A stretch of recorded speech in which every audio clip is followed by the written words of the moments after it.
We'll be going up soon. Just running into some technical issues, of course.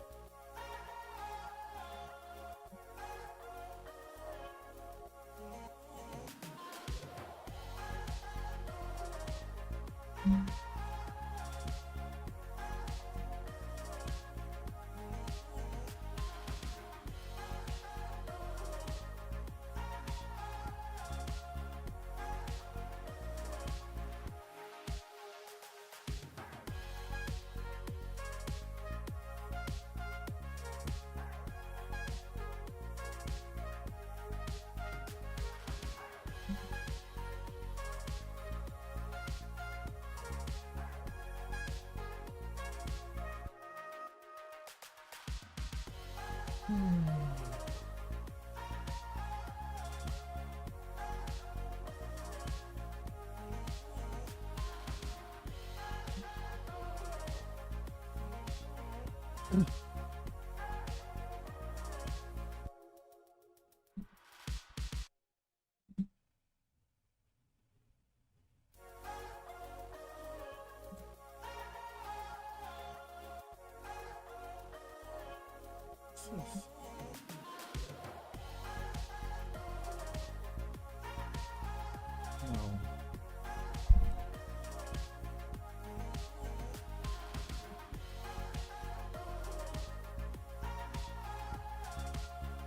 What did I just get?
Hi, ladies and gentlemen.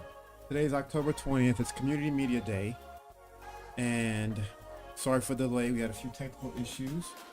But we're going to start our program. We're going to play a few video clips just to get us going. And then we'll begin the festivities. So hold on a sec and bear with us.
Hi.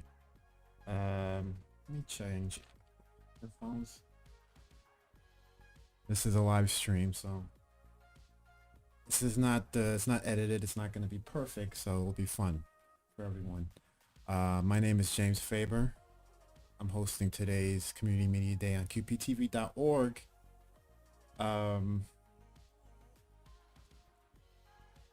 Basically, we have a strange community day, media day, obviously, 2020.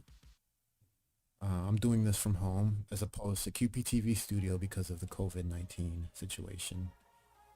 And election day's coming up. There's a lot going on. But I think it's important. And I think all of us at QPTV think it's important that we celebrate Community Media Day because Uh, we're really part of the foundation of many communities around this country. And in some parts of the world, it's the only voice people have to get their message out.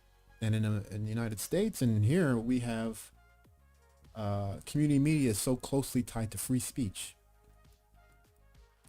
So I think it's important that we take the time, and we're going to have the stream. We're going to talk about it. We're going to watch programs from QPTV, award-winning programs, award-nominated programs. We'll have some of our producers and staff come on to talk about community media as well.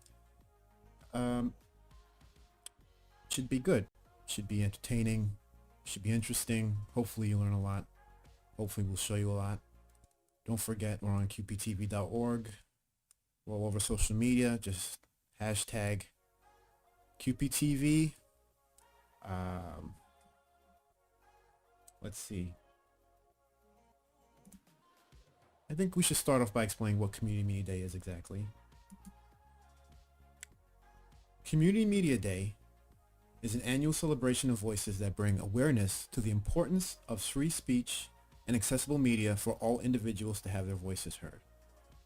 And it's sort of, very general idea of what it is, but I think for a lot of people who are involved, staff, producers, the not-for-profit organizations that are involved with community media, we're a lifeline for getting their messages out to the public, to getting it out to the community. It's we're necessary ultimately to provide a voice to people who may not have access, not just to say, social media or your webcam or your phone camera. It's more about how can media tell your story, and how can you utilize media to tell your story effectively? And that's where community media comes in big, where we don't just show you how to use the camera, we show you how to use that camera to tell your story in your voice. And then not only do we teach you how to do it, we then provide a medium for you to showcase and exhibit and spread your message. And that's for Queens residents, for individuals, for not-for-profit organizations, and even for our elected officials and people who need to get their word out to their constituents about what's happening. We provide public service announcements. We have a community bulletin board. And of course, like I mentioned before, we train the community using equipment, the studio. So essentially, you're skipping sort of what's happening now, where you get to, put a phone and then turn that into a show by uploading it up to YouTube or what have you. We actually show you how to produce a television program in a studio, a professional studio, and we also teach you how to go on the field production equipment, professional field production equipment. QPTV, we've been around for over 30 years, and I've been working with QPTV since 2001, so I've been there a long time as well. And I can tell you, I've never seen a time where it's just not needed. QPTV is vital. Community media is vital for our communities. And I'm happy that we're here today to celebrate. Today, I think what we're going to do is quickly take a look at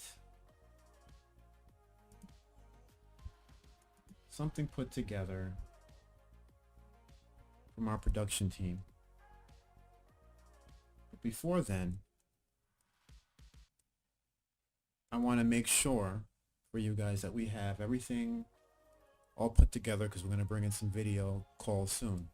Let me just check that out, and then I'll be right back, and we'll continue the stream. Hold tight. I'm not going to put anything on crazy for you, but I will put on some video so you will have something to see. All right, so let's get that going.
You look like me, James.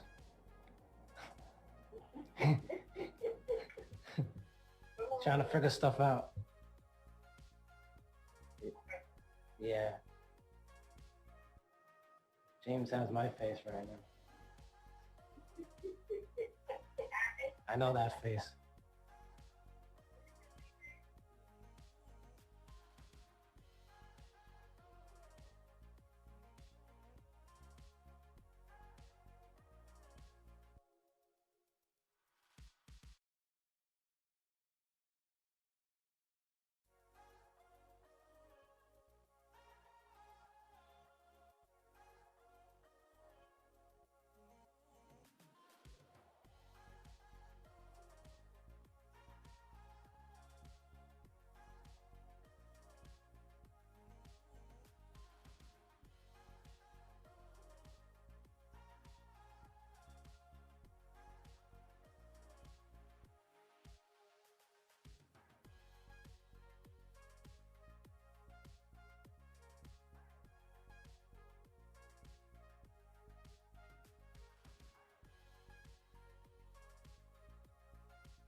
never saw it coming somehow.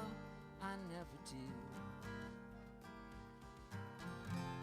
The last one to know that you were on to something new.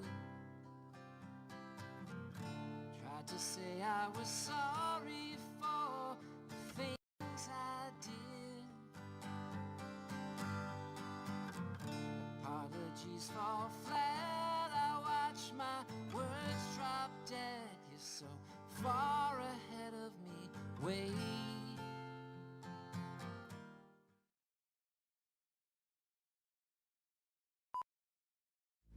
We're returning to a community that is going to be full-fledged in a very positive way, that is going to affect, elevate, and help, future generations. That's what's so exciting about this, because we're preparing future generations for a better opportunity in their life, and that's empowering, and that's what I'm really excited about.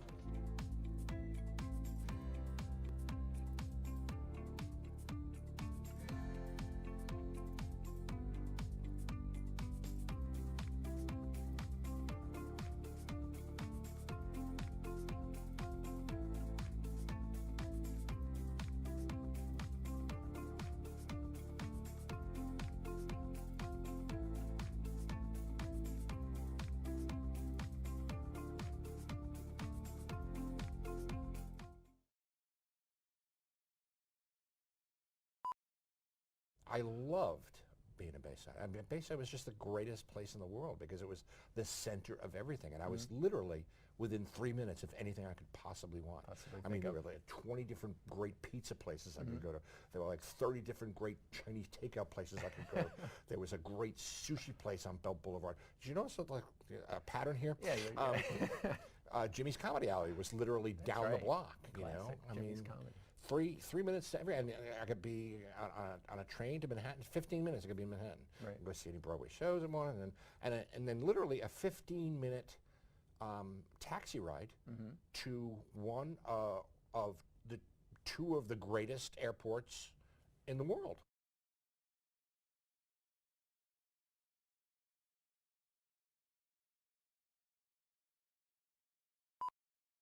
Oh my god. Yeah? This is really good. Oh wow.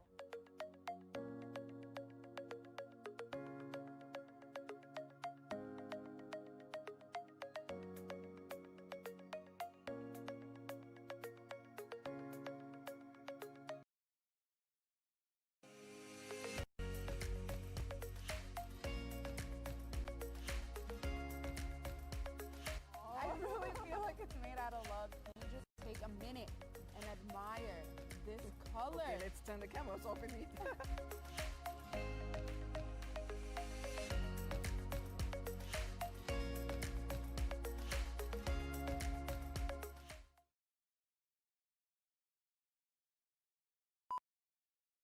Welcome to Queen Centers for Progress 24th Annual Evening of Fine Food, a unique gourmet dining experience that attracts over 400 people, celebrity chefs, and 50 top Queens eateries that cook in the Grand Ballroom at Terrace on the Park. And if you have a child or adult with developmental disabilities, Queen Centers for Progress is the place to go to in Queens and the New York metropolitan area.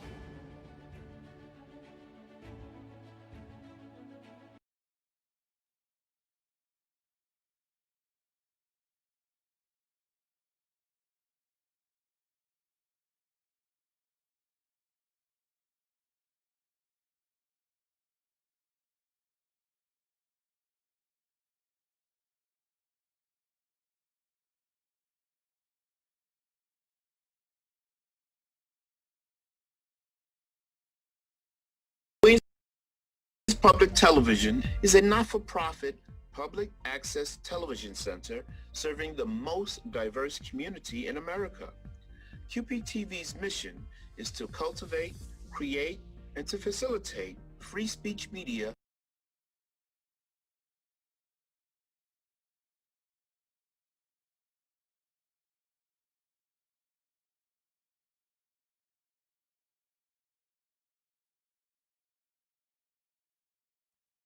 I'm going to start that one over.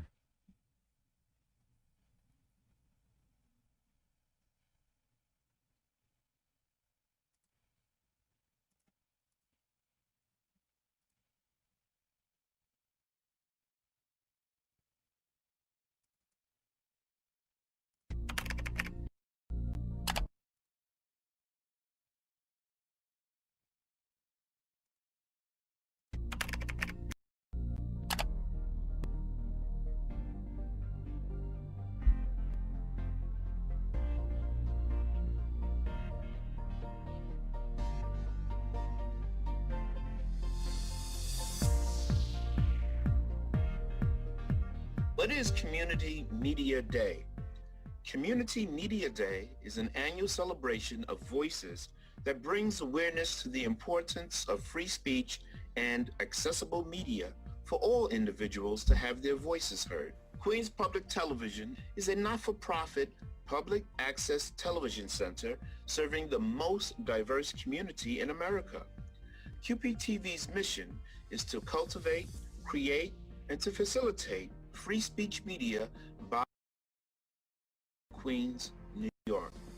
Original programs created for television gives members of the community an opportunity to have their voices heard on a free platform, which is the public access channels that would otherwise be closed to them. Public access brings hyperlocal communities, government, and Queens residents together to share ideas, co-create, discuss, participate, and to provide useful information and announcements, or to simply express themselves and exercise their rights and basic freedoms as provided by the Constitution of the United States, and that guarantees freedom of speech for all. At QPTV, there is no censorship or control of program content except as is necessary to comply with local, state, and federal law. Tune in to Queens Public Television and A Clip in Time, Civil Unrest in the United States, A Call for Action. The premiere will debut in October and will be re-cablecast in November. Through the medium of television, QPTV encourages all members of the community to participate in this great process of democracy. We acknowledge the First Amendment of the Constitution is not only the foundation of American liberty, it is also the reason for our existence. Visit qptv.org/civil unrest in the United States, A Call for Action, to keep abreast of the latest updates on the series. Hi there, this is your Queensborough President Sharon Lee, and I am delighted to join you here in celebrating National Community Media Day. Here in Queens County, we celebrate QPTV's success in particular in being a platform for the robust public exercise of free speech via public access television. It is a legacy of the late Claire Schulman, a trailblazer and one of the former borough presidents of Queens, who was instrumental in the creation of QPTV, the first public access channel here in the borough of Queens, where we are home to nearly 2.4 million residents. We are the most diverse county here in the continental United States. And as you know, one of the cornerstones of a healthy democracy is free speech. And community media in all languages and platforms are a critical vehicle of and for democracy here and around the globe. And so it is my honor and privilege to declare today, October 20th in the year 2020, as Community Media Day here in the borough of Queens. And I on this day, I think the best way to honor Community Media Day, even better than a proclamation, although I know that's pretty dope. But the best way to honor Community Media Day is to make your plan to vote in this year's critical election. We have perhaps the most consequential election of many of our lifetimes to date.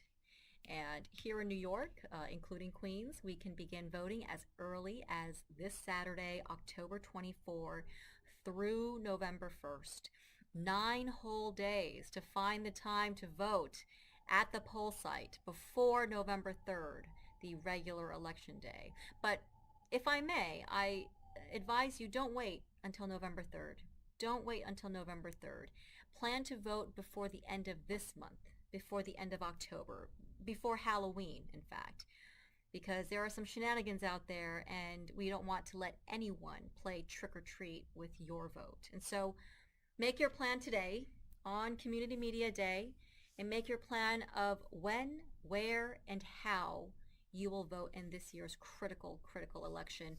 To find out either your early voting poll site, or if you must, your November 3rd election day poll site. And remember, these two are not the same. You'll need to go to your assigned poll site.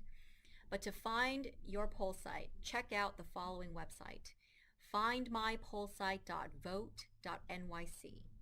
It's findmypollsite.vote.nyc. And so I urge you, if you are able, to plan to vote as early as you can and as soon as you can. And I will say one thing: if you can go to the grocery store, if you can go to your local Stop and Shop or your local ShopRite, your local Trader Joe's, your local bodega, if you can go grocery shopping, you can go to the poll site and cast your vote in person. Because tomorrow is never guaranteed. And so thank you and happy Community Media Day. Let's get out the vote.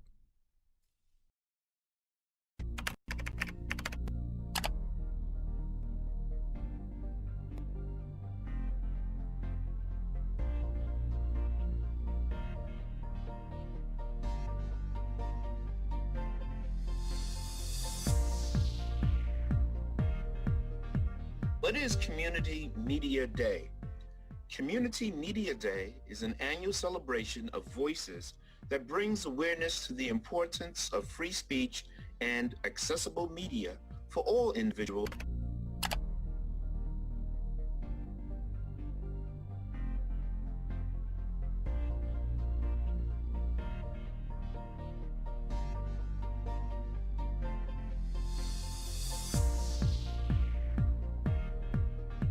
What is Community Media Day?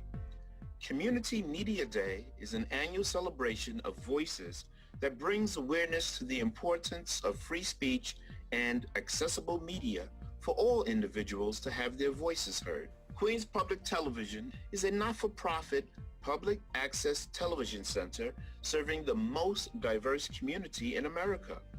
QPTV's mission is to cultivate, create, and to facilitate free speech media by and for the people of Queens, New York. Original programs created for television gives members of the community an opportunity to have their voices heard on a free platform, which is the public access channels that would otherwise be closed to them. Public access brings hyperlocal communities, government, and Queens residents together to share ideas, co-create, discuss, participate, and to provide useful information and announcements, or to simply express themselves and exercise their rights and basic freedoms as provided by the Constitution of the United States, and that guarantees freedom of speech for all. At QPTV, there is no censorship or control of program content except as is necessary to comply with local, state, and federal law. Tune in to Queens Public Television and A Clip in Time, Civil Unrest in the United States, A Call for Action. The premiere will debut in October and will be re-cablecast in November. Through the medium of television, QPTV encourages all members of the community to participate in this great process of democracy. We acknowledge the First Amendment of the Constitution is not only the foundation of American liberty, it is also the reason for our existence. Visit qptv.org/civil unrest in the United States, A Call for Action, to keep abreast of the latest updates on the series.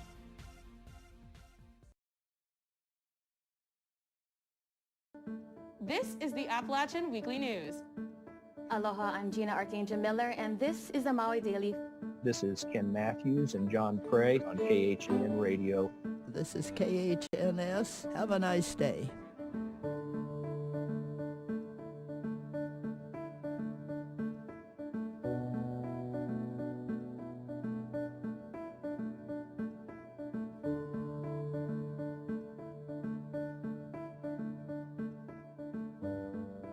So when I look at the current landscape of community media, I think that it is a space for people to just foster healthy relationships.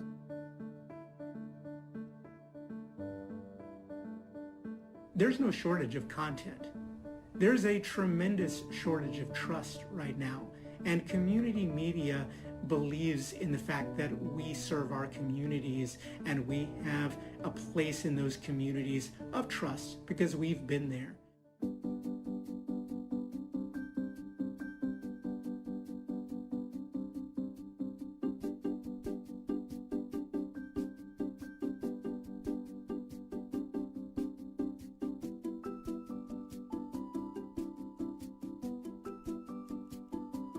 With our program, The Repudian, we really kind of teach people about journalism, what are the ethics and the basic tenets of journalism, and then how to become a journalist, how to be a journalist, come to cover your neighborhood, because that's not really happening across the country, but certainly here in Grand Rapids.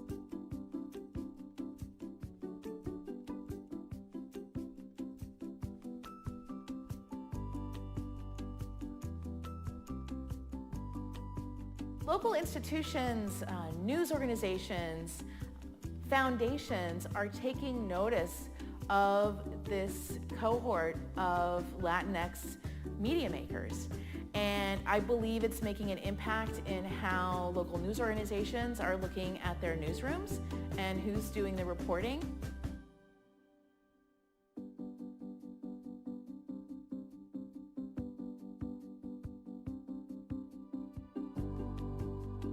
We are building non-source relationships. We're building connections between ourselves, our newsroom, and the people that we serve as public servants.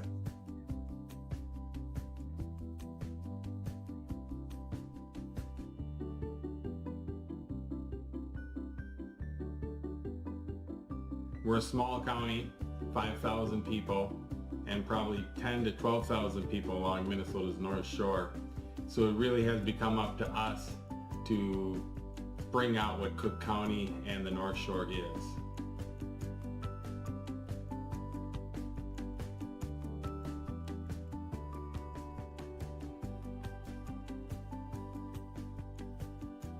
We're in the south end of Seattle, where it's a news desert, and they're trying to make politics on a local level reachable. So for me, it's really around gender and race and economics, where I would love for people and all people within that bracket that don't have historical access to have access to technology and media. With a lot of different platforms at our disposal, we have different entryways for community members to really kind of take part, and we as citizens really probably are the best chance of making sure what's going on in our neighborhood, our community, is being covered. It's a beautiful participatory medium, and to me that's where the power is. I came upon community radio and was really shocked. It was loud, it was rambunctious, it was unusual. It inspired me to want to become a journalist. In order for a community media operation to be really successful, you have to have community buy-in. It has to be wholesale community buy-in. Times like this are why people do media. This is why we are engaged in our communities, to try to provide a voice for people, to try to provide information, opportunity, and some hope.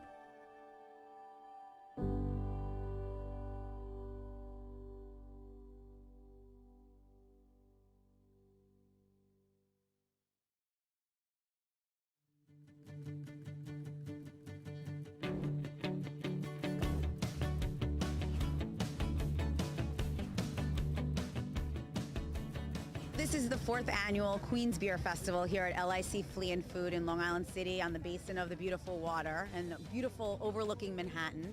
And we brought together over 20 different breweries from Queens, Brooklyn, the Bronx, Long Island, the whole tri-state area really. Beer, ciders, even some wine spritzers. It's a wonderful way to celebrate Queens and to celebrate local. I think one of the reasons why we opened LIC Flea and Food 6 years ago was because we wanted to help small businesses grow and celebrate the community, invigorate the community. And I think this beer festival is an annual event that people really look forward to coming and connecting and learning about new beer and being able to try craft beer that are locally made.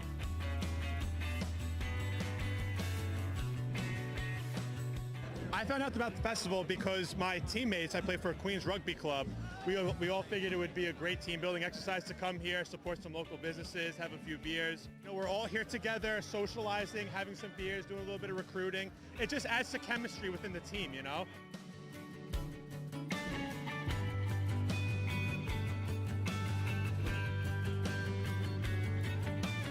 This is like one of the best things that Queens can do for their local breweries. We have so many local brewers here, and I think that we have fantastic beer. I think we beat out the other boroughs personally.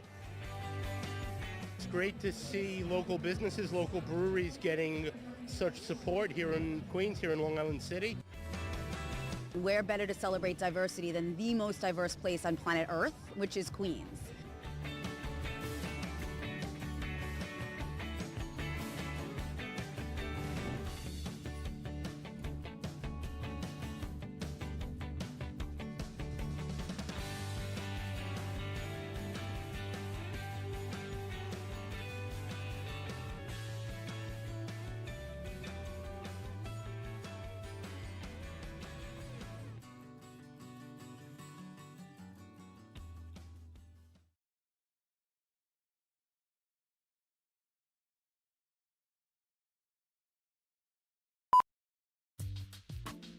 My name is Pedro Castano, and I'm a master control operator here at Queens Public Television.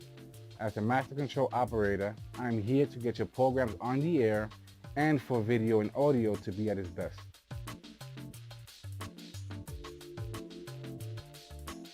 Watch, learn, create. We are QPTV.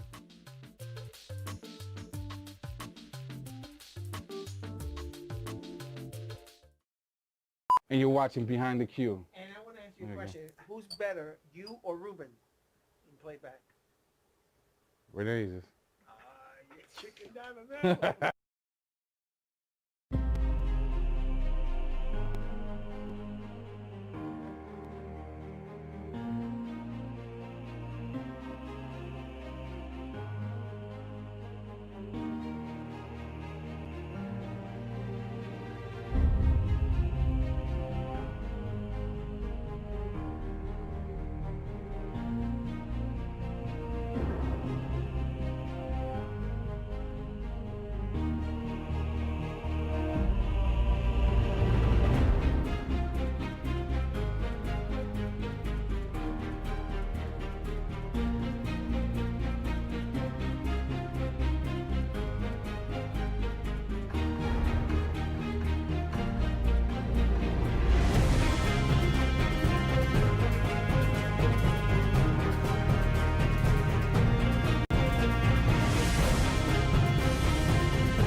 Hi there, this is your Queensborough President Sharon Lee, and I am delighted to join you here in celebrating National Community Media Day.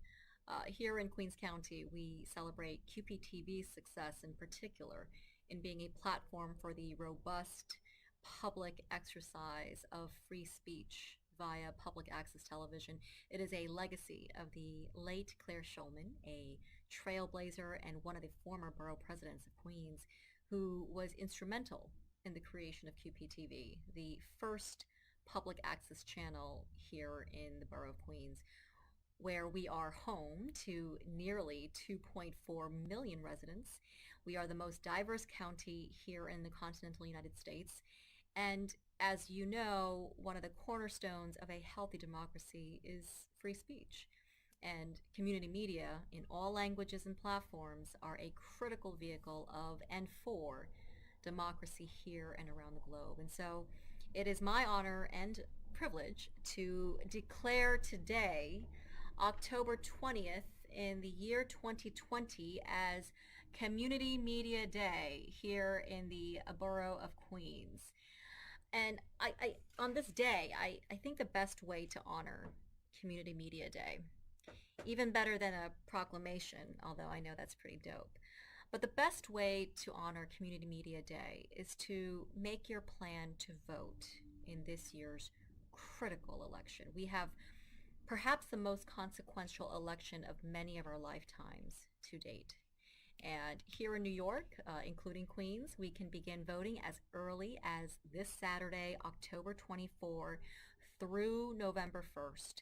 9 whole days to find the time to vote at the poll site before November 3rd, the regular election day. But if I may, I advise you don't wait until November 3rd. Don't wait until November 3rd. Plan to vote before the end of this month, before the end of October, before Halloween, in fact, because there are some shenanigans out there and we don't want to let anyone play trick or treat with your vote. And so make your plan today on Community Media Day, and make your plan of when, where, and how you will vote in this year's critical election. To find out either your early voting poll site, or if you must, your November 3rd election day poll site. And remember, these two are not the same. You'll need to go to your assigned poll site. But to find your poll site, check out the following website: findmypollsite.vote.nyc. It's findmypollsite.vote.nyc. And so I urge you, if you are able, to plan to vote as early as you can and as soon as you can. And I will say one thing: if you can go to the grocery store, if you can go to your local Stop and Shop or your local ShopRite, your local Trader Joe's, your local bodega, if you can go grocery shopping, you can go to the poll site and cast your vote in person. Because tomorrow is never guaranteed. And so thank you and happy Community Media Day. Let's get out the vote.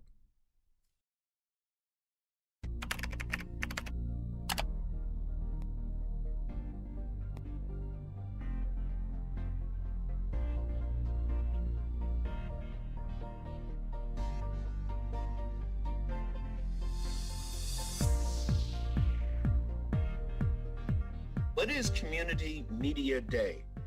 Community Media Day is an annual celebration of voices that brings awareness to the importance of free speech and accessible media for all individuals to have their voices heard. Queens Public Television is a not-for-profit public access television center serving the most diverse community in America.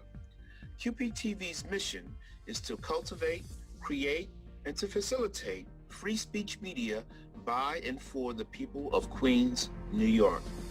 Original programs created for television gives members of the community an opportunity to have their voices heard on a free platform, which is the public access channels that would otherwise be closed to them. Public access brings hyperlocal communities, government, and Queens residents together to share ideas, co-create, discuss, participate, and to provide useful information and announcements, or to simply express themselves and exercise their rights and basic freedoms as provided by the Constitution of the United States, and that guarantees freedom of speech for all. At QPTV, there is no censorship or control of program content except as is necessary to comply with local, state, and federal law. Tune in to Queens Public Television and A Clip in Time, Civil Unrest in the United States, A Call for Action. The premiere will debut in October and will be re-cablecast in November. Through the medium of television, QPTV encourages all members of the community to participate in this great process of democracy. We acknowledge the First Amendment of the Constitution is not only the foundation of American liberty, it is also the reason for our existence. Visit qptv.org/civil unrest in the United States, a call for action, to keep abreast of the latest updates on the series.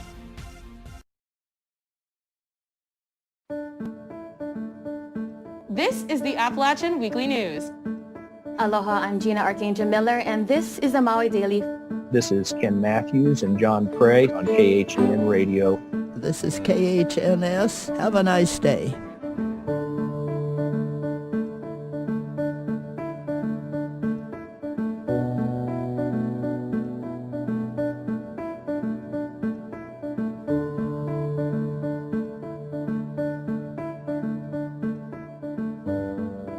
So when I look at the current landscape of community media, I think that it is a space for people to just foster healthy relationships.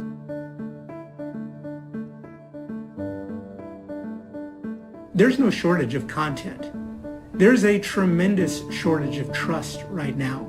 And community media believes in the fact that we serve our communities and we have a place in those communities of trust because we've been there.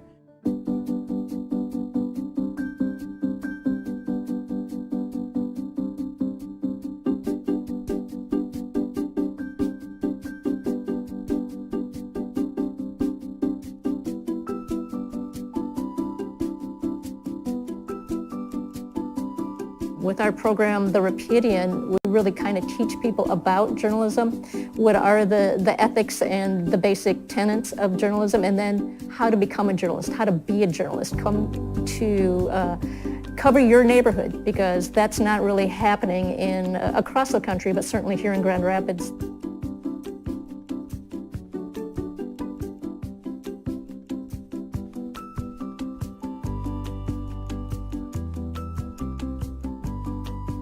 Local institutions, news organizations, foundations are taking notice of this cohort of Latinx media makers.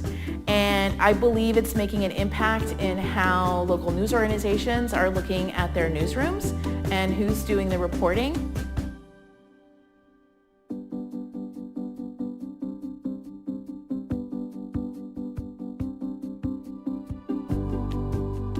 We are building non-source relationships.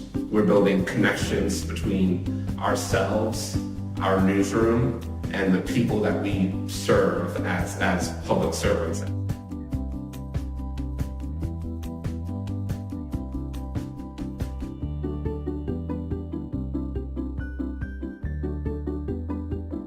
We're a small county, 5,000 people, and probably 10 to 12,000 people along Minnesota's North Shore. So it really has become up to us to bring out what Cook County and the North Shore is.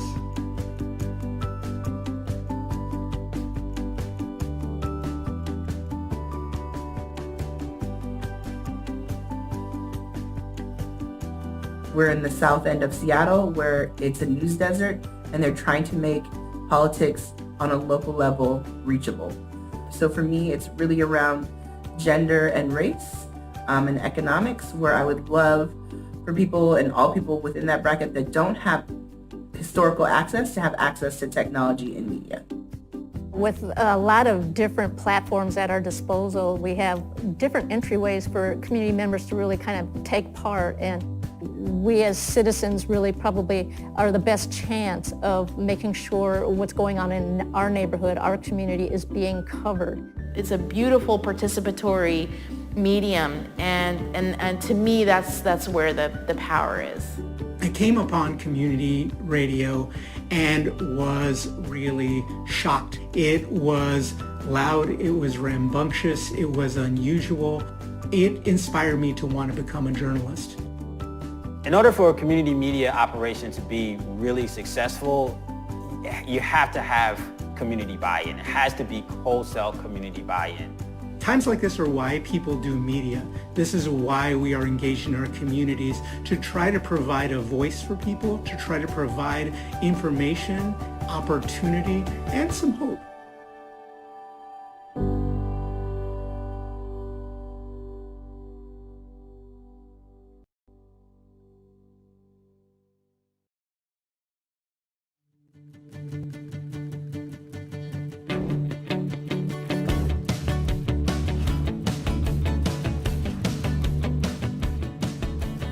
This is the 4th annual Queens Beer Festival here at LIC Flea and Food in Long Island City on the basin of the beautiful water and beautiful overlooking Manhattan.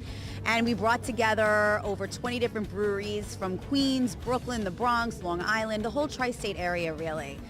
Beer, ciders, even some wine spritzers. It's a wonderful way to celebrate Queens and to celebrate local. I think one of the reasons why we opened LIC Flea and Food 6 years ago was because we wanted to help small businesses grow and celebrate the community, invigorate the community. And I think this beer festival is an annual event that people really look forward to coming and connecting and learning about new beer and being able to try craft beer that are locally made.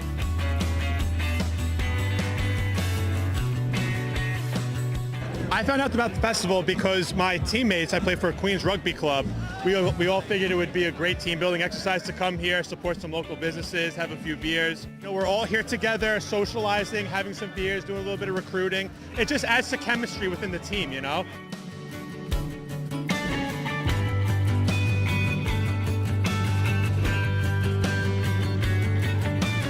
This is like one of the best things that Queens can do for their local breweries. We have so many local brewers here, and I think that we have fantastic beer. I think we beat out the other boroughs personally. It's great to see local businesses, local breweries getting such support here in Queens, here in Long Island City. Where better to celebrate diversity than the most diverse place on planet Earth, which is Queens.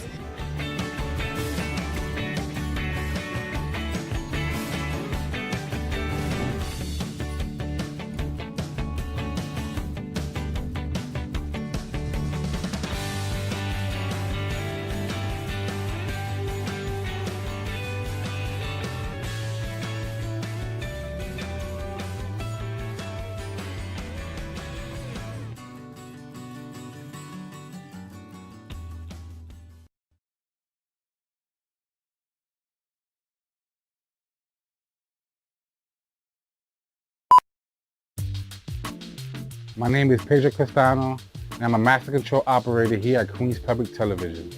As a master control operator, I'm here to get your programs on the air and for video and audio to be at its best.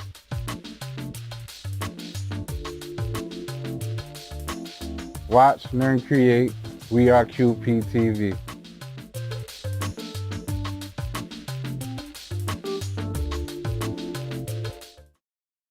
And you're watching Behind the Cue. And I want to ask you a question. Who's better, you or Ruben, in playback?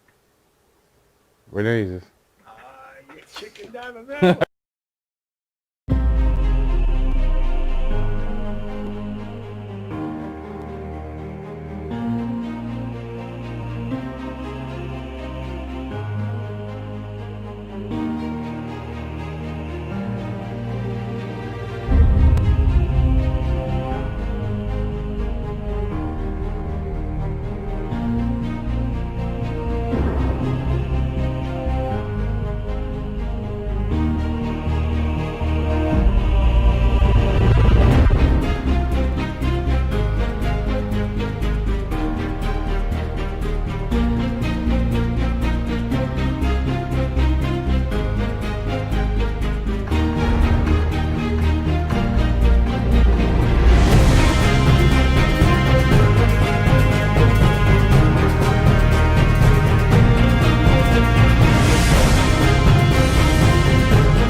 Hi there, this is your Queensboro President Sharon Lee, and I am delighted to join you here in celebrating National Community Media Day. Here in Queens County, we celebrate QPTV's success in particular in being a platform for the robust public exercise of free speech via public access television. It is a legacy of the late Claire Shulman, a trailblazer and one of the former borough presidents of Queens, who was instrumental in the creation of QPTV, the first public access channel here in the borough of Queens, where we are home to nearly 2.4 million residents. We are the most diverse county here in the continental United States. And as you know, one of the cornerstones of a healthy democracy is free speech.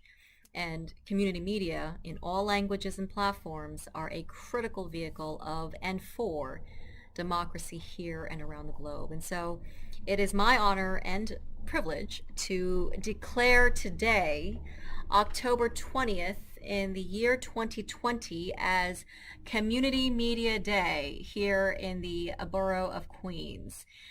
And I on this day, I think the best way to honor Community Media Day, even better than a proclamation, although I know that's pretty dope, but the best way to honor Community Media Day is to make your plan to vote in this year's critical election. We have perhaps the most consequential election of many of our lifetimes to date. And here in New York, including Queens, we can begin voting as early as this Saturday, October 24, through November 1st. 9 whole days to find the time to vote at the poll site before November 3rd, the regular election day. But if I may, I advise you don't wait until November 3rd. Don't wait until November 3rd. Plan to vote before the end of this month, before the end of October, before Halloween, in fact, because there are some shenanigans out there and we don't want to let anyone play trick or treat with your vote. And so make your plan today on Community Media Day, and make your plan of when, where, and how you will vote in this year's critical election. To find out either your early voting poll site, or if you must, your November 3rd election day poll site, and remember, these two are not the same, you'll need to go to your assigned poll site. But to find your poll site, check out the following website: findmypollsite.vote.nyc. It's findmypollsite.vote.nyc. And so I urge you, if you are able, to plan to vote as early as you can and as soon as you can. And I will say one thing: if you can go to the grocery store, if you can go to your local Stop and Shop or your local ShopRite, your local Trader Joe's, your local bodega, if you can go grocery shopping, you can go to the poll site and cast your vote in person. Because tomorrow is never guaranteed. And so thank you and happy Community Media Day. Let's get out the vote.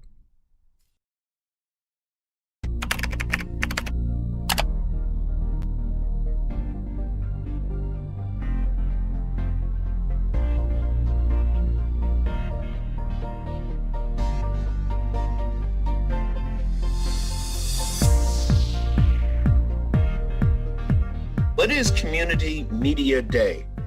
Community Media Day is an annual celebration of voices that brings awareness to the importance of free speech and accessible media for all individuals to have their voices heard. Queens Public Television is a not-for-profit public access television center serving the most diverse community in America.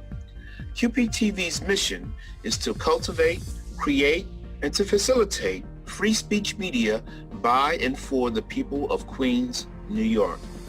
Original programs created for television gives members of the community an opportunity to have their voices heard on a free platform, which is the public access channels, that would otherwise be closed to them. Public access brings hyperlocal communities, government, and Queens residents together to share ideas, co-create, discuss, participate, and to provide useful information and announcements. or to simply express themselves and exercise their rights and basic freedoms as provided by the Constitution of the United States and that guarantees freedom of speech for all. At QPTV, there is no censorship or control of program content except as is necessary to comply with local, state, and federal law. Tune in to Queens Public Television and A Clip in Time, Civil Unrest in the United States, A Call for Action. The premiere will debut in October and will be re-cablecast in November. Through the medium of television, QPTV encourages all members of the community to participate in this great process of democracy.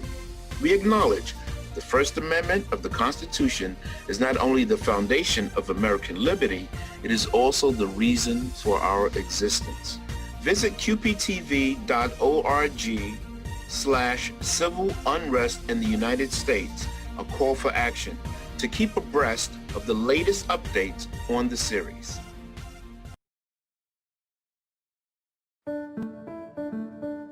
This is the Appalachian Weekly News.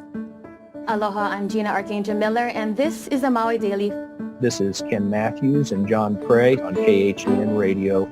This is KHNS. Have a nice day.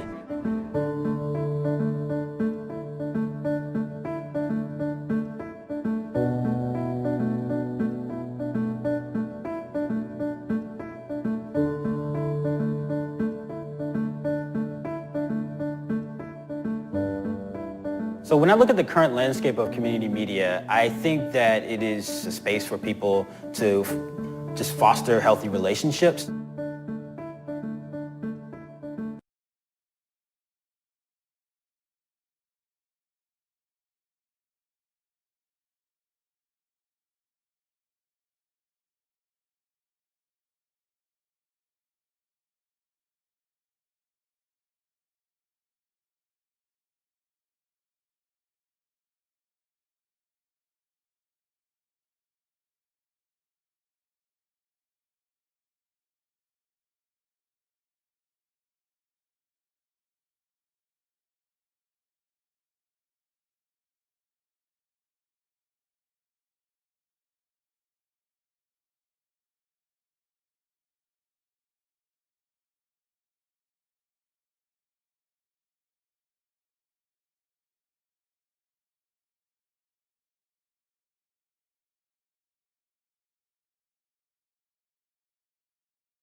And whenever I want to step out, what am I going to tell you?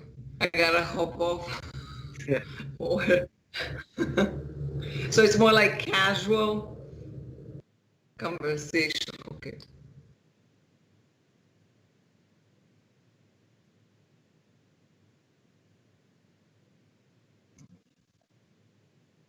Oh, yeah.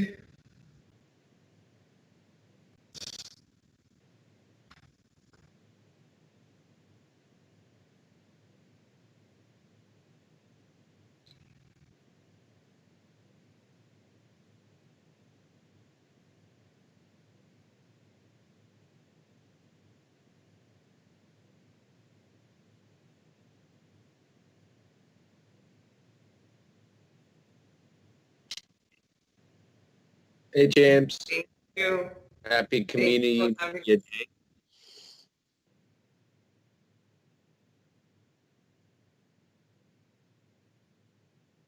Yeah. So my name is Lucia Dragos. Okay, Mark. Sorry, I assumed I'm starting first, Oh, but go if ahead. you want to go ahead. We Okay. got the going here. Okay, my name is Lucia Dragos, like James mentioned. I'm a supervising producer at Queens Public Television. What I do is wear a lot of hats, like everyone at QPTV, but mainly produce, shoot, edit, and lately we've been focusing, well, lately before the pandemic, we've been focusing more on documentaries, short documentaries with a social message. And now during the pandemic, we have live show that is called Queen's Conversations. If you're interested to watch it, it's every other Thursday, this coming Thursday, 3 p.m. Yeah, and we don't know what the future holds, so I'm not sure what content we'll be creating, but we're always evolving, and we're trying to listen to our audience and create content that they really like. Wonderful. Mark? My name is Mark Bassino. I'm a producer of new media and audio content for QPTV. So that's kind of like a vague thing. So what does that mean? So what I do is I, like Lucia, I wear a couple of different hats. What I do is I create social media promos for use on social media, Facebook, Twitter, etc. And the promos promote the great shows that Lucia make and our other producers. Then in addition to that, I also look after QPTV Radio. QPTV has a radio station, an internet radio station that runs audio versions of our content. And the other thing I do is I look after QPTV podcasts and sort of sire over those, the creation of our original podcasts. So a bunch of different hats, just like Lucia said. Wonderful. So since it's Community Media Day, I want to focus on sort of community media is sort of a wide range of things. It really just covers sort of the industry and the goings on. It encapsulates a lot of different things. You guys in particular are some of our, our foremost creators. Lucia, what can you tell me, especially now, what it's been like producing your show, Queen's Conversations, essentially entirely from home? It's been challenging. That's for sure. What I found it challenging was first, before the pandemic, we would create more like a film style, cinematographic look, this film look, documentaries, and we worked so many years, so hard, every one of us, to polish that look, to make it better, to always improve ourselves. And then when we started working from home, for me, it was challenging to take those stories and tell them through Zoom and have some quality and make it interesting. So for me, that was very, very challenging in the beginning, and I felt no matter what I did, I just couldn't achieve that.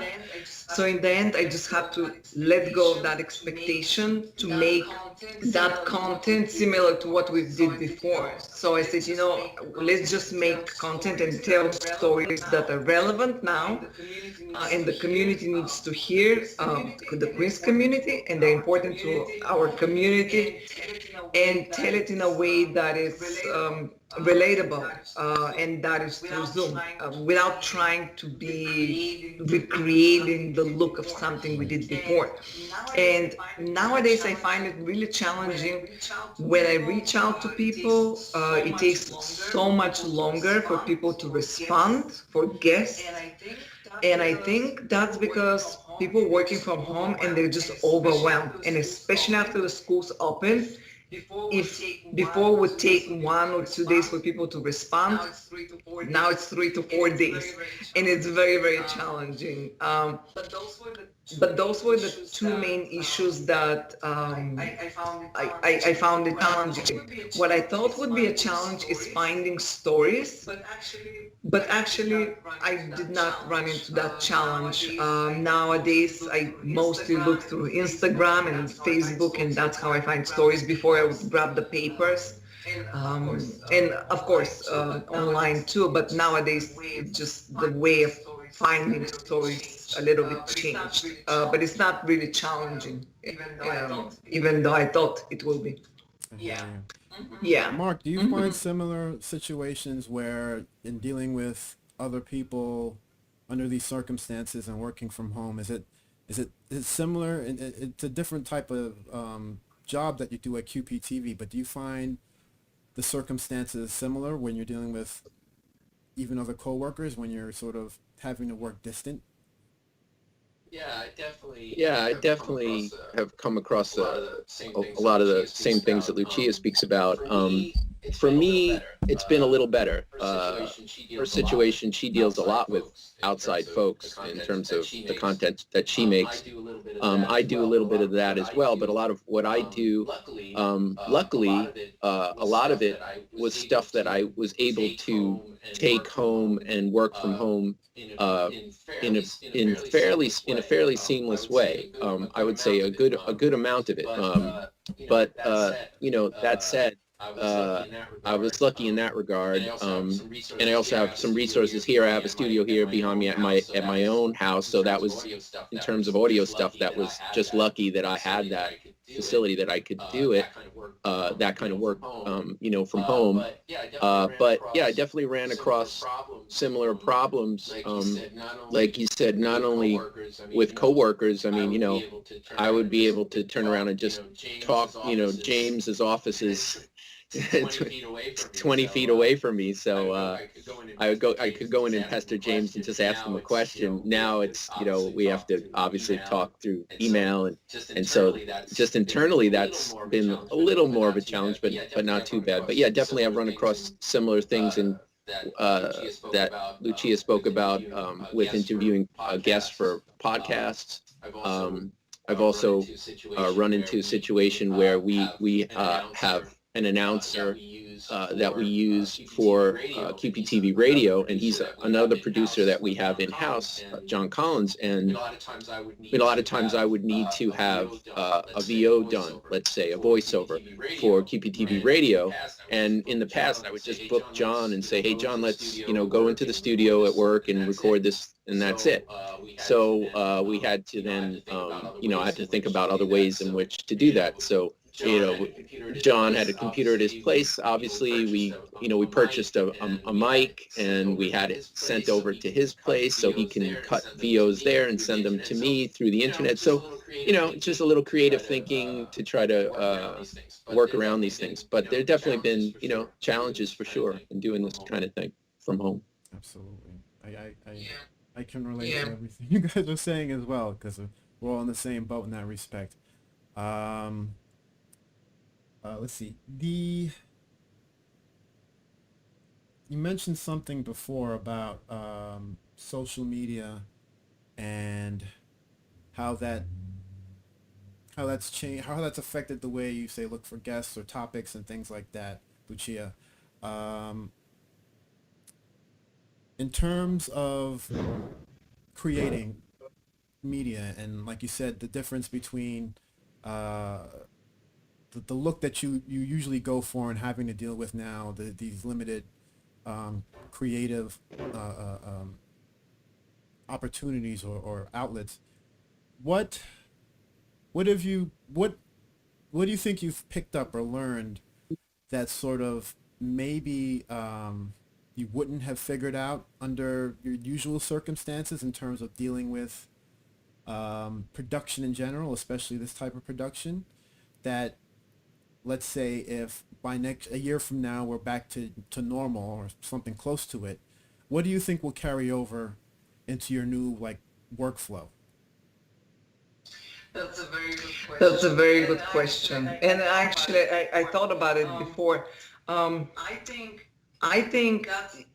that's live, the immediacy of creating live content via Zoom and streaming it on Facebook or the website or on the channels. I think we can tell stories that are, let's say we get inspired to create a story, and then today, and then we can do it in 2 days or tomorrow, as opposed to when we used to do those big elaborate live production in sorry about that, working from home. Exactly. Yeah. Speaking of that, but when we create those live shows in QPTV, like the coming up election, there's a lot of work behind the scenes, and it takes a long time to produce something like that. But with Zoom, and we can create it in a short amount of time without all this behind the scenes production with the live crew, the camera crews, and the TD and the control room and all that. So I think I would like to keep something like that when we go back, maybe, even if it's bi-weekly or weekly, some sort of an update or behind the scenes or something that it's from our team live stream. But I would like to keep that in some shape or form. What about you, Mark? What do you think? Yeah. I think I've been sort of forced to make adjustments, and you could look at them as negatives or you could look at them as positives in terms of what you take away from the situation. Sure, there were restrictions to doing things under these conditions, but if you look at them as positives in terms of your workarounds and what you've learned, there's no reason we can't take those into the next year when hopefully things are back to some semblance of normalcy. Why couldn't we use those skills that we learned during this time, these remote skills or workarounds? Why can't we carry them over back, when we're back doing our normal sort of routine? For me, I think of it like if you can figure out sort of these workarounds for remote stuff. I mean, now it's sort of, you're less limited. Before, if you wanted to have a guest that was, I don't know, in California or whatever, you think, maybe I'm not gonna do that because they can't be here, and so now maybe it sort of broadens our palette of things to pick from, because we say, hey, well, we could we don't have to pass up that opportunity. We can use the tools that we used when we were home and bring them back into the studio once things get back going again. Actually, that's a very good point, because even now, a lot of guests, of course, they ask if it's on Zoom or it's in the studio, but a lot more guests, they're willing to come and join the show just because it's Zoom, and they don't have to commute, even if it's not COVID and the pandemic. Right. A lot of people had hard time to come to the studio to make space, especially people that are busy, and I mean, everyone's busy, but a lot of people now can take 15 minutes or 30 minutes out of their day and just hop on Zoom and be guest on the show and then get going with their day, as opposed to before, they can't do that. I mean, they'll need the whole day to come to the studio.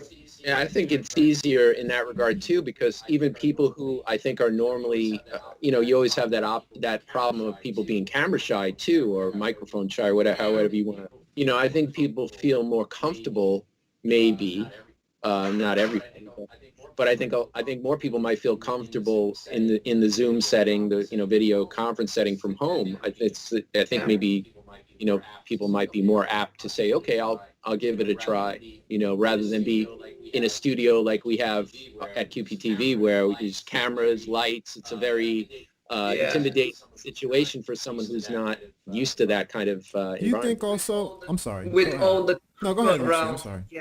Mhm.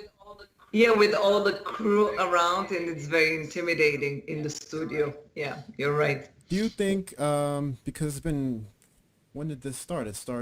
We started in March where we had the lockdown began, and since that moment, people, especially people who get in front of the camera a lot to do interviews, have found themselves doing a lot of these Zoom and Skype interviews. Do you think that going forward that and not just people who are in front of the camera for a living or have to do interviews, families have had to have special events through Zoom and through teleconferencing and video conferencing. Do you think that all of this has made the community in general more media production savvy in a sense? Do you think that they're, like, say if you were to bring guests onto your show or onto the podcast and they were basically asking you technical questions like what type of cameras or what type of lenses or how am I, do you think this is making the community more uh, media savvy, and do you think that how do you think that ties in to community media as a whole? Do you think that it helps draw people towards community media? Do you think that I don't know. What are your thoughts on that? I think before, if you wanted to do something, you always think, okay, I need a camera, I need lights, I need a microphone, I need all this setup, and then do whatever I have to do. So a lot of people probably did not create content because they didn't have all those things. And tech stuff can be really overwhelming for somebody who doesn't know anything besides their phone camera. And I think now a lot of people probably are producing with ease more content because it's so easy. You just hop on Zoom. And I saw that on Facebook. So let's say the library, they had weekly or daily, if I'm not mistaken, content of just people from their home doing yoga or meditation or music, and they were streaming that on Facebook. I mean, they've never done this before. If they had to do that, imagine they had to send the crew to that person home, or Queen's Chamber of Commerce. They have constantly they're still doing these webinars and Zoom productions. They never had that before. I've never seen they had anything like that before because they needed resources before, or they never thought that, oh, why we're not doing Zoom, because it was not normal. I would say, no one was doing production over Zoom. But I think now it will change. A lot more people will do content just because it's so much easier. And not that the expectations are low, we did not lower the bar, but we sort of kind of did. Now you can create content on Zoom. It's not something that it's unusual. I don't know if we will go away in 2 years and people will be like, oh, this looks not professional, it's Zoom. Or maybe Zoom will catch up and will be even more sophisticated. It's true. It's true. I agree with what you're saying, and I think to answer your question, James, I think people have definitely gotten more tech savvy and media savvy because they had to. Just even people just working from home who have nothing to do with media per se. Had to figure out how they're going to meet with their colleagues. Whether it be a lawyer, an accountant, whoever, they needed to do that. So I think that ups everybody's media game. And I can't help but think that, that might spill over into what Lucia is saying. People who thought, I want to do something, but I want to do a show on whatever baking, but I don't really know how to do that kind of thing, and so maybe now people will be more encouraged, because they've gotten a little more comfortable with the media and the technology, to kind of do more creative things for themselves, and I think that spills over into a place like our facility, like QPTV, and kind of feeding into Community Media Day is that, a big part of what we do, aside from giving a voice to the community, is we also do a lot of education. And I think a lot of media outlets like ours all around the country do a similar thing, where they educate the community in terms of learning how to work cameras and editing, and just give them a good background, that, it's very affordable what we do. It's close to nothing. So we're giving people the opportunity to learn skills, and really how in production. And, if they had to pay for that in a college setting or something, it would cost thousands. So it's, people have the opportunity to learn from us, and other community media centers like us, and then, use our facilities, which are sort of state of the art.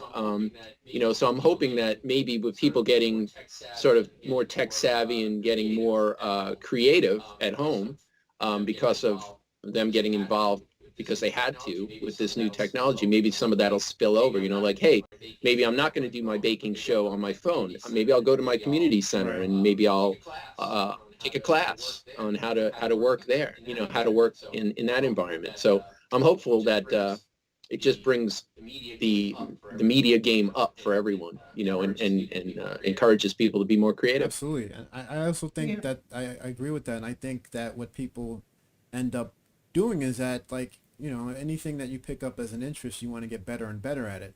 You can only go so far. You can do a lot with your phone, but you can only go so far with, with that. You need to sort of figure out how to access professional equipment. And really, there is no better way than through, community media, through public access stations like QPTV and the other ones, because ultimately you have free access and there is a fee for the training. But like you said, the training is a fraction compared to what you would spend on, a basic class you would take online. Sure, for certain, it's much more affordable, and like you said, maybe people will be encouraged because, like you said, there's not much. You can do a lot with your phone, like you said, and I think there's a lot of there may be some detractors to the community media mindset that say, well, you don't need community media. You've got YouTube, you've got your phone, you can do all those things, and that's absolutely not true. I mean, just from what you brought up, I mean, there's only so far you can go with those tools and skills, that you learn on your own. If you really want to take it to the next level and a more professional level, and really get your vision out there and your voice heard, community media centers like ours and others around the country are really the way to go. And they're unique. It's the only place people can go to do that kind of thing.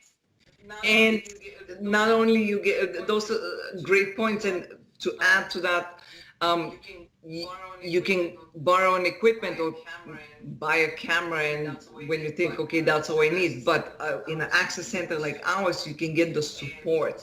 And support is extremely important because you cannot get that on YouTube or anywhere. I mean, you would learn how to use the camera and all that, but things are always changing, evolving. Like now with Zoom, with QPTV, we used a lot vMix, and you can learn that in combination with Zoom and just take your show to the next level. And the mixes that we do and the like-minded people that you meet, the other access producers, the network environment, the events that we have, I think those are valuable things that you can gain. It's not only about the equipment and the technical, but the space, the support, the other people that you meet. And that's very important because it's important to know other producers and to bounce off ideas or collaborate.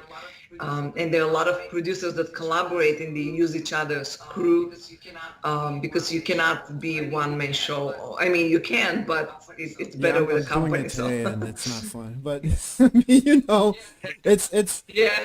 and I think it's one of these Yeah, things it's a that, good point. like you said, and now especially it's a lot harder because we have to social distance and the facility isn't quite running the way it usually does, and but that again leans to now we have to look forward to virtual mixers, and and maybe even it would allow producers who don't necessarily get to meet up all the time in person because of schedules, they can now maybe meet up online virtually in their own little sessions where they can trade ideas and tips back and forth and things like that. So it like like we were talking this just saying a minute ago is that there is a potential upside to the way we do things just by sort of having to plunge headfirst into this digital world, as Mark said. Yeah. It's true. It's true. It's better to And create. Go ahead. Go ahead. no, I was just going to say that even with virtual, they can be each other's crew again if they use Vimix and somebody can, do the graphic or switch. Because when we do Queen's Conversations, it's one person is switching. We're not using Vimix right now, but another person is doing something else. So if you have all that support, even if you're virtual and in a separate spaces, you can still help each other and collaborate with each other. Absolutely. Yeah, it's true. Creating in a bubble is not, obviously we can all do it and we've all done it. I've done it in a bunch of, creative endeavors in my life, but I've always enjoyed more the situation where you're, collaborating with people. I just think it's better things come from it, I think in the end. So whether it's Zoom or virtually or people in person, when we can get back together, I mean, that's something that community media centers, really offer that you can't get just, shooting a show on your iPhone. 100% agree. Yeah. I think we're going to begin to wrap up this segment, but do you guys want to promote anything going on at QP? I know Queen's Conversations, a new episode this week, Lucia? So we have this week new episode on Thursday, and it's about it's called Create Change, and we wanted to feature organizations and people that actually go out in the community and do things. And we had a similar episode before, which was very well received. And obviously, there's so many people that stepped up during the pandemic, and now to help with food and clothing and just a lot of things, but and it's so hard to feature everyone, but we just picked few, and we're going to have 3 guests, amazing guests. One of them, he was before in the show, but their organization is doing really great things for Queens. So tune in. It's at 3 p.m. You can watch it on Facebook, facebook.com/Queens Public Television, or on the website, or on our channels. And you can subscribe or opt in with your email on our website, and you will receive the notifications. But that's what's going on. And I know one of the hosts of the Queen's Conversations, John Collins, he's the producer of the live election show, which is coming up on the election night. And that's a huge effort from everyone, I would say, in QPTV. Everyone is doing something behind the scenes, and it's a very, very collaborative effort. And that's another thing when you're in an environment of like an access center, like QPTV.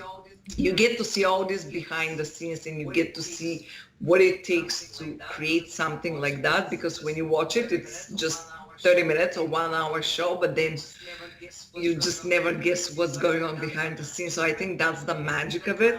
And even now it's not losing its magic, even if it's on Zoom. Well, half of the guests will be on Zoom.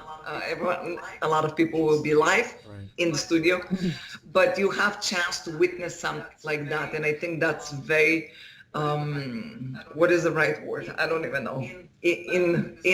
Not indispensable. I don't know. Yeah. Invaluable. Yeah. Yep. There you go. Absolutely. Yeah. Yeah. And Lucia, Mark, you just mentioned the election. I think earlier we were discussing the we're going to air election night coverage on QPTV radio. Is that correct? Yep, that's right. For the first time, we're going to be live streaming our election coverage. As Lucia mentioned, we're doing live election coverage on our cablecast channels November 3rd at 8 p.m. You can visit our website qptv.org to get the details of your local channels if you're watching this in your local here in New York, to watch our coverage. And I think the cool thing about our coverage is going to be not only national coverage, but we're also, because we're, sort of leaning on the community side of things, we want to sort of offer a hyper local kind of focus on local races and things of that nature that maybe you can't get somewhere else.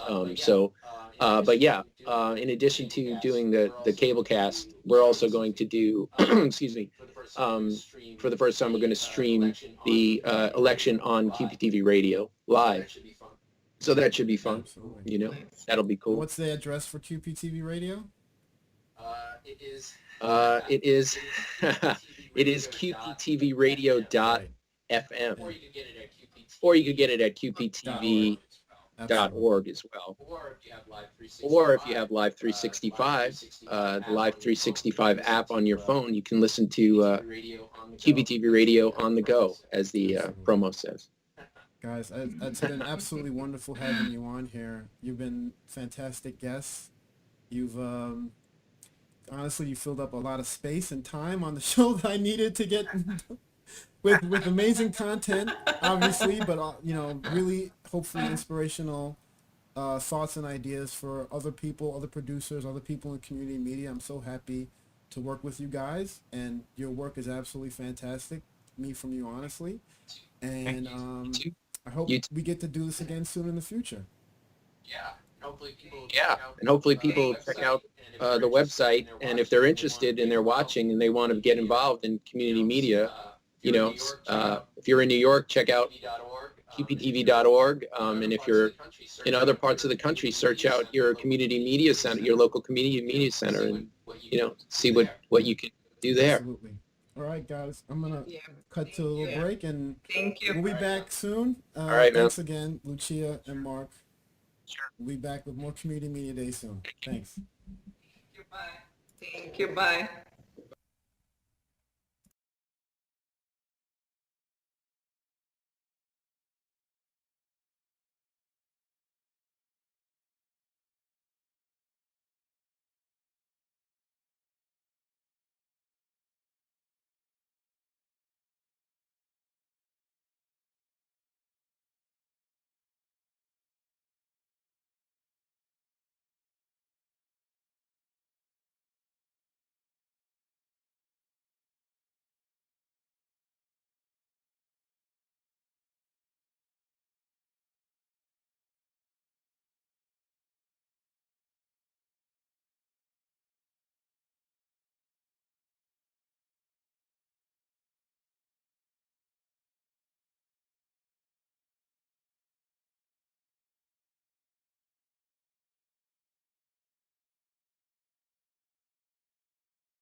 There's no shortage of content.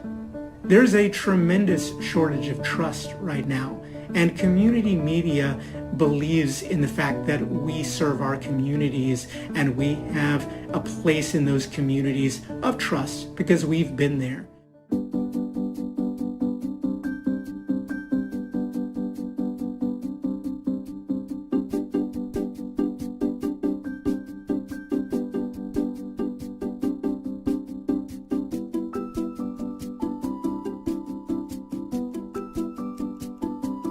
With our program, The Repudian, we really kind of teach people about journalism, what are the ethics and the basic tenets of journalism, and then how to become a journalist, how to be a journalist, come to cover your neighborhood, because that's not really happening across the country, but certainly here in Grand Rapids.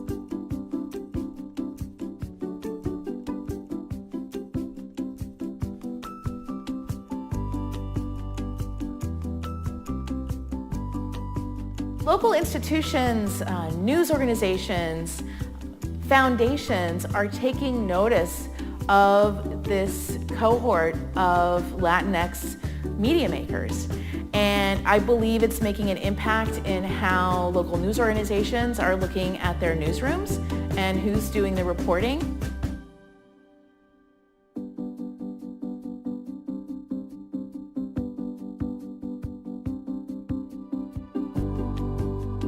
We are building non-source relationships. We're building connections between ourselves, our newsroom, and the people that we serve as public servants.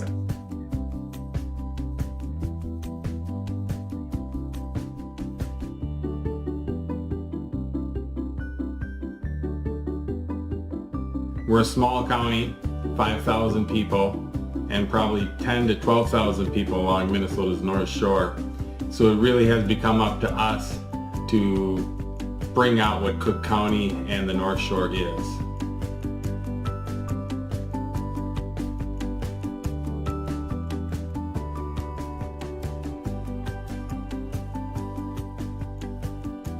We're in the south end of Seattle, where it's a news desert, and they're trying to make politics on a local level reachable. So for me, it's really around gender and race and economics, where I would love for people and all people within that bracket that don't have historical access to have access to technology and media. With a lot of different platforms at our disposal, we have different entryways for community members to really kind of take part, and we as citizens really probably are the best chance of making sure what's going on in our neighborhood, our community, is being covered. It's a beautiful participatory medium, and to me that's where the power is. I came upon community radio and was really shocked. It was loud, it was rambunctious, it was unusual. It inspired me to want to become a journalist. In order for a community media operation to be really successful, you have to have community buy-in. It has to be wholesale community buy-in. Times like this are why people do media. This is why we are engaged in our communities, to try to provide a voice for people, to try to provide information, opportunity, and some hope.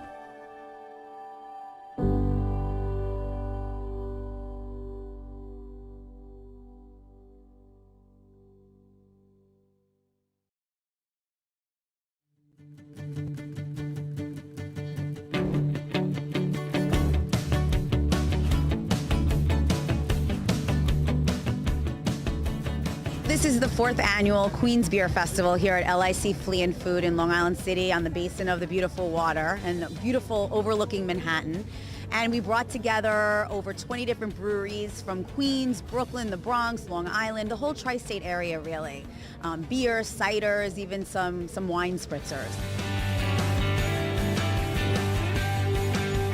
It's a wonderful way to celebrate Queens and to celebrate local.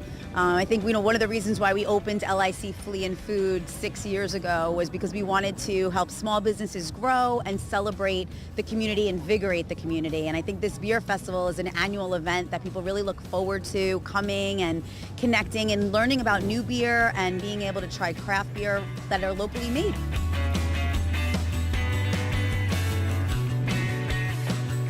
I found out about the festival because my teammates, I play for Queens Rugby Club, we all figured it would be a great team building exercise to come here, support some local businesses, have a few beers. We're all here together, socializing, having some beers, doing a little bit of recruiting. It just adds to chemistry within the team,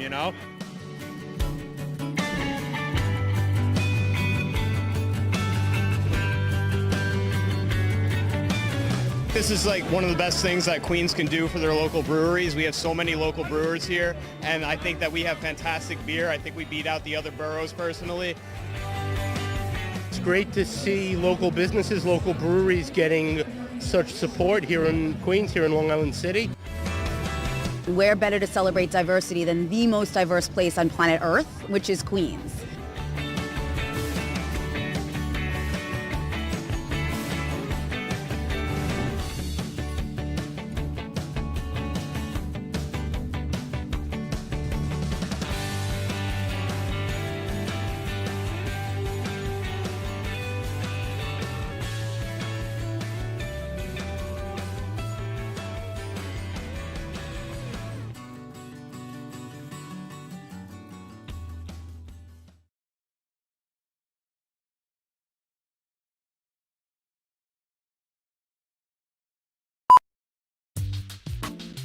My name is Pedro Castano, and I'm a master control operator here at Queens Public Television.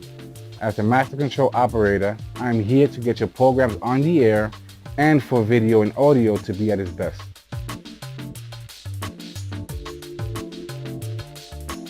Watch, learn, create. We are QPTV.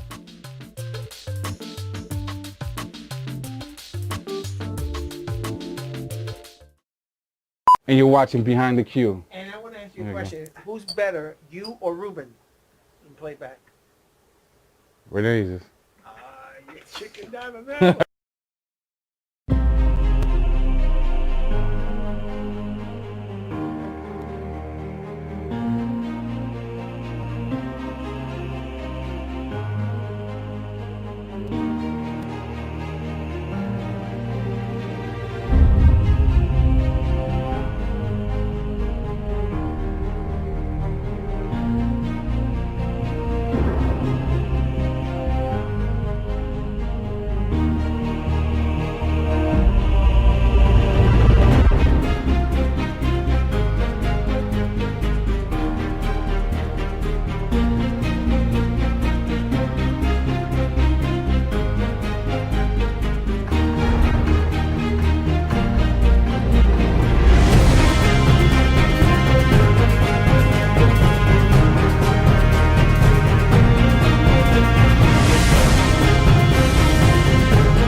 Hi there, this is your Queensborough President Sharon Lee, and I am delighted to join you here in celebrating National Community Media Day. Here in Queens County, we celebrate QPTV's success in particular in being a platform for the robust public exercise of free speech via public access television. It is a legacy of the late Claire Schulman, a trailblazer and one of the former borough presidents of Queens, who was instrumental in the creation of QPTV, the first public access channel here in the borough of Queens, where we are home to nearly 2.4 million residents. We are the most diverse county here in the continental United States. And as you know, one of the cornerstones of a healthy democracy is free speech. And community media in all languages and platforms are a critical vehicle of and for democracy here and around the globe. And so it is my honor and privilege to declare today, October 20th in the year 2020, as Community Media Day here in the borough of Queens. And I on this day, I think the best way to honor Community Media Day, even better than a proclamation, although I know that's pretty dope, but the best way to honor Community Media Day is to make your plan to vote in this year's critical election. We have perhaps the most consequential election of many of our lifetimes to date. And here in New York, including Queens, we can begin voting as early as this Saturday, October 24, through November 1st. 9 whole days to find the time to vote at the poll site before November 3rd, the regular election day. But if I may, I advise you don't wait until November 3rd. Don't wait until November 3rd. Plan to vote before the end of this month, before the end of October, before Halloween, in fact, because there are some shenanigans out there and we don't want to let anyone play trick or treat with your vote. And so make your plan today on Community Media Day, and make your plan of when, where, and how you will vote in this year's critical election. To find out either your early voting poll site, or if you must, your November 3rd election day poll site. And remember, these two are not the same. You'll need to go to your assigned poll site. But to find your poll site, check out the following website: findmypollsite.vote.nyc. It's findmypollsite.vote.nyc. And so I urge you, if you are able, to plan to vote as early as you can and as soon as you can. And I will say one thing: if you can go to the grocery store, if you can go to your local Stop and Shop or your local ShopRite, your local Trader Joe's, your local bodega, if you can go grocery shopping, you can go to the poll site and cast your vote in person. Because tomorrow is never guaranteed. And so thank you and happy Community Media Day. Let's get out the vote.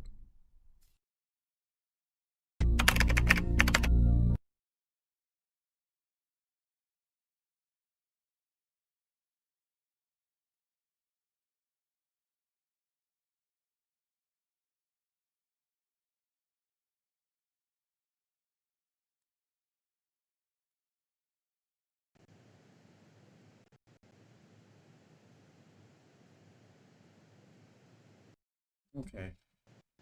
We are back live. I have Mario from QPTV's Access Services Department on with us. How are you doing, Mario? I'm doing well, James. Happy Community Media Day to everybody out there. Thank you very much. Would you like to explain to everybody watching right now what you do at QPTV? So some of my duties at QPTV, my main duty is to help the community who comes through our door right from the very first start. You know, if you sign up for our classes, which at the moment we're reassessing on how to do safely due to COVID, but you sign up for the classes that you want to learn how to make your own show, learn how to use equipment. I'm there to guide you from the very beginning in registering, doing the orientation, and then on the actual classes themselves. My 3 classes would include field production, studio production, and editing. So we help you get your voice out there, give you the tools of what you want to start doing, and give you the know-how on how to make a show from pre-production planning all the way to post-production end. The great thing is we play your shows because we help you facilitate on how to do it, but the key thing is they are your show. This is your intellectual property. This is your voice, and you own your own voice. We don't own your voice. We just give you a place, a platform for you to actually put your voice out there. Okay, wonderful. So yeah, like you said, things are a bit different now. Um, when did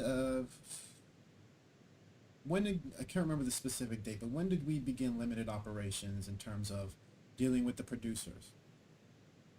Uh, Funny, fortunately enough, it was around in March. We were just gearing up for our latest round of classes that would have started in April. We had the registration already done. We were about to start going into orientation, and I believe a week before orientation, we had to stop those classes. So we do have a queue. For whenever we do restart, those are going to be the first people in line for the people who still are able to take the classes. Um, but that's when we started the limited productions from from our facilities. It's it definitely it has to affect the way you work because a lot of your job involves dealing with those people and those producers, and it sort of affects the way you work right now. Um, in terms of moving forward, or even since everything has gone down, have you heard or talked to any of the producers that would come in regularly? Yeah, a bit. We started doing limited uh, checkouts for the equipment. Before we were able to hand out equipment to our producers again, we needed to find a way to do that safely and healthy for not only us but for the people. So we got UV lights. We got a lot of safe sanitary ways to give the people equipment, lights, cameras, microphones, all that. Disinfect the equipment before it goes to the hands, and then when it comes back from your hands, disinfect the equipment again before they go out to the next producer. So even our producers are slowly starting to ramp up their productions again. It's one of those things where we're all learning on how to adjust ourselves. Some are producers who were mainly more studio are learning how to do stuff more on the field, doing whole productions as we're all doing. I'm speaking from my home, as you are speaking from your home, James, and we're going to the studio facility that's going out through the channels, it's going out through the internet. So this is not only something that we're doing as staff, but we're teaching the community to do as well. Wonderful. Um, I had a question before about I think it was about training, but have producers asked specifically, have they shown any concern about coming to the facility, whether wanting to come to the facility, not necessarily seeing um, much of an issue with it, or the other way around, where they would people that had come almost every week for years are now not necessarily looking to come. What are they? Are producers saying anything? Are they talking about what's going on in terms of what they expect or what they're looking for in the future? Yeah, I think you have to be living under a rock not to have any kind of concerns. A lot of them do have concerns. Even as I said, when we were, slowing everything down, we were about to start up our new round of classes. Everybody that we contacted, about a good 99% of them were relieved to know that we were actually slowing stuff down, not having the classes, because they were concerned of coming into the facility, you know, um, every week with a group of people that only get to see you once a week, so they don't know what's going on in their regular lives. So the producers that we had for years, again with the same kind of mindset, where they were a bit they are a bit apprehensive, or they see with the safeguards that we're putting into the facilities, and it does give them peace of mind, enable, even just to come into the facility for a few minutes, grab that piece of equipment, knowing that it's disinfected. We also, having a little bit more stricter guidelines where it's done by appointment. So we don't have two different producers coming in there trying to check out equipment, and with them bumping into each other in a small confined space. As an instructor, what sort of I don't know what you would call it. I'm thinking call it tips or skills, but what do you think would apply as you as an instructor dealing with workshops? What sort of new things do you think you would have to incorporate? Let's say if a year and a half from now things are sort of back to normal, what do you think would change in those workshops in terms of even just as an in-person thing? Obviously, who knows how long social distancing is going to be a thing, as part of our, everyday life. What do you think is going to change?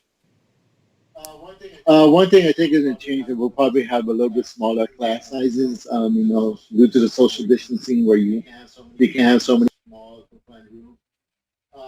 people in a small. I can't say that it's, I guess, a bit of a silver lining is technology is getting so much better, where you don't need that many people to run a production. So we've actually been gearing up with the equipment that we have that lets you do things a little bit more remotely, having kind of like that one or two man band kind of production team, the person running the different bits of equipment, whether it be switching the keys, putting in, kind of lower thirds and that kind of stuff, and then while the other person does, maybe a little bit of audio stuff, and work can be remotely done, one way or another. Funny enough, one of the other hats that I wear over here is working with the new technologies that we're doing, and simultaneously, as we're running this interview, they're watching this in another portion of the facility, because I was doing a remote, trying to see how one of our products that we're working with, VMix Call, how would that work if we're doing it remotely? So they're watching this as well, trying to doing this through VMix Call, as and that's one thing you're going to see coming to the new kind of era that we're doing all this remote stuff. There's a lot new, more flavors. We're using VMix Call in one area. You are now using Skype. You have now with Zoom, Microsoft Teams, Google has their own version. So yeah, there's a lot of ways to integrate it, and that's again one thing that would be good, to learn all these different aspects and what's going to be best for you as a producer to get your voice out there, and that we can help you make it look the most professional kind of way possible. Wonderful. Can you give us, without giving out specific details, can you give us a kind of slight overview of what sort of new technology, or what type of new packages will be available for producers in terms of being able to access this remote kind of production? Yeah, so we're there's different types of productions for different types of things that people want to do a little bit more scaled up, a little bit more scaled down. For the person who just needs to do a couple little talking heads, they would just need a switcher with one or two cameras. We have things scaled down to that kind of level, to where we have people who do music. They have a friend who's doing a concert out in the venue. Not so much anymore due to COVID, but they're doing a concert event. They'll need more of like a four camera system. We have different versions of four camera systems. Some producers will know. Sling Studios, one flavor. We have another thing with vMix again. So we have different kinds of tools that helps you do that kind of more robust kind of productions. Again, we're teaching that kind of stuff, and in doing that, not only are you able to facilitate that playing that through our channel, but you could play through it through your own social media environment as well. Whether it be YouTube, Facebook, or whatever it's your flavor. Absolutely.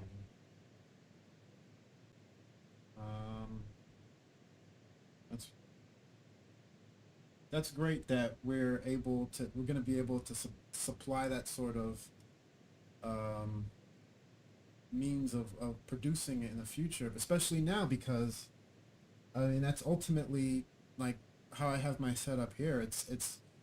You can alternately use it to stream like we're doing now, or produce a full blown production of a TV show, and there's sort of a blending of lines between sort of the professional broadcast and streaming equipment and sort of what teenagers are using at home to play video games online, And it's interesting how, to me, it's all sort of falling into that realm of community media where community media is not usually non-for-profit organizations are restricted to a budget and therefore using, I don't want to say lesser, but not necessarily the best that money can buy. And now a lot of what is the best isn't necessarily the most expensive. And it's good to see, and it's good to hear that those things are happening. Do you have any additional thoughts on how that's going to change in the future in terms of workshops and production and how we're going to teach? Obviously, I'm sure, especially with the whole situation that we're in now with coronavirus, is that we're going to have a lot more remote sort of engagements, like possibly virtual mixers, and a lot of organizations have moved entirely to virtual workshops. There are limitations to that, obviously, when it comes to things that are hands-on. But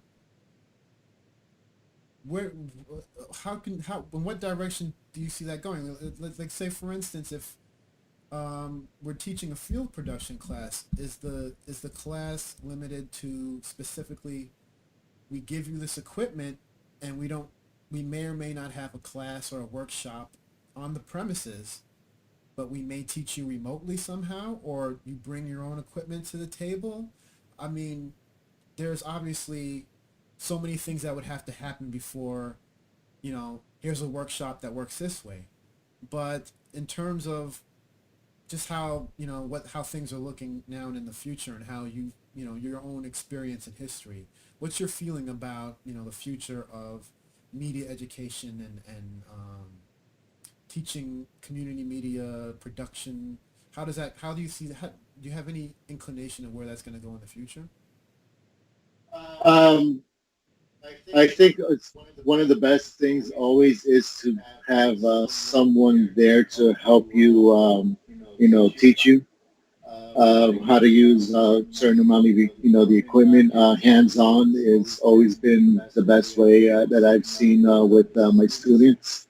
One thing the way I like to teach is, give them an overview of at the beginning of a class, and then, go hands-on, really getting that muscle memory in.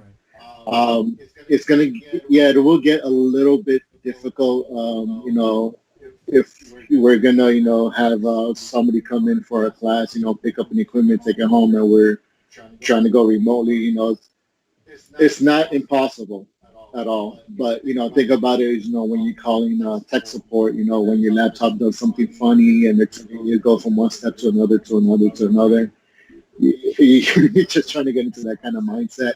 But it's, it's nothing at this moment is off the table where it can be something like that. It can be something where where it's a mixture, you know, of learning in with the live setting, and then you know if you're something that you need to be refreshed, you go to maybe a YouTube video that we produce for you, and then you could go through steps through there. We've gotten a little bit more in detail of building packages of kind of like our own freehand textbooks on how to put stuff together, you know, put up this portable production package together. So, you know, we've been doing these uh, these textbooks kind of things, you know. We call them living documents, you know, because we love to get the feedback from our producers to say, okay, this was a little bit harder to understand. It would be better if you worded it this way, or you know, this was actually really good. You know, so we take the feedback from our community very seriously, and you know, because in the end of the day, it's we're doing this for you to get your voice out there, and you know, the easiest way possible for you, the community, to get your voice out there. It's been a pleasure talking to you because you really help fill in, you know, what's going on that end of dealing with the producers, because I mean a big part of what we do is that we can't survive without the producers, and ultimately we provide also an incredibly valuable resource that is virtually I don't want to say free, but compared to a lot of other places you would go to deal with learning and handling professional, you know, video production equipment. I don't think you can find, you know, you can't walk. It's a little difficult to walk into a store and you know, can we play around with this equipment? And you know, QPTV and other access centers like it is a type of place where, you know. And it's one of those things. I mean, and that's the key word is professional equipment. You know, it's not like, you know, we're just getting little things off here from, you know, not saying anything bad or anything, but you know, that's about anything. This is professional equipment that you will see in big name facilities from big networks. You know, this is the same equipment that we're using. We are always looking for the new technology, what's going to be the future, because it makes, you know, no sense, you know, for somebody to come to our facility to handle something, some kind of camera or some kind of audio equipment that's over 15 years old, you know, that, you know, and again, you know, it's like you say, you know, without the community, we know there's no us, and this is, you know, the whole point of community media. And I also want the community to know, and we've put this out in the promos, you know, I was watching the promos that we put out. We're here just to get your voice out there, whatever your voice is, whatever side of the aisle you're on, whatever you want to say, it's for you to say. We're not here to stifle your voice. You would never hear me try and interject my own personal opinions into your show. The only thing that while I'm there to help you is for you to get the best quality product, whatever the product may be. So that's one thing that I can say that about community media, about access centers like ours, is no matter what your voice is, you can have your voice out there. That's well said. And with that, I need to take a break, and I'm so happy that you came on with me to talk. I can't thank you enough, and it's a shame that we're in this situation because it's always been a pleasure working with you in the office. So hopefully we'll get back to that soon. But again, thank you so much for coming on a Community Media Day Live and giving that information to our audience, and hopefully they'll also want to take the next step in joining, you know, the mission. You know, free speech media, QPTV, community media, all that stuff. Thanks again, Mario. Thank you for having me, James. It's been a pleasure. All right, man. I'll talk to you later. All right. All right.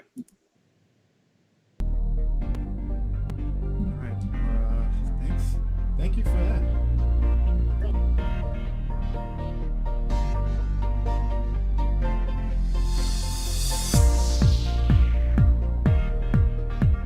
What is Community Media Day? Community Media Day is an annual celebration of voices that brings awareness to the importance of free speech and accessible media for all individuals to have their voices heard. Queens Public Television is a not-for-profit public access television center serving the most diverse community in America. QPTV's mission is to cultivate, create, and to facilitate free speech media by and for the people of Queens, New York. Original programs created for television gives members of the community an opportunity to have their voices heard on a free platform, which is the public access channels, that would otherwise be closed to them. Public access brings hyperlocal communities, government, and Queens residents together to share ideas, co-create, discuss, participate, and to provide useful information and announcements, or to simply express themselves and exercise their rights and basic freedoms as provided by the Constitution of the United States, and that guarantees freedom of speech for all. At QPTV, there is no censorship or control of program content except as is necessary to comply with local, state, and federal law. Tune in to Queens Public Television and A Clip in Time, Civil Unrest in the United States, A Call for Action. The premiere will debut in October and will be re-cablecast in November. Through the medium of television, QPTV encourages all members of the community to participate in this great process of democracy. We acknowledge the First Amendment of the Constitution is not only the foundation of American liberty, it is also the reason for our existence. Visit qptv.org/civil unrest in the United States, a call for action, to keep abreast of the latest updates on the series.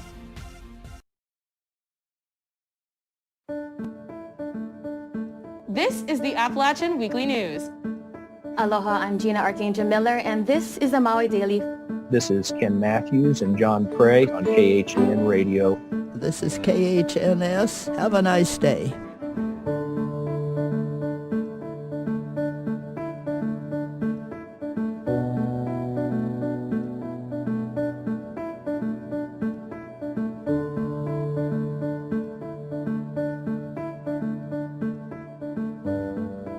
So when I look at the current landscape of community media, I think that it is a space for people to just foster healthy relationships.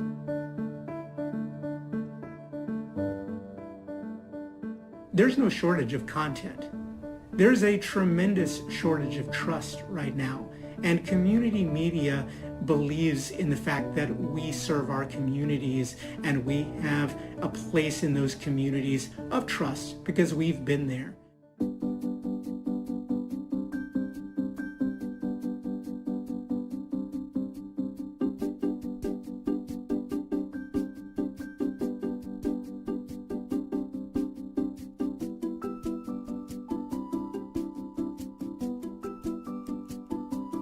With our program, The Repudian, we really kind of teach people about journalism, what are the ethics and the basic tenets of journalism, and then how to become a journalist, how to be a journalist, come to cover your neighborhood, because that's not really happening across the country, but certainly here in Grand Rapids.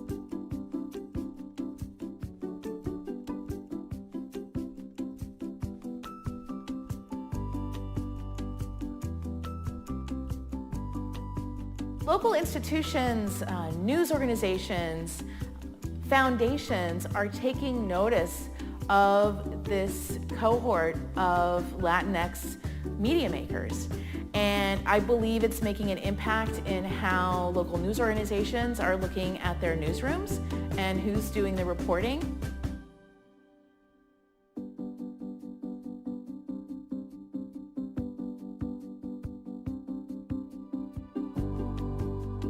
We are building non-source relationships. We're building connections between ourselves, our newsroom, and the people that we serve as public servants.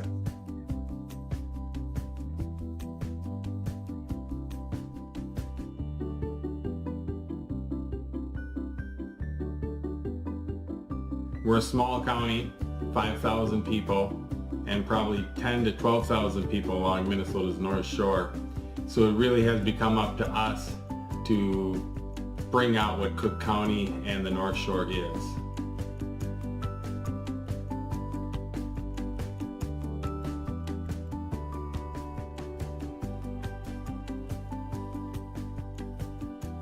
We're in the south end of Seattle, where it's a news desert, and they're trying to make politics on a local level reachable. So for me, it's really around gender and race and economics, where I would love for people and all people within that bracket that don't have historical access to have access to technology and media. With a lot of different platforms at our disposal, we have different entryways for community members to really kind of take part, and we as citizens really probably are the best chance of making sure what's going on in our neighborhood, our community, is being covered. It's a beautiful participatory medium, and to me that's where the power is. I came upon community radio and was really shocked. It was loud, it was rambunctious, it was unusual. It inspired me to want to become a journalist. In order for a community media operation to be really successful, you have to have community buy-in. It has to be wholesale community buy-in. Times like this are why people do media. This is why we are engaged in our communities, to try to provide a voice for people, to try to provide information, opportunity, and some hope.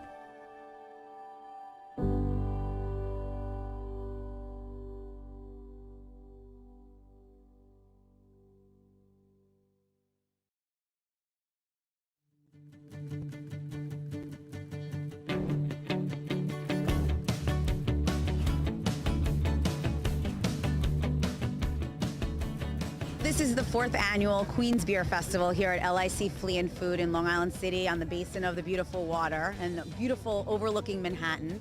And we brought together over 20 different breweries from Queens, Brooklyn, the Bronx, Long Island, the whole tri-state area really. Beer, ciders, even some wine spritzers.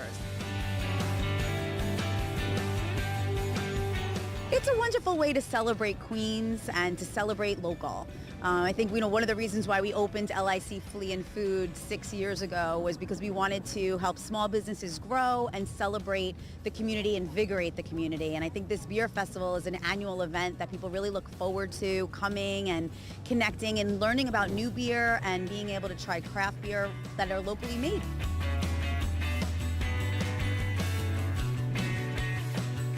I found out about the festival because my teammates, I play for Queens Rugby Club, we all figured it would be a great team building exercise to come here, support some local businesses, have a few beers. We're all here together, socializing, having some beers, doing a little bit of recruiting. It just adds to chemistry within the team,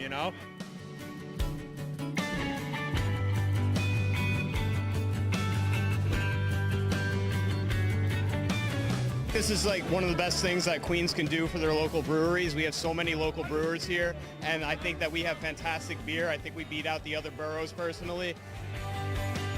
It's great to see local businesses, local breweries getting such support here in Queens, here in Long Island City. Where better to celebrate diversity than the most diverse place on planet Earth, which is Queens.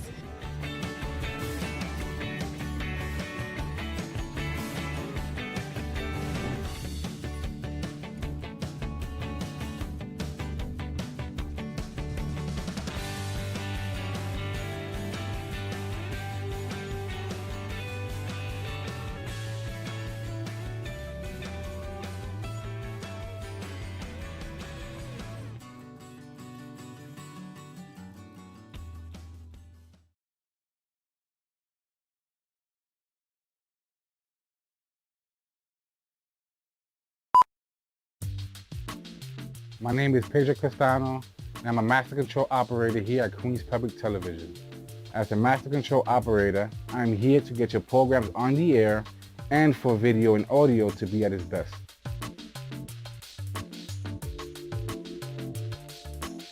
Watch, learn, create. We are QPTV.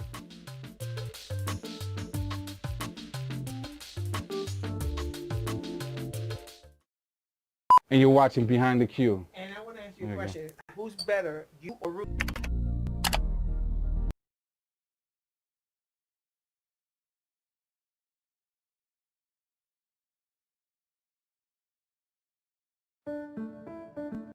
Hi there. This is your I always be a youngest in the school and always advance in many things. I graduated college when I was 18 years old. I was a single parent with one daughter. Her name is Tanya. I started the job at the bank when I was 18 years.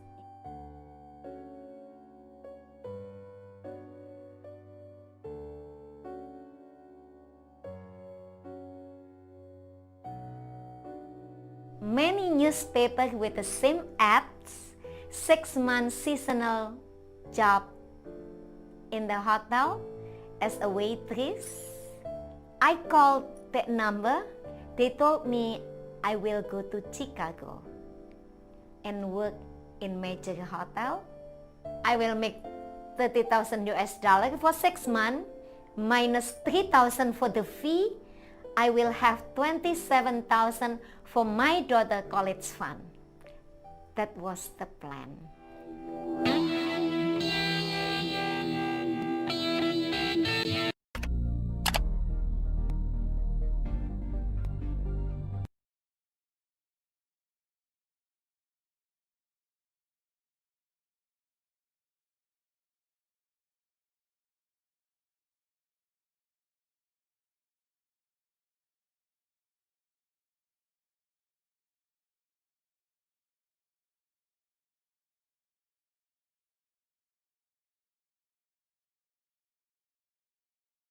And pardon the difficulties. It's a live stream.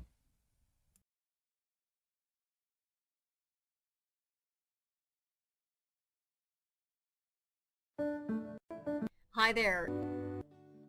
I couldn't imagine what would happen to a child when a mother is taken out of that family for whatever reason, and some of it, the stories were horrifying. You know, children would be coming home from school, their mother would not be there, or they would be in the apartment when the police would come and the mother would be extracted from the apartment, and that really tugged at my heart, that I said, let me do something that would, you know, help that cause. But then to engage the women in their stories, I would be like, my goodness, that could be, you could be my niece. I began to see that the mothers had the same hopes and dreams of any mother, that they wanted the best for their children.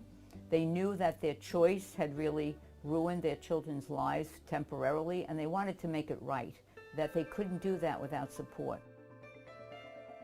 I had my twin daughters who are now 9 years old, and things didn't work out with their father, so I had moved in with my parents, and I was just kind of trying to use any means possible to make as much money as possible to do this on my own. So I ended up selling drugs, and I ended up making counterfeit money. So I ended up getting incarcerated when I was 19 weeks pregnant with the son that I have now. Who am I? Well, I'm a sister of St. Joseph, proudly, and I'm part of a wonderful family called the Fitzgeralds. So my life is divided between those two wonderful communities. You know, life doesn't happen in this office, it happens out there. So I have to really be a part of that community in whatever way I can be every day. I was in the county jail for 3 months, and from there I went to Bedford Hills, where I was in general population for about a month, and then I got put up into the nursery, where I was there for about 2 weeks before I had my son. So at least I got to get comfortable to it. I got to meet Sister Tisa. I got to see that, well, okay, this isn't as scary as I thought it was going to be, because here's people that actually care and who, you know, see that people can make mistakes but could come back from it and really just want to help. How you feeling? Good, yeah, you look good. I'm supposed to go over there today to do a final walkthrough.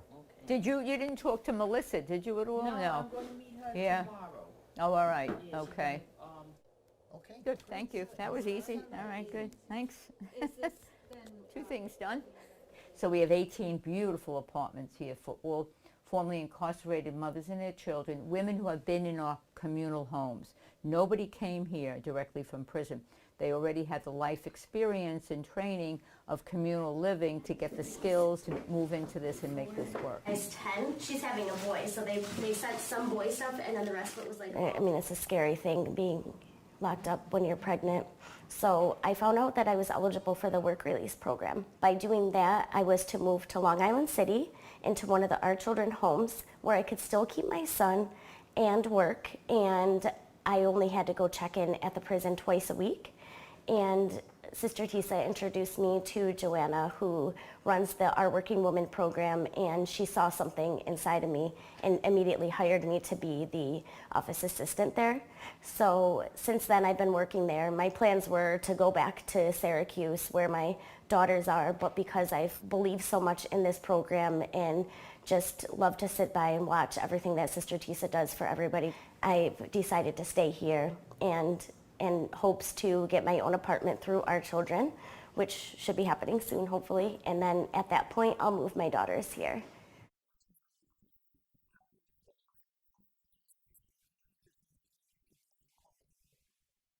We built this building, and 6 years ago, through the help of many community-based organizations at the city and state level, but also the local community was very supportive of it. And that's a hard thing when you say to the community board, we're going to build 18 permanent apartments for formerly incarcerated women. And you went to the community board, and the community board unanimously said, go for it. Then you know you've really made a difference in this community. So here in Teen Program, we do a lot of different things. Right now, we're working on healthy relationships with our teachers, with our peers, in our community, with our parents. I wouldn't be here if it wasn't for Our Children. I'm an original mom here of Our Children. I had my daughter when I was incarcerated. From the moment I got to Our Children, I knew in my soul that this was where I was meant to be. And I guess Sister Tisa kind of saw that in me way back when, and I was hired on staff. But the opportunity to know all the negatives in that world and be able to make positive differences, to be able to do that on a daily basis humbles me. I could never give back to Our Children, Paul. God, you do give back. I love you. She's real. She's the real deal. She's why we do what we do. Our recidivism rate is like 2%, whereas you look at 30, 40% in terms of the state or the nation. These walls are filled with success stories, and that's the nice thing about it, that everyone is a success in her own way. This is one of our thrift shops, and we will be developing that clothes cleaners over here will become the second site here. A wonderful thrift shop. Why is it wonderful? So much, because the community, they come and and we try to help them, and they're grateful for that. Yeah, that's it. Good, good. Come on up here with your new look. Now, come on up. Yeah, hi, how are you? How you doing? Good to see How you feeling? Okay, good. You know, I'm moving on the 28th, right? You're moving where? To my mother. I know, okay, and that's it. One of our new residents here. What are you doing here? What are you Working? Yeah. All right, doing your, doing your internship here. Yes. All right, good. Helping this woman? Yes. Yeah, right, that's it. I love her. People often say, what's the secret of your success? And it's really not our success, it's the success of the women in really buying into a different way of living. It's not easy. They have to work hard. They have to really be committed to rebuilding their own life and a life bonding with their children, but the staff is there to do it and their peers are there to do it. And that's the difference. They go home at night to a nice communal setting where they have shared meals together. They have to share the cooking and the cleaning. They don't do it alone. And that's really the secret. When you're incarcerated, and from the officers, from everybody from that standpoint, it's just like they make you feel like you are your crime and like you can never do any better. And then you have somebody like Sister Tisa that doesn't see you for that. They see you for what's on the inside and your doors are open to so many possibilities, and it actually makes you thrive as a person and be successful in life because you know that somebody is actually there, you know, pushing you and patting you on the back and letting you know that everything that you're doing is going to be okay. Okay, and again, this afternoon the food pantry is open from 3 to 5, so the lineup will be starting shortly, but come in, okay. Hello, hi everybody, hi. Welcome to the best food pantry in Queens, right? As you see, we get, things from City Harvest on delivery days also, breads and all kinds of things. And again, all of these places are run by our women. Like Nina is one of my clients, Kelly, Giamara you met in the set. It's all the women who are running these programs are our former clients. Yeah, so they have because they have the heart then to really do it. And it's more than a job for them. And then again, they serve as a real role model for women coming out. If you can do this, you were where I was once, and with hard work and support, your life can be changed. All right, there are a lot of women who are not here now. They're out in different areas of internships. We try to encourage businesses in the neighborhood to give our women the opportunity to have an internship with them. So that's really, they learn the workaday world, and then they come back here to kind of debrief and get their marching orders for the next day. So that's what happens here. Our main focus is we want to take women that are affected by the criminal justice system and give them whatever lessons, workshops, training, certification, schooling that they need to have a successful career. And it's not about just getting a job, but it's also about how to keep it as well, and communication and team building and, just coming out of your shell and being able to talk like this, I guess. So I would say moving forward, my kids, they know exactly what happened. I've never kept anything from them because the truth is they're gonna find out. And I want them to always trust me, to be able to come to me with anything. In order to do that, I have to be honest with them too. And my son's too little to know right now, but he'll grow up knowing what happened so that hopefully his life can be different than mine. We have one little girl here whose mother's still in prison. She was in the prison nursery and she had to come home. Her time was up. She had no family to come to, so one of our teachers is raising her until the end. So when she comes home, she'll be coming out to her own the child's family, which is really nice. It's good. Yeah, here she is. Here she is. Chelsea. That's Chelsea. How are you? You feeling better? Are you feeling better? Yes, you are. You eating carrots? Oh, wow.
Community Media Day live on QPTV.org.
Hey everyone. Um, it's October 20th, Community Media Day. Excuse me. It's Community Media Day, which is a day to celebrate and recognize community media across this country. If you don't know what Community Media Day is really all about, it's pretty simple. Like I just said, it's an annual celebration of voices that bring awareness to the importance of free speech and accessible media for all individuals to have their voices heard. But it's a lot more than that. It's really community media is an accurate term. It's the community creating media. It's media from the community for the community, and it's incredibly valuable, and it's taken for granted because besides what's happening here, there's so many organizations that serve your community that rely on QPTV to let you know what's happening in the community. So in every way, what you want to do is support community media. And what you can do, I'll show you right now. Go to qptv.org and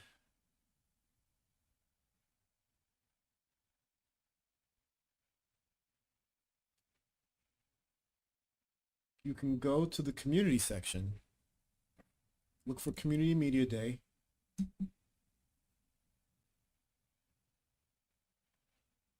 You'll see video, and we'll have this entire program up later. But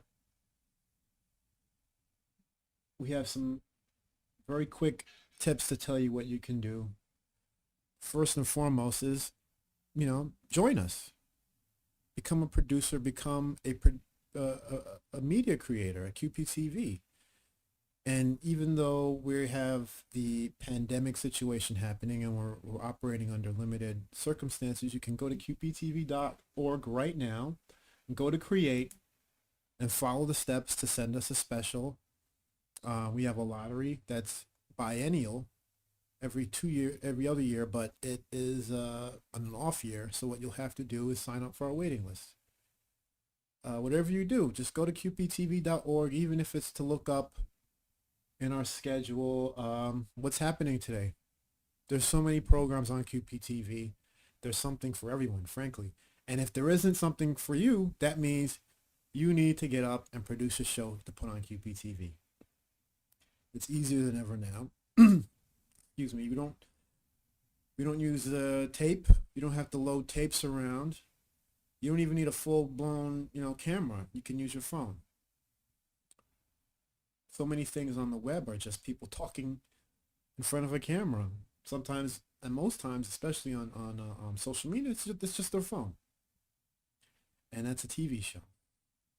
So anybody can create media. That's what community media is about. The key to community media centers like QPTV and others around the country and the world is that not only do we show you how to use media or the equipment to produce media, we teach you how to tell stories. Storytelling isn't just, it's not, it sounds very simple, but it's a skill. It's something that you have to learn. It's something that you have to build on. And storytelling isn't just words. It's images. It's motion. It's sound. It's the way video. It's the way a picture is presented. That's what community media is really about. It's telling people stories. It's affecting change through storytelling. So if you're going to really want to participate in what we're doing today, put out with your social media these hashtags, Community Media Day, and of course hashtag QPTV at all times, really.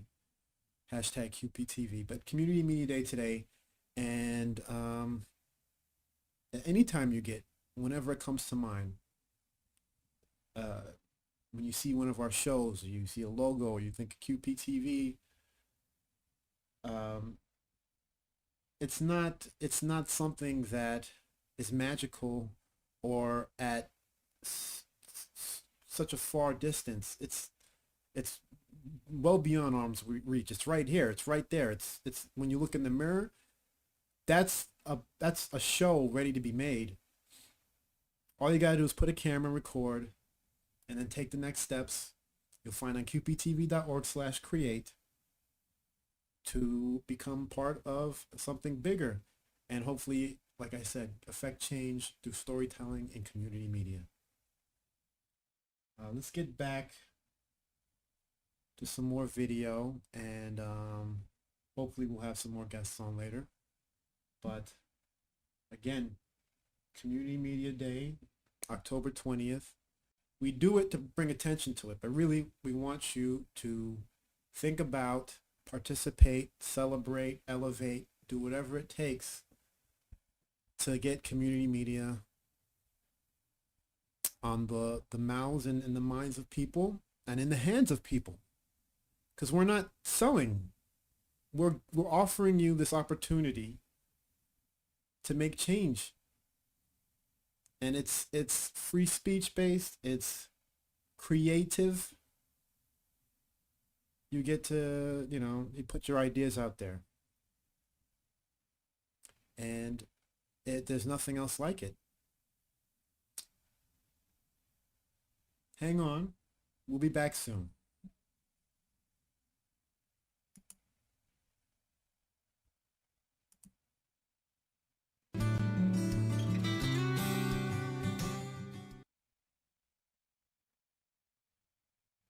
الله أكبر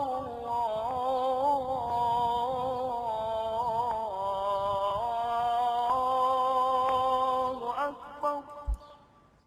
I'm half Moroccan, half Indian. I come from an interfaith home. My dad is Sikh and my mom is Muslim, and I'm Muslim. Along with Eid, I celebrate Vaisakhi and Diwali with my dad. Incorporating both cultures in my life is very important for me because I feel like my cultures are a really big part of my identity.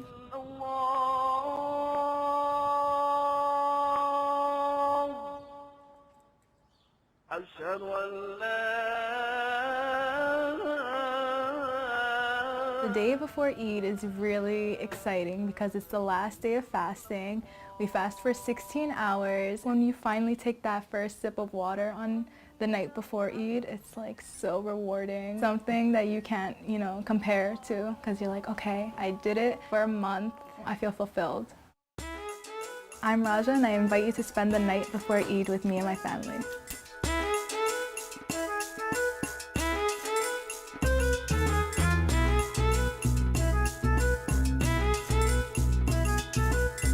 This is here our date. Definitely something that you put in the Moroccan tables, or actually the Arab tables, all the Muslims. So we break our fast with one date. My mom and my aunt are always cooking in the kitchen for like iftar, for dinner, and it's really tiring. We love doing henna. We like to do bukhor, which is incense, to get away like all the bad energy and the bad vibes. Before Ramadan, we do a house cleaning, so we can like have Ramadan have a good energy, and we do it at the end as well. It's like we're again. The whole month. The Romans believed in something called the numen. It was the spirit of a place or a thing, and I always felt like there were spirits inside the wood. I mean, this is something that we as humans have been doing since we first forged tools, and I mean the tools that I'm using aren't really very different at all from the ones that they used in Egypt and Babylonia when they were carving wood. This is knowledge that is passed on literally person to person. It's like this beautiful little ember that I feel like we have to keep taking care of it and passing it through the generations. I'm Deborah Mills. I'm a wood carving artist.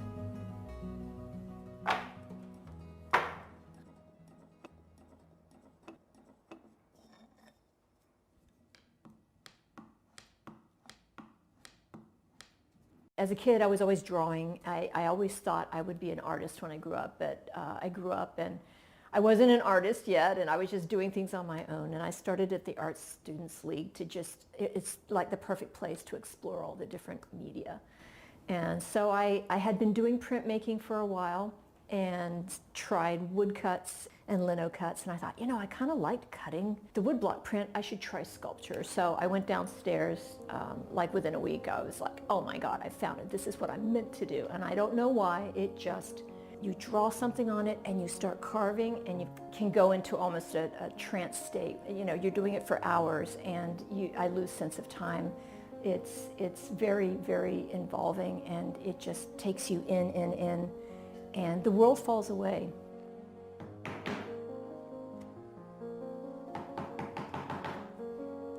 I'm a museum fanatic, so I always have a sketchbook and now my digital camera.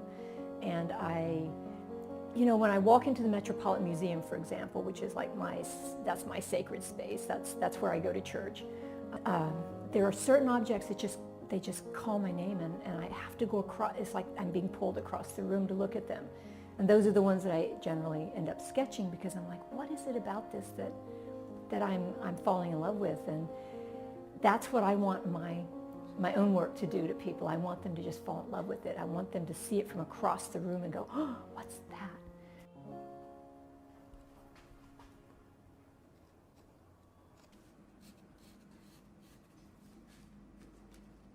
When I'm beginning a new project, I'll go through my sketchbooks and I'll say, oh, I love that little lion, or I love that little horse, or whatever the thing that they carved before was. How do I make it mine? I start with a lot of idea sketches, so they're just like, and I try to catch myself unawares. If I think about it too hard, it just freezes up. So I'll have a whole page full of doodles, and I'll circle the ones that I think are promising, and I'll put it on tracing paper. And so sometimes I'm taking tracing paper and going, no, I still don't like this. And instead of erasing what I've done, I'll take another piece of tracing paper and overlay it and say, well, what if I do this? Oh, that's good. And then when I know I've come up with something better, I either erase what the first one had and add the new bits, or it just sort of comes together. It's sort of a long process for me, the design process. I do a lot of architectural work. Sometimes furniture makers come to me. My most recent commission was To Kill a Mockingbird. While they were still, they hadn't hit previews yet. They were still working up to previews. Production manager called me and said, can you carve the Boo Radley dolls for Scout and Jim that he hides in the bole of the tree? And so in that case, I had a piece of wood that I've been lugging around since the days we lived in Iowa, but I thought it would be perfect for a folk art piece. They gave me instructions on the design. I carved the dolls. Now Jeff Daniels and all those other fabulous stars are looking at them every night. There's a real danger of wood carving as a tradition disappearing in industrialized nations very quickly, because we can't compete with the new production methods. The tools are expensive. The process is very slow. If you're paying rent in a place like New York City, your per hour is too high. I consider my great success is when a student comes in and takes my class, and then they go out and buy their own set of tools. And then I'm like, okay, that's another ember passed. I believe that hobbyists will keep it alive, and I really believe that in this digital age, as we get ever more virtual in our realities, this comes to have all the handcrafts and all the old things we've been doing since we were painting on walls in caves. That all becomes much more important to us. Passing this knowledge on to the next generation is sort of a huge mission for me. I want people to know how to use these tools and to keep these techniques alive. They're super important to what we are as a species, I think.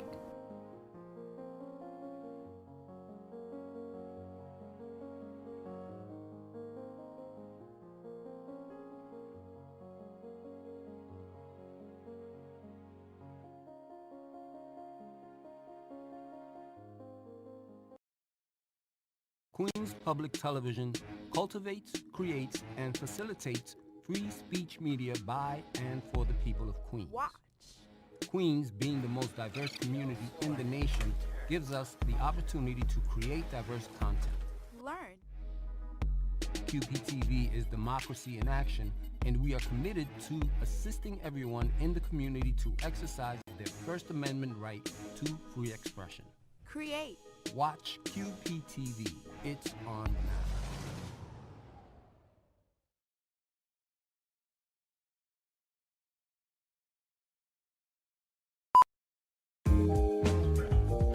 My name is Antonio Collado, and I'm the Broadcast Operations Manager here at Queens Public Television. As a Broadcast Operations Manager, I'm responsible for the daily technical function and troubleshooting of QPTV's transmission facility. It is my job to make sure that all the equipment we use to deliver programming to our viewers is working as it should and performing at its best. Watch, learn, create. We are QPTV.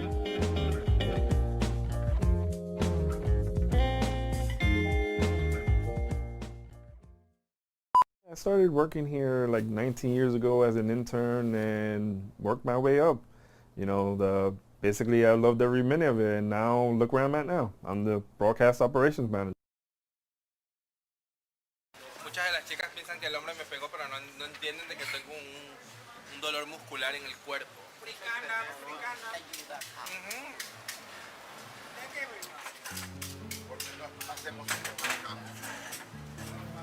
Quiero empezar diciendo mi nombre es Lorena Borjas y bueno, la razón que yo llegué a este país, estaba muy joven, tenía 20 años y realmente no tenía un futuro en México.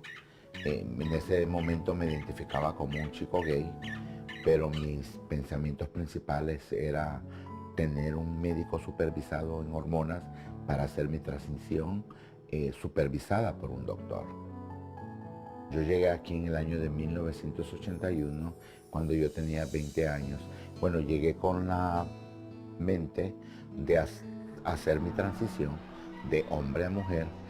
La hice, pero no tenía documentos legales. Fue en el año del 86 cuando yo pude tener mis documentos por el presidente Ronald Reagan bajo una amnistía. I supported this bill. I believe in the idea of amnesty for those who have put down.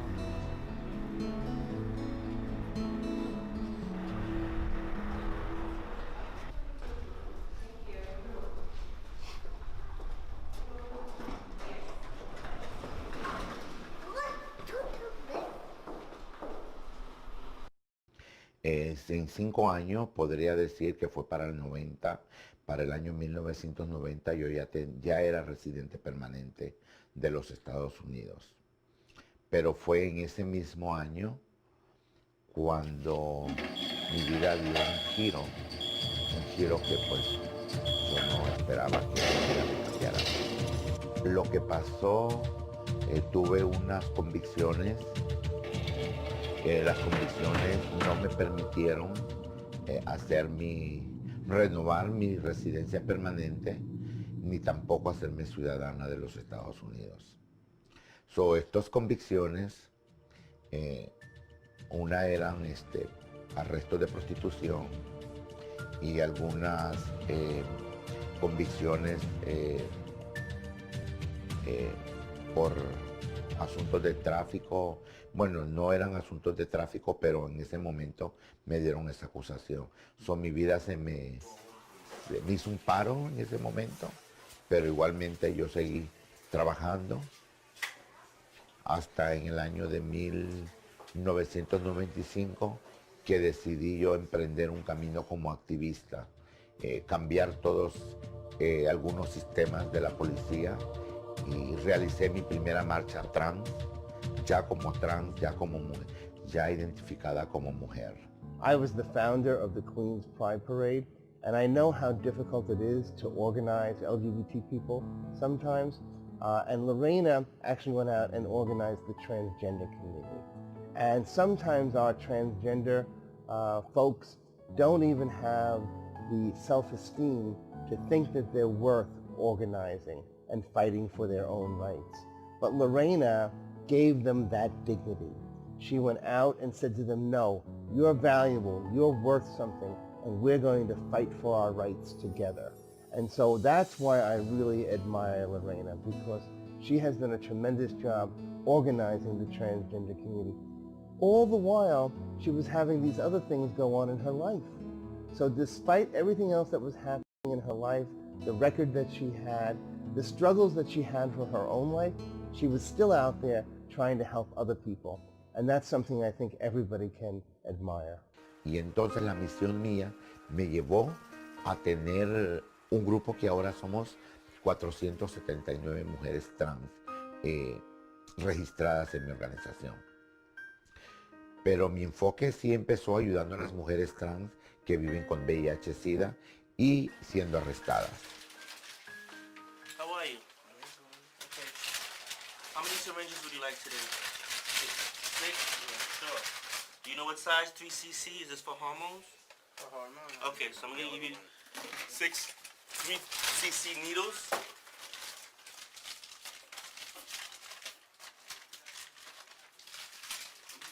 Do you need any alcohol pads or Band-Aids? Alcohol? Sure.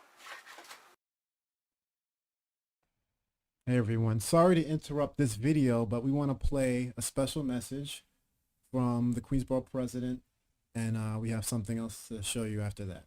Hold on a sec.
Okay.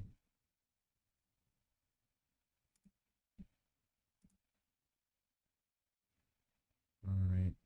Let's fix an audio issue. And we'll be right back.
Hi there, this is your Queensborough President Sharon Lee, and I am delighted to join you here in celebrating National Community Media Day.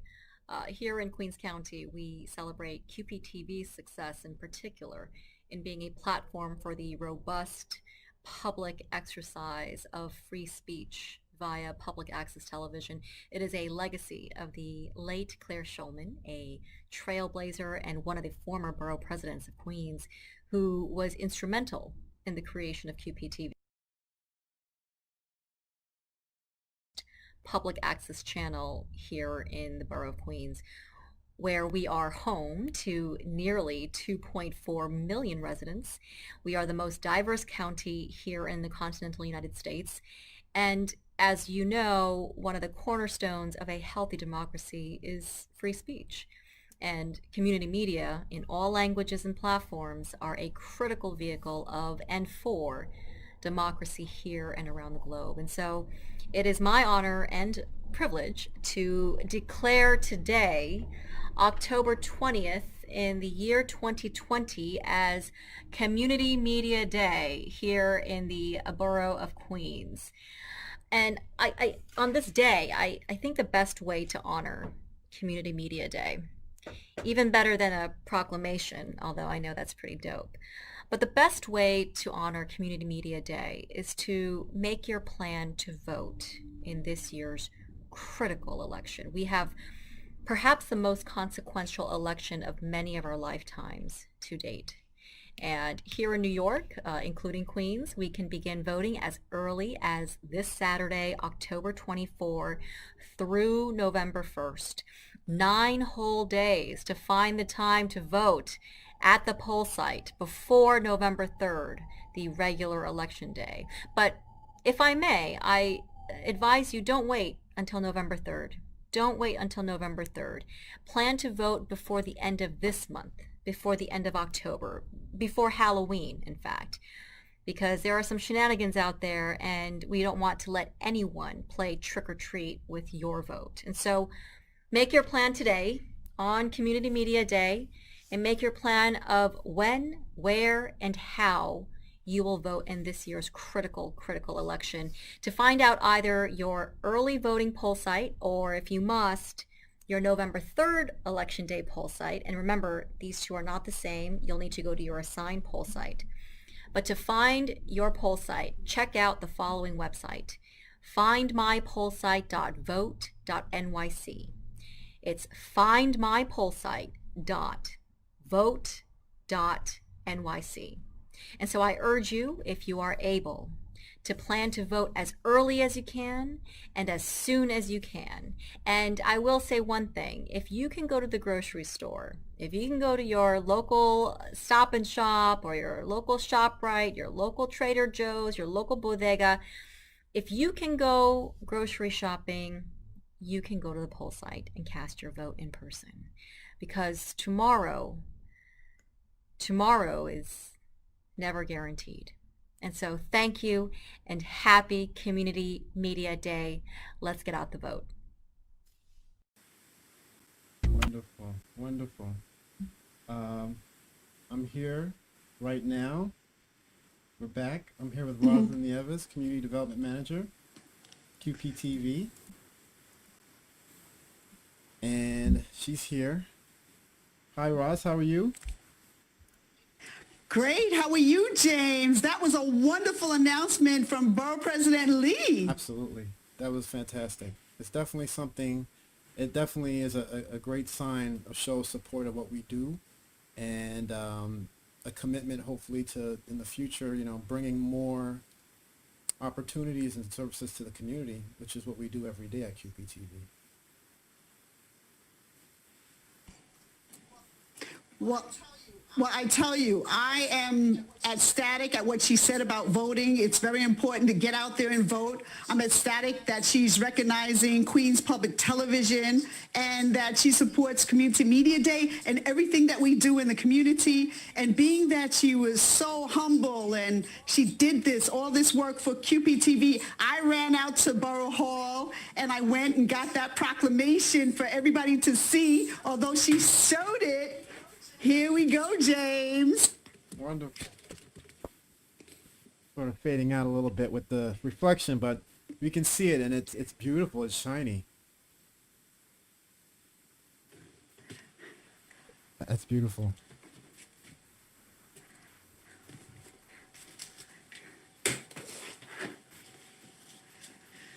So I love,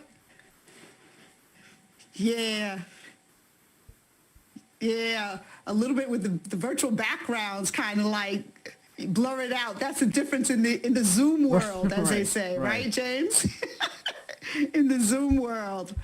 But Community Media Day is celebrated throughout the United States and throughout the world. And I'm glad that you did this for QPTV, James. Your program's wonderful. I was watching everything. Sure. Well, you know, I'm at home. I got this stuff here. I've been working on different projects, and honestly, it was a last-minute thing, so it's a little rough around the edges. But I also think that we kind of joked about it before, that when you get to see a little behind-the-scenes stuff, it is entertaining sometimes, and it is good to see that, you know, that these things happen. And after all, there have been so many shows over the years about bloopers and things like that. You know,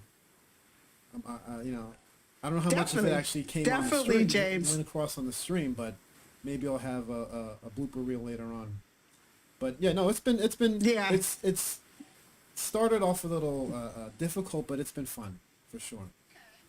Okay. I wouldn't do marathon streams like this on a regular basis, but I would. It's definitely something I would do on more regularly, I would say. But yeah, it's been fun. I appreciate your thoughts on everything. Yes.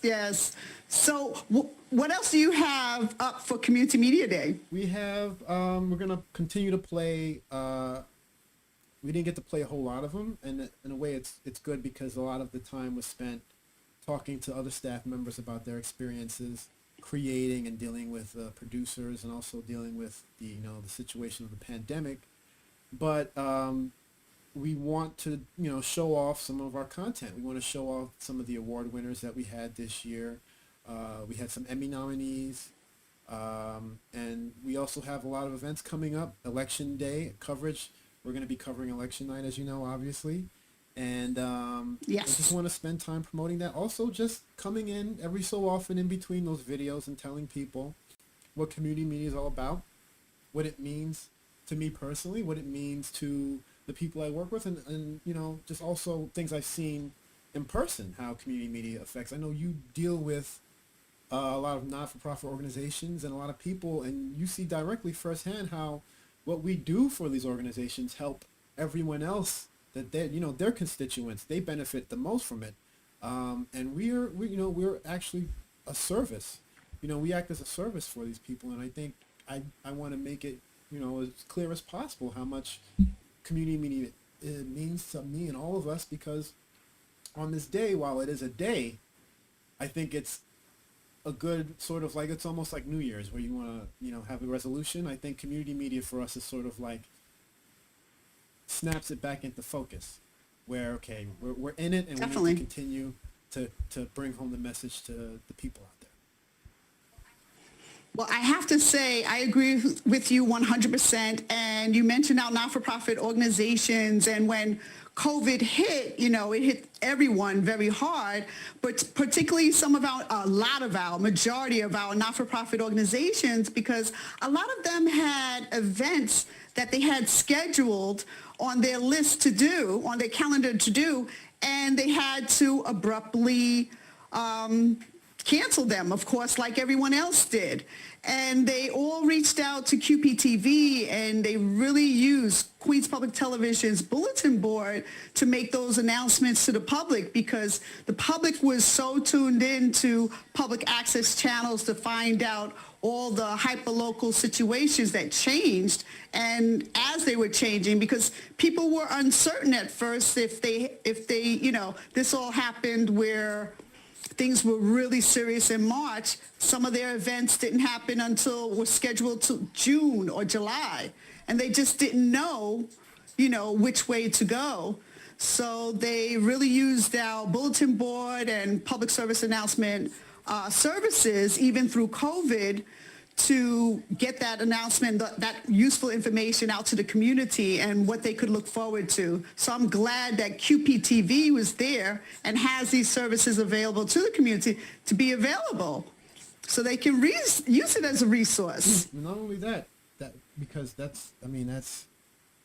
I feel like there isn't, other places, on the news, you see they'll have their little community bulletin board segment, and it's 30 seconds long, and they mention one event. And meanwhile, if you can provide us with, the proof of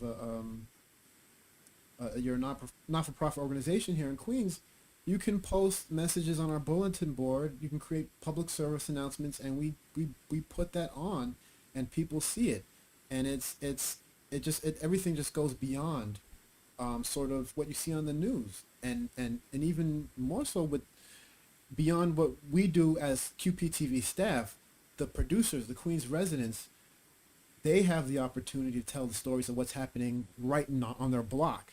Whereas we see what's happening now in certain parts of Queens where, there are spikes in the COVID infection rate, and who better to actually give the story of what's happening there than those residents who can pick up a camera and produce a show and provide it to QPTV, and it's our obligation, take first come first serve programming and cablecast it. It's an amazing resource. Definitely. Like we always say, the slogan is television made for, by, and about you. And you mentioned, the COVID spikes. A lot of our partners in the community, our other collaborators like the Queens Library, they produced a COVID series, episodes 1 and 2, and the show highlights all these stories of people in the community. And episode 2 is going to come up soon, James. It's gonna show on October 27th, and the name of the show, and everyone can look out for it. It's the Queen's Memory Presents the COVID-19 Project, Navigating a Pandemic, Episode 2, and it's going to air on channel 1997 at 10 a.m. to 11 a.m., 10 to 11, RCN 85, and Verizon channel 37. And it's going to repeat, James, in the evening at 7 p.m., from 7 to 8 p.m., and it's going to be on Spectrum channel 34 and 1995, RCN channel 82, and Verizon channel 34. And it's interesting hyper-local stories in Queens. And this is done in collaboration with the Queens Library. So there's a lot of content that has come to QPTV's channels differently as a result of COVID. Which is one of the questions I wanted to ask you. Is I've been asking staff how COVID's affect their the workflow and how they work. But you, aside from some of the other staff members I've spoken to, you really are sort of in dealing with other people, the face of QPTV. You deal, almost hand in hand with a lot of the people in the borough. How has that been affected? How are you able to sort of work the way you have before under these sort of social distance restrictions and, Zooming and all of that? How has that worked out for you in all this time? Well, actually, working remotely like everybody else, we had to transition quickly. And for all of the not-for-profit organizations that we were assigned to do projects with, we were able to use that time and that channel time to instead provide information about their event. So what we did was, either by bulletin board or MailChimp, we sent out notification that the event's canceled and what the current services were, because some places are totally closed and some were, say, a mental health facility. So if it's a mental health facility, it's not closed, but if it was a cultural not-for-profit, those organizations closed. So not every place was closed. So, you know, QPTV was used as a resource for that. So we were still in demand in that regard, even though, you know, QPTV had extremely limited, well, the facility was closed, but we were still doing different things to serve the community 24 hours, Sort of 7 like days a what's week. happening right now. I'm at home and I'm producing this stream, and it's sort of, we never, even like the you know, the moment we shut down, we sort of took, you know, mobilized and figure, okay, what do we need to do to sort of start to, you know, begin to make things function under these circumstances. And you know, I think we always pull through when it comes to these things. It's sort of, it's on our nature to survive. We've been around for decades now. Definitely, definitely. So, and our not-for-profit organizations and our hospitals, all these hyperlocal organizations here in the borough of Queens, they use us on an ongoing, ongoing. So I have actually an announcement from the New York City Health and Hospitals, Elmhurst. They received a $100,000 COVID grant, James. And it came from the Aurora Humanitarian Initiative this evening in New York, in honor of Elmhurst COVID-19 heroes. Yeah, and I have a video for you that I'm going to give you to play. It highlights their achievement. Wonderful. Yeah, so it's beautiful that we're able to do things like this and play this information either on the internet or on our channels.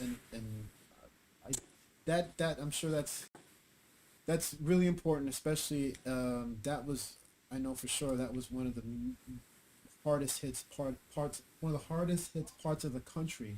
Oh, right there in Elmhurst, and that whole situation, everyone from the citizens there to the hospital workers and everybody were really pushed to the limits and beyond, and they really came through. And they're, you know, it's well deserving. Definitely, definitely. So I'll share that video so you can play it. I'd be happy to. I'd absolutely be happy to.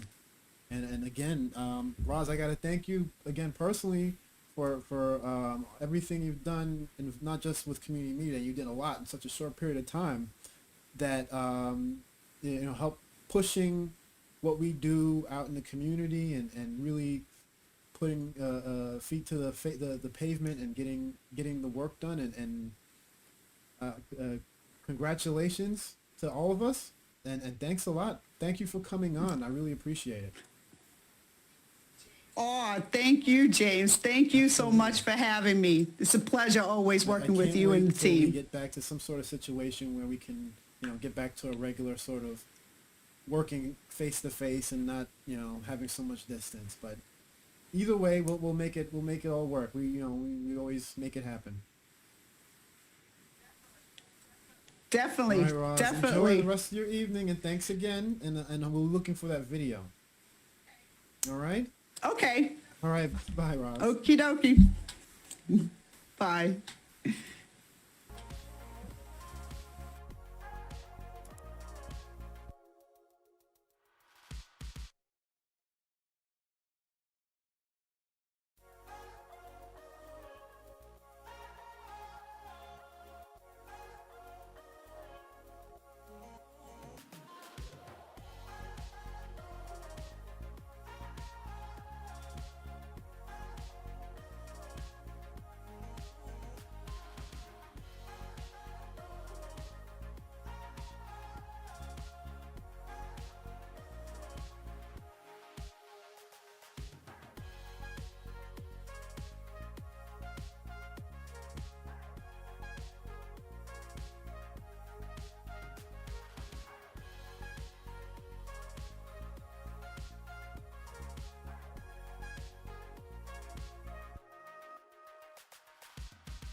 is Community Media Day? Community Media Day is an annual celebration of voices that brings awareness to the importance of free speech and accessible media for all individuals to have their voices heard. Queens Public Television is a not-for-profit public access television center serving the most diverse community in America. QPTV's mission is to cultivate, create, and to facilitate free speech media by and for the people of Queens, New York.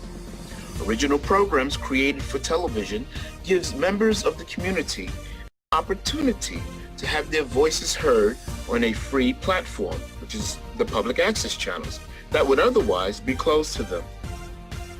Public access brings hyperlocal communities, government, and Queens residents together to share ideas, co-create, discuss, participate, and to provide useful information and announcements, or to simply express themselves and exercise their rights and basic freedoms as provided by the Constitution of the United States, and that guarantees freedom of speech for all.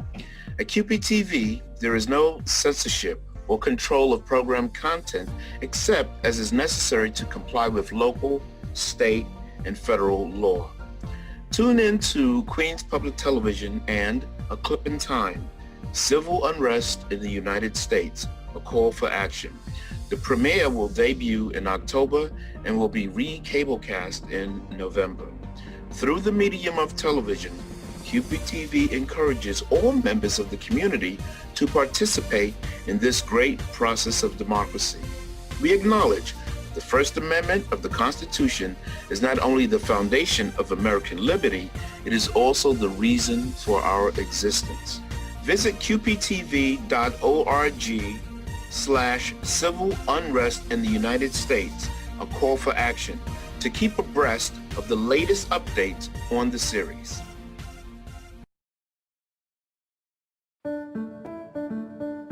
This is the Appalachian Weekly News. Aloha, I'm Gina Archangel Miller, and this is the Maui Daily. This is Ken Matthews and John Prey on KHN Radio. This is KHNS. Have a nice day.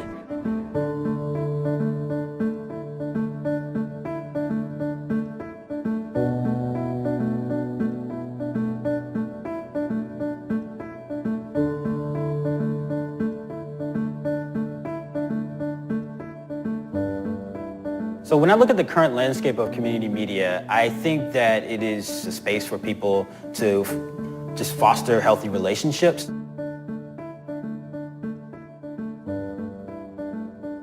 There's no shortage of content. There's a tremendous shortage of trust right now. And community media believes in the fact that we serve our communities and we have a place in those communities of trust because we've been there.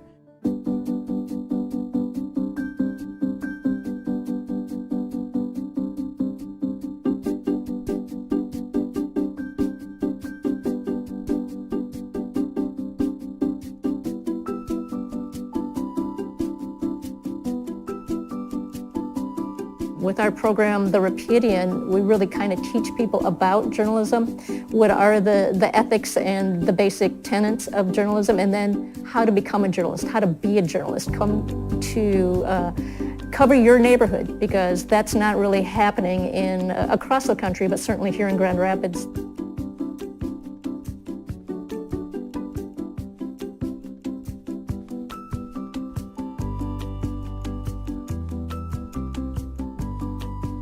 Local institutions, news organizations, foundations are taking notice of this cohort of Latinx media makers. And I believe it's making an impact in how local news organizations are looking at their newsrooms and who's doing the reporting.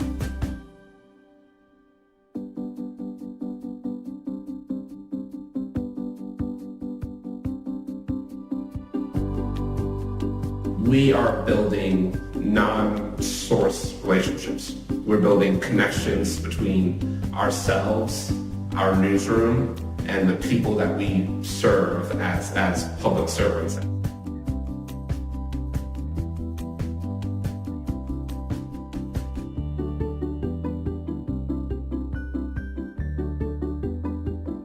We're a small county, 5,000 people, and probably 10 to 12,000 people along Minnesota's North Shore. So it really has become up to us to bring out what Cook County and the North Shore is.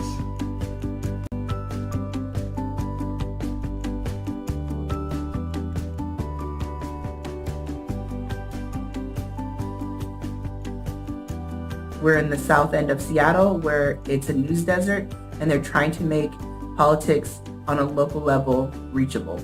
So for me, it's really around gender and race and economics, where I would love for people and all people within that bracket that don't have historical access to have access to technology and media. With a lot of different platforms at our disposal, we have different entryways for community members to really kind of take part, and we as citizens really probably are the best chance of making sure what's going on in our neighborhood, our community, is being covered. It's a beautiful participatory medium, and to me that's where the power is. I came upon community radio and was really shocked. It was loud, it was rambunctious, it was unusual. It inspired me to want to become a journalist. In order for a community media operation to be really successful, you have to have community buy-in. It has to be wholesale community buy-in. Times like this are why people do media. This is why we are engaged in our communities, to try to provide a voice for people, to try to provide information, opportunity, and some hope.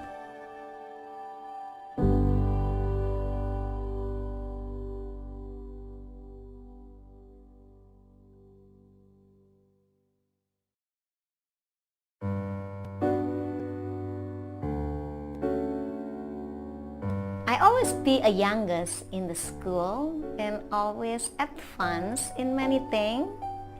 I graduated college when I was 18 years old. I was a single parent with one daughter. Her name is Tanya.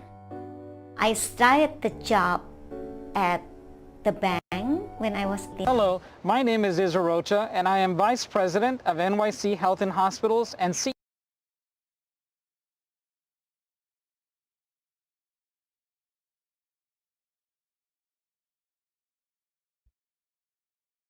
Okay, everyone. It's Community Media Day. I got stuff on the screen. Let's clear that out. It's live. I'm going to bring back Roz. Let's see.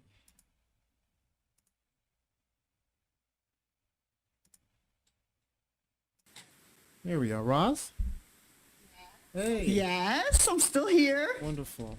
We're going to play that video you mentioned. You want to introduce it for us?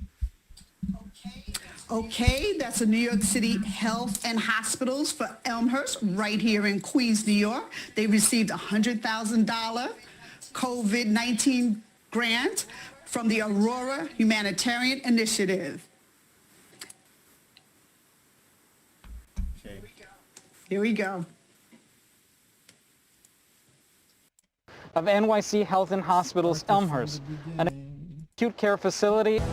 Hello, my name is Israel Rocha, and I am Vice President of NYC Health and Hospitals and CEO of NYC Health and Hospitals Elmhurst, an acute care facility and level 1 trauma center that is part of New York City's public healthcare system.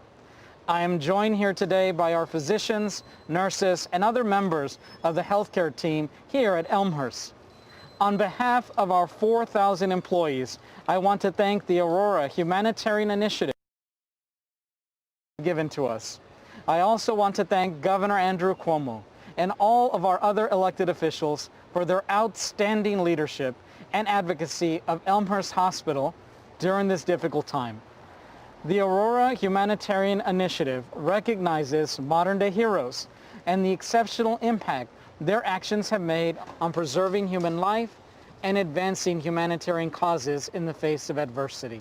I have to say, the heroic men and women standing with me here today who have been on the front lines of battling COVID-19 in one of the most impacted communities in the world certainly meets this criteria. Throughout our COVID-19 response, we served over 10,000 people who were impacted by the virus in our inpatient and outpatient settings. So we are deeply appreciative of this recognition and acknowledgement of our frontline workers who have served our communities so well. We are also elated by what your generosity means for our community as it grapples not only with COVID-19, but also the long-term social and economic impacts of the virus. COVID-19 has reinforced to us the need to continue to develop strong programs to combat pathogens and chronic disease conditions that have disproportionately impacted low-income communities and communities of color. Your $100,000 gift will greatly help us in that endeavor. We are enormously humbled by this outpouring of love and compassion during our time of need. We deeply appreciate the support and can't tell you how much it means to us. It has strengthened our resolve to combat this dreaded disease and eventually defeat it. Thank you. Thank you, Aurora!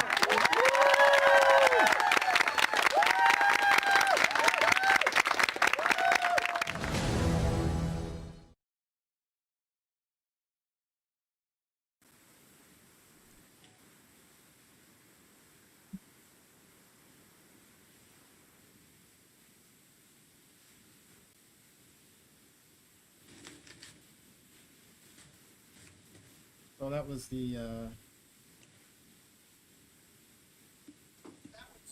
That was actually Yeah. fabulous, and I'm glad that we're here to be able to play that clip for our community. Absolutely. This is the beauty of this live program. We get to come straight to you with it. And we'll be playing that again at least a few more times before the stream is over. And I'm sure you'll find it on the website when I get a chance to put it up there. But yeah, thank you so much for bringing that to us. So this is wonderful. This is why we're doing this, is so that we can demonstrate how important community media is on every level. Whether you're watching the channel or on the website, it's all connected, and we'll be happy to bring you more. But thanks again for coming back on, Roz. Definitely, no problem, James. It was my pleasure. I enjoy it. All right. Take care. Bye-bye, Roz. I'm going to take an Bye. extended break, folks, and we'll be back soon.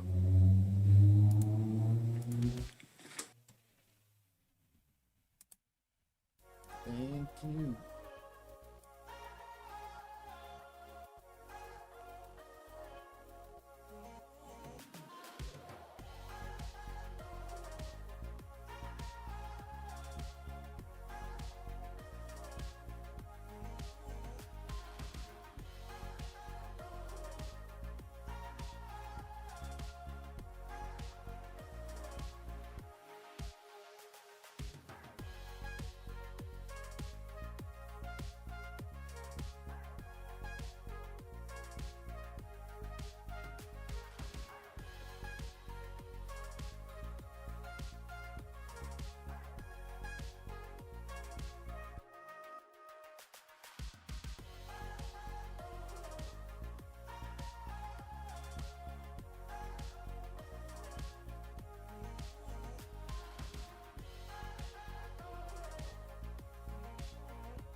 is Community Media Day?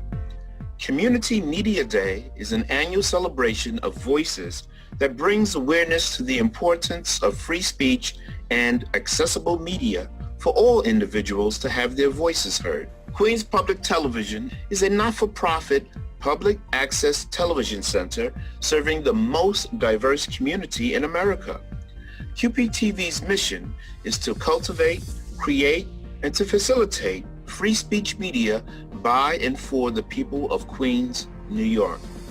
Original programs created for television gives members of the community an opportunity to have their voices heard on a free platform, which is the public access channels, that would otherwise be closed to them. Public access brings hyperlocal communities, government, and Queens residents together to share ideas, co-create, discuss, participate, and to provide useful information and announcements, or to simply express themselves and exercise their rights and basic freedoms as provided by the Constitution of the United States, and that guarantees freedom of speech for all. At QPTV, there is no censorship or control of program content except as is necessary to comply with local, state, and federal law. Tune in to Queens Public Television and A Clip in Time, Civil Unrest in the United States, A Call for Action. The premiere will debut in October and will be re-cablecast in November. Through the medium of television, QPTV encourages all members of the community to participate in this great process of democracy. We acknowledge the First Amendment of the Constitution is not only the foundation of American liberty, it is also the reason for our existence. Visit qptv.org/civil unrest in the United States, A Call for Action, to keep abreast of the latest updates on the series.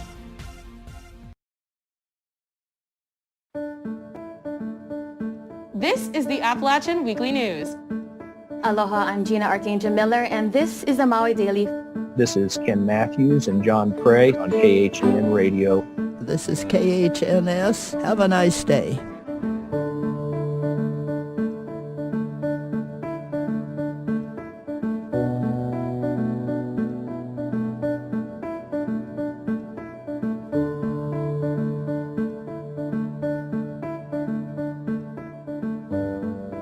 So when I look at the current landscape of community media, I think that it is a space for people to just foster healthy relationships.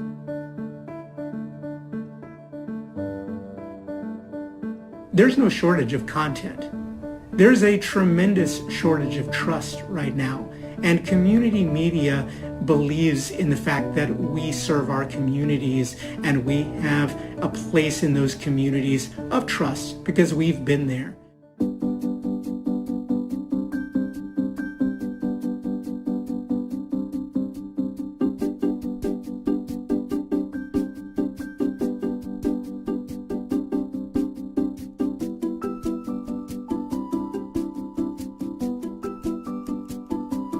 With our program, The Repudian, we really kind of teach people about journalism, what are the ethics and the basic tenets of journalism, and then how to become a journalist, how to be a journalist, come to cover your neighborhood, because that's not really happening in across the country, but certainly here in Grand Rapids.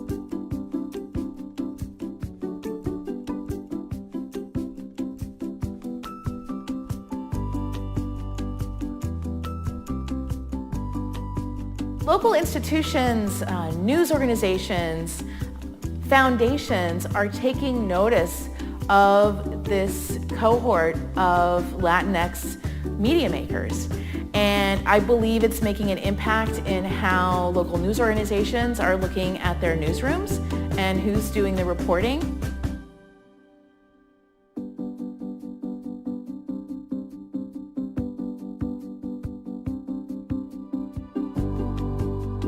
We are building non-source relationships. We're building connections between ourselves, our newsroom, and the people that we serve as public servants.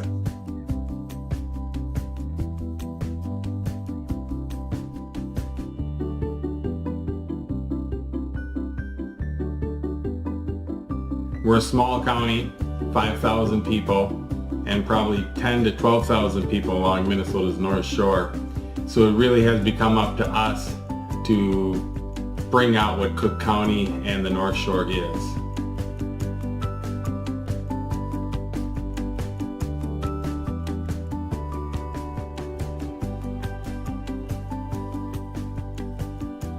We're in the south end of Seattle where it's a news desert and they're trying to make politics on a local level reachable.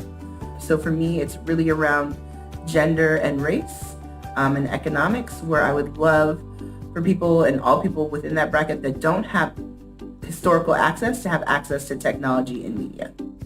With a lot of different platforms at our disposal, we have different entryways for community members to really kind of take part, and we as citizens really probably are the best chance of making sure what's going on in our neighborhood, our community, is being covered. It's a beautiful participatory medium, and to me that's where the power is. I came upon community radio and was really shocked. It was loud, it was rambunctious, it was unusual. It inspired me to want to become a journalist. In order for a community media operation to be really successful, you have to have community buy-in. It has to be wholesale community buy-in. Times like this are why people do media. This is why we are engaged in our communities, to try to provide a voice for people, to try to provide information, opportunity, and some hope.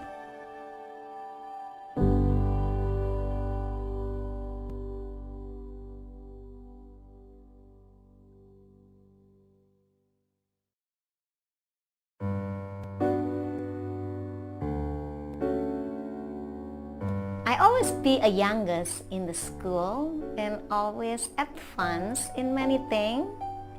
I graduated college when I was 18 years old. I was a single parent with one daughter. Her name is Tanya. I started the job at the bank when I was 18 years.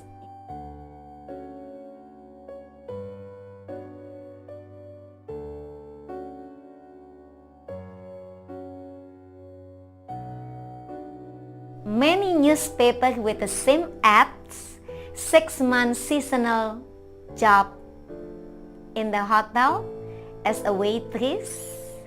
I called that number. They told me I will go to Chicago and work in major hotel. I will make $30,000 US for 6 months, minus $3,000 for the fee. I will have $27,000 for my daughter college fund. That was the plan.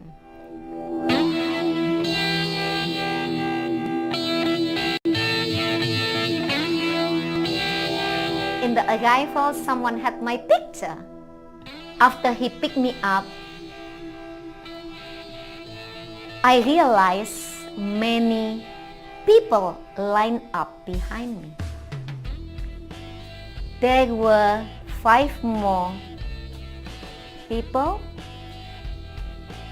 with the same destination, Johnny Wong, the name of the agent in New York. And he told me I will have to sleep overnight in New York City because it was too late.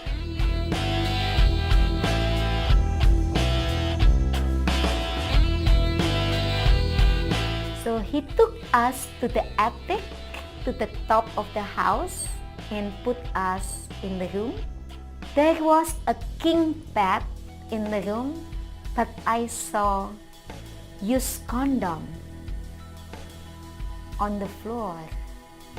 I didn't know what it was, but I just felt uncomfort with the location, with the room that he gave us. I questioned myself about the situation. Open your clothes, open your clothes. I want to see your skin. In case you have a skin problem or tattoo. I said no one can opened my clothes. And finally, he pulled my hand and he took his gun from his pocket and pointed on my forehead. He pushed me to the basement where he parked his car, and the gun still pointed on me.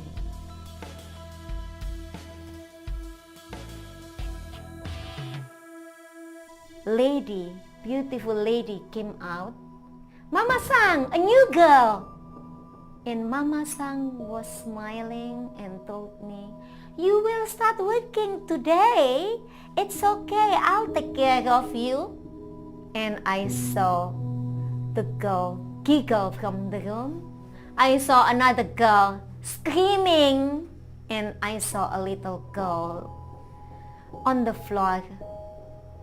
Someone kicked her, beat her up, and I saw a fresh blood came out from her face.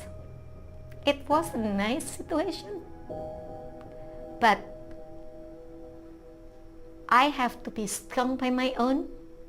And what I think was my daughter dancing in my head, that I will have to survive to come home for her.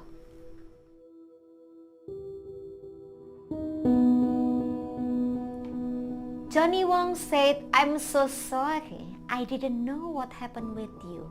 I will make sure that nothing happened with you. I trusted Johnny Wong. And he told me that he wanted to see my passport. Chandra, don't keep your passport with you. It is dangerous. I will keep it. He put me in the car and he said, I have to change my name to Candy. Chandra is not a nice or beautiful name. Candy is better and easy. People will easily remember my name. I was sold in Foxwood for bachelor party, for men's party. When they escort me to the room, the bouncer will take the money and wait for me for 45 minutes, and I was sexually, verbally, physically abused. 45 minutes, he knocked the door and I moved to another location until morning. And in the morning, I was sold in the brothel. So I didn't really sleep. Drug and alcohol were my food and my drink. After days, nights, weeks, I couldn't count the days. I started to think, how can I escape from this situation? So I saw a little window in the bathroom. So I used spoon, fork to unscrew that window while my trafficker was sleeping in front of the main door. It was about 4 o'clock in the morning. I took the girls to the bathroom. I turned on the faucet. With the water dripping, I climbed to the window, and it was so high. I thought I will die if I jump out from that window. But it was enough. I couldn't take it anymore. I closed my eyes and I jumped, and I was landed safely. I took a deep breath and I said, finally, this is my freedom. Sadly, many of them couldn't escape because the window was too small. So we stopped the taxi. I told him that I wanted to go to the city. I went to Elizabeth Precinct in downtown Manhattan. I tried to talk to police officer, to the precinct, and I went to Indonesian Consulate General. none of them helped me. None of them believe to my story, to what happened with me. So who will believe me? I was homeless. I slept in the park. I beg food from people. Sometimes I have to dig food from the garbage can. Until one day, I met someone. He was a U.S. Navy officer. He called the FBI, and FBI directed us to go to the local precinct, which is Pitt Street. The officer took my case and helped me.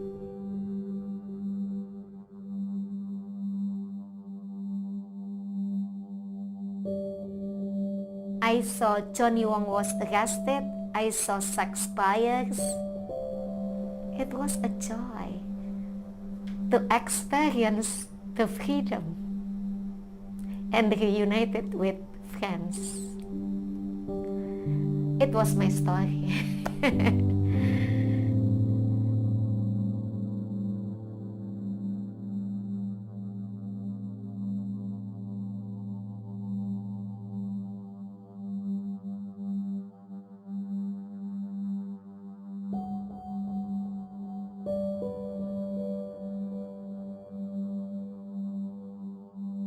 And I reunited with my daughter in 2004. It was a beautiful moment that I met my daughter in the airport. She was so big. It is a success story, and right now my concentration is helping survivors.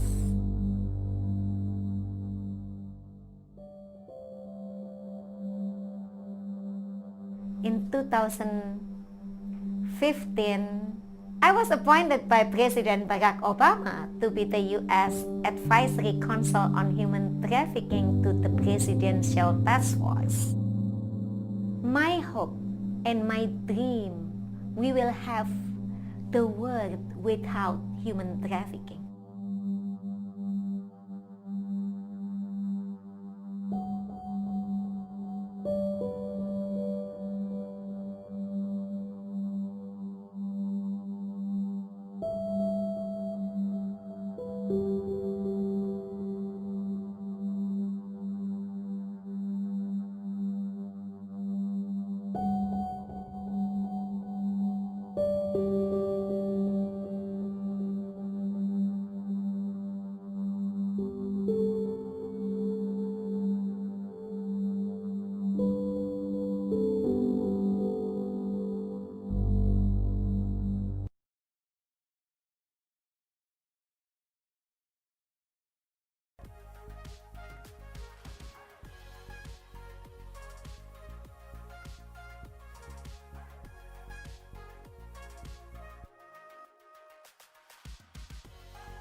Please never forget that QPTV is on your cable systems.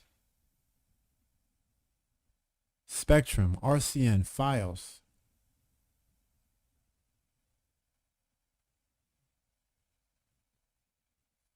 And you can find all the information you need on QPTV.org. You'll see us on social media. Just look for QPTV or Queens Public Television on Facebook, Instagram, Twitter, YouTube, LinkedIn, Pinterest, Vimeo. Just Google us. You'll find us. We're going to play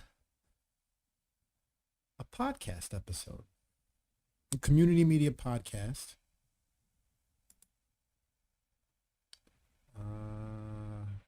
I don't know if we've ever played podcasts in a form like this, in video, but let's see if it works out.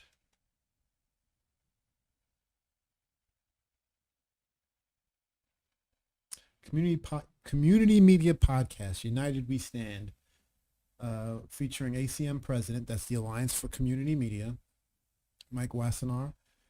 The Alliance for Community Media is essentially the organization made up of lots of other community media organizations, just like QPTV.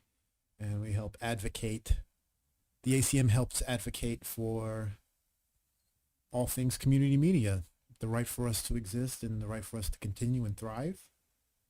And this podcast episode, they go into it. They go into community media. That's what that podcast is all about. Go to qptv.org/listen to find not only podcast episodes, but QPTV radio. You can turn that on right now if you're not enjoying this stream, but you can listen anytime.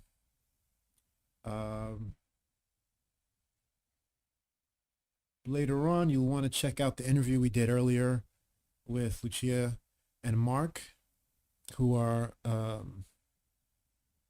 some of the great creatives here at QPTV. And Mark went into detail, a little bit of detail of QPTV radio and where you can get it. So, you know, along with all the other podcasts you're listening to, don't forget to check in on QPTV, because we have those great podcasts, Queens Creative and QPTV Community Media Podcast, but we also, excuse me, we have QPTV Radio, and there's a lot more coming, folks. There's a lot more coming. Let's see if we can get this going.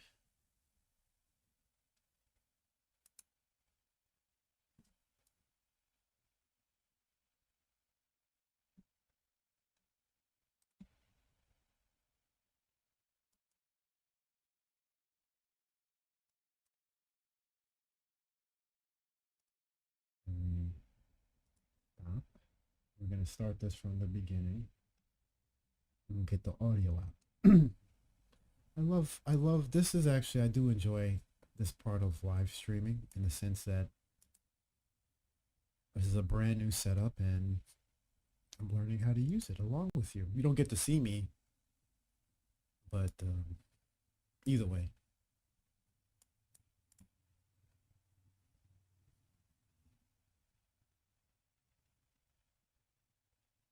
This podcast is a production of Queens Public Television Media in New York City. Visit us on the web at qptv.org.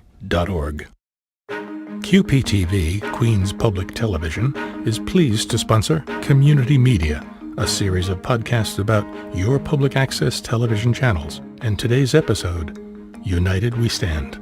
Hello and welcome once again to Community Media. I'm your host, John Collins.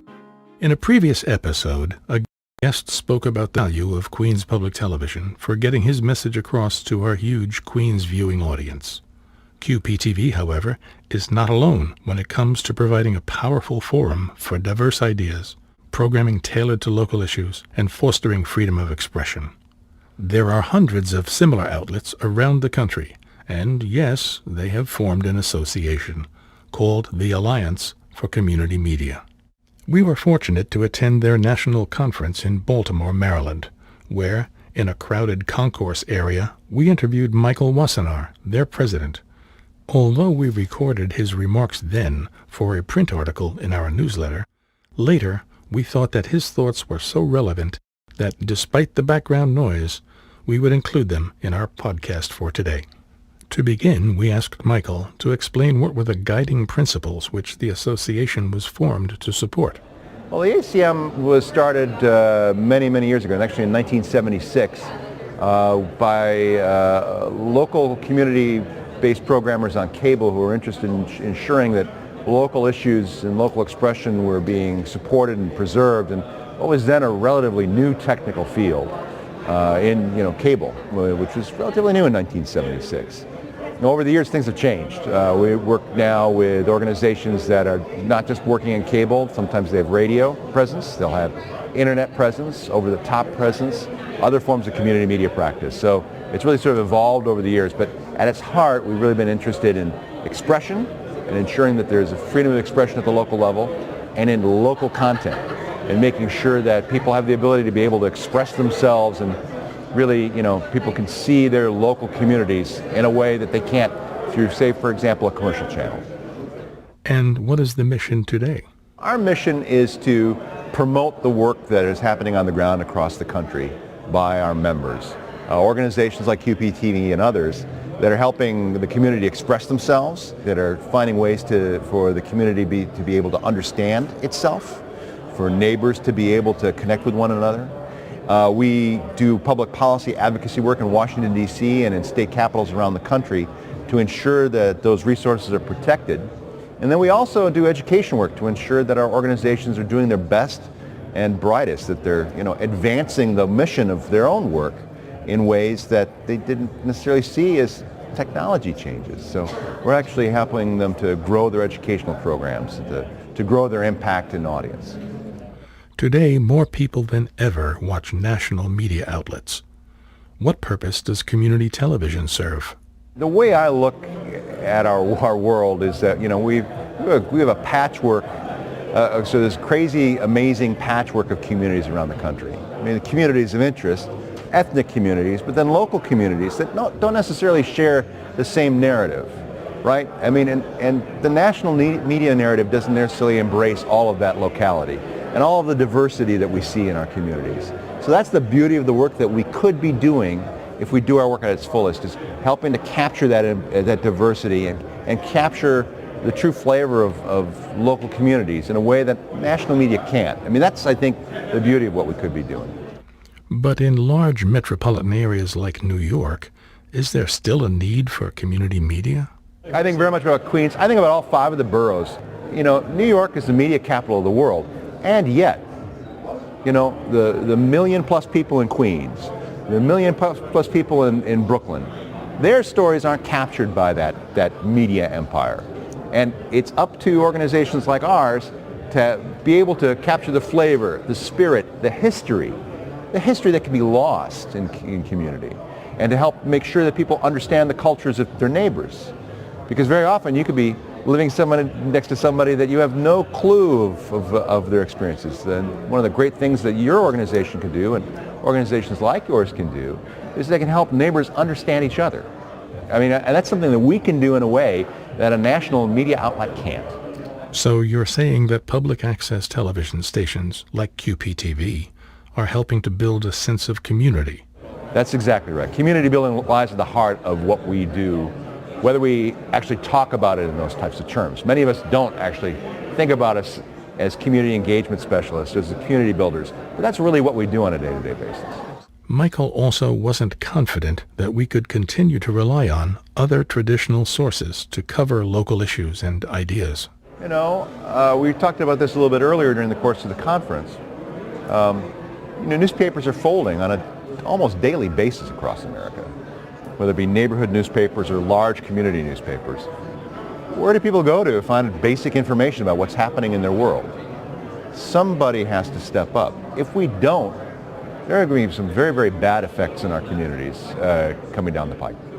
A recent report stated that about 1% of corporate national television deals with local issues. Could Michael's alliance members help address this imbalance? If we don't step up and do that, no one else will. I mean, that's my message that I'm sending to all of our members, is that we have a crisis of local information in America, and we need to step up to be able to serve our communities. And no one else will do it for us. Mike made a persuasive case for the need for community media. But the media landscape is changing rapidly and radically. We wondered what he thought of the impact that tech giants like YouTube, Amazon, Hulu, and others might have. You know, YouTube may change its, I mean, I don't want to slam on YouTube. YouTube's a great corporation. YouTube's business practices will change. I just guarantee you. Their terms of service will change. Their commitment to your community, I don't know. What is their commitment to your community? It probably doesn't really exist, right? How do you have the ability for a community to understand itself? That programming work is not about technology. That's about the programming we create that builds common understanding. That's where our mission lies. It's not about gear, and it's not about transmission. Those are means to an end. The end is to make sure that the community can understand itself. That mission will never go away. What about some of the other huge streaming services? Could community media outlets make a deal with, say, Amazon to help carry or fund their programming? My sense is that by and large they're uninterested because they have no local requirements in, say, the way a cable provider would. And certainly they will provide support. Certainly Amazon, I think, will provide support for independent production work around America. I mean, it's conceivable that a community media channel with means could probably create its own virtual service through Amazon. But the trick would be they'd have to make sure that all their programming is captioned, because closed captioning is a requirement for transmission on Amazon to pitch the channel. It's very curious. I don't know that they're interested in local communities necessarily. There may be some opportunities for us to leverage their distribution or to be doing virtual channel distribution through other competitors such as Roku or Sling. There will probably be open systems that are developed that allow community channels to be able to do that work over the top. But how much they're interested in Queens? Mildly. So, what might be the future for community media? When we return, we'll get Mike's thoughts on the obstacles facing us today and what he thinks the future might bring. Today, the Mayor's Office of Media and Entertainment has brought Broadway in the Boroughs here to Queens, here in Jackson Heights, and we're particularly excited about this particular performance because it's World Pride. New York City is the first U.S. city to host World Pride, and it's the 50th anniversary of Stonewall, and we're at the site of the start of the Pride Parade here in Queens to present excerpts from the prom and Be More Chill. We wanted to make sure that everyone has access to Broadway in some way, shape, or form. Some of the people that are here are probably Broadway fans that follow the shows, but then it might also be some cases where it's the first opportunity people have had a chance to see a Broadway performance. And so we just want to make sure that this rich cultural resource is available to all of the residents of New York City.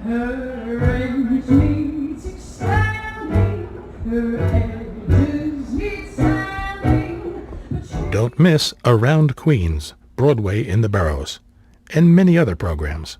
You can watch them all on our website, qptv.org. We're back with Mike Wassenaar, President of the Alliance for Community Media. Again, we would like to remind you that his remarks were recorded to be used in a print article for our newsletter, so there is some noticeable background noise. But we judged his ideas important enough to include in our podcast today and its potentially wider audience. Mike made some important points about the need for community media, but we wondered what he considered the major obstacles to its successful growth and development. I think one of the chief hurdles that we'll be looking at is continued downward pressure on local government across America, increased financial pressure placed by federal and state governments on local government. That harms community media practice generally. So I don't see that letting up. In some cases, local governments are in a state of crisis. I mean, I have to tell you this, John. But there are some communities in the rural Midwest where they can't even pave their own roads. How are we going to ask them to build studios if they can't pave roads? What is that? I mean, that's a corrosive political downward pressure on government in and of itself that we see at the federal level. That's going to be a consistent challenge. What other trends does he see that may have a negative impact on community media? I think also another challenge that we're going to be facing is the changing nature of the cable and wireless industry as they're trying to find ways to reap greater rewards for their public investments. For many, many years, the compact between local government and the cable industry was to pay for use of rights-of-way and to be able to provide local assistance in one way, shape, or form so that communities could express themselves. As the cable industry turns into the wireless industry, as they merge, and we'll see more and more telecom mergers, I think, in the next few months and years, there is less and less interest to do the public good. And that will be a continuing battle for us, both at the local level in terms of negotiations, but then also at the state and federal level in terms of public policy. I think that's going to be a continuing battle as well. Surely the Alliance's membership stations in various regions of the country face their own uniquely different problems. What challenges does that bring? Well, I mean, and I think to be fair, it's, the solutions that people craft in a place like Queens are going to look different than they look like in, say, Sheboygan, Wisconsin, or any of another places. That's actually one of the beautiful things about the work that we do, is that we're not looking at a cookie-cutter approach necessarily for media solutions from one community to the next. That said, you've got a great infrastructure, great political backing in a place like Queens. Let's go to a place in the American South. Let's go to Birmingham, Alabama. People in that community have every right to have what you have. But the political conditions make it hard. How do we find ways to make sure that we can build community media in a place that may be inhospitable? It may mean that we have to innovate to be able to make things work. But I think there's a huge potential. And so, what does the future of community media look like to Michael? I think the outlook is strong. It will be mixed, though.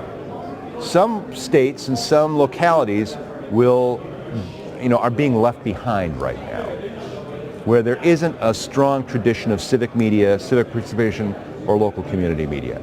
Other places have, I think, a flowering of community media practice, even going beyond what we see on the cable landscape with community radio, community blogs, community newspapers. There's sort of flowering practices that are happening in some places. The trick that we're going to have to think about, it seems to me, is we're going to have to find ways to be able to promote different types of organizations that can flourish in different type of ecosystems, different type of niches, in different types of communities.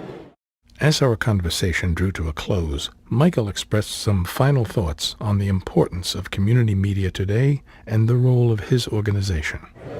I just have to underline the entire idea of being able to see people like yourself on television. It is still a unique thing for people as I walk through neighborhoods throughout the entire United States. For people to see themselves and their lives actually appear on a television. It's an exotic thing still. And we, even though the television's been, part of our lives, maybe our entire lives, it's an industrial form, it's a commercial form, and more it's a transnational form that takes hundreds of millions of dollars to create.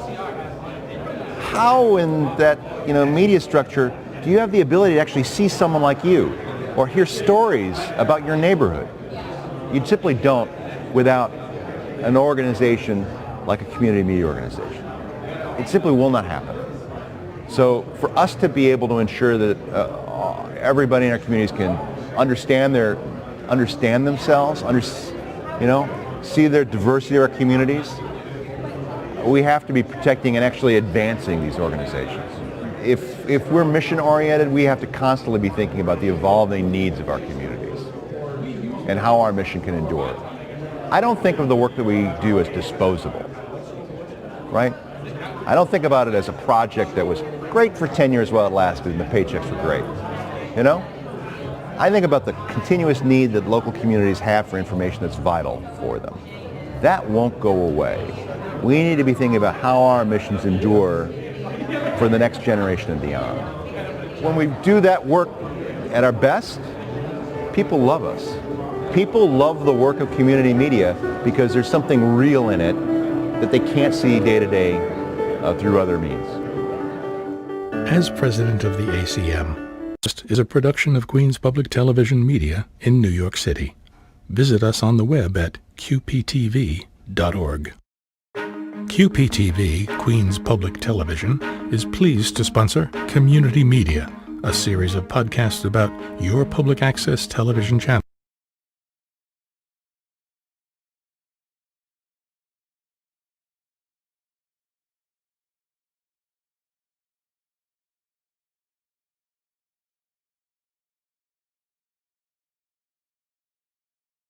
This podcast is a production of Queens Public Television Media in New York City. Okay, folks, hold on a second. Got a lot going on here.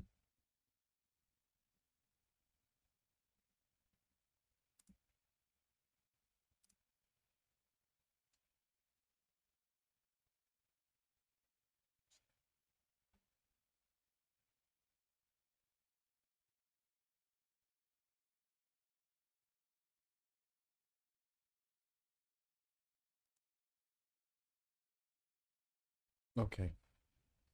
That, you should go and download that episode of Community Media Podcast. You should download all of them, of course, but that particular episode, it really is, that's some interview because they really nail down a lot of what we've been talking about today in dealing with community media and how they really fill in places that, especially a place like New York where you know, it's the media capital of the world, and I dare you to find, you know, outside of QPTV and a handful of few local organizations, real stories about the people in the Queens community on any networks, on any cable channels aside our channels. You're not going to find it. And like Mike was saying, in that those places are starting to go away. And we're fortunate in Queens, but there's so many other places around the country that communities are losing their voices and the outlets that allow them to speak up.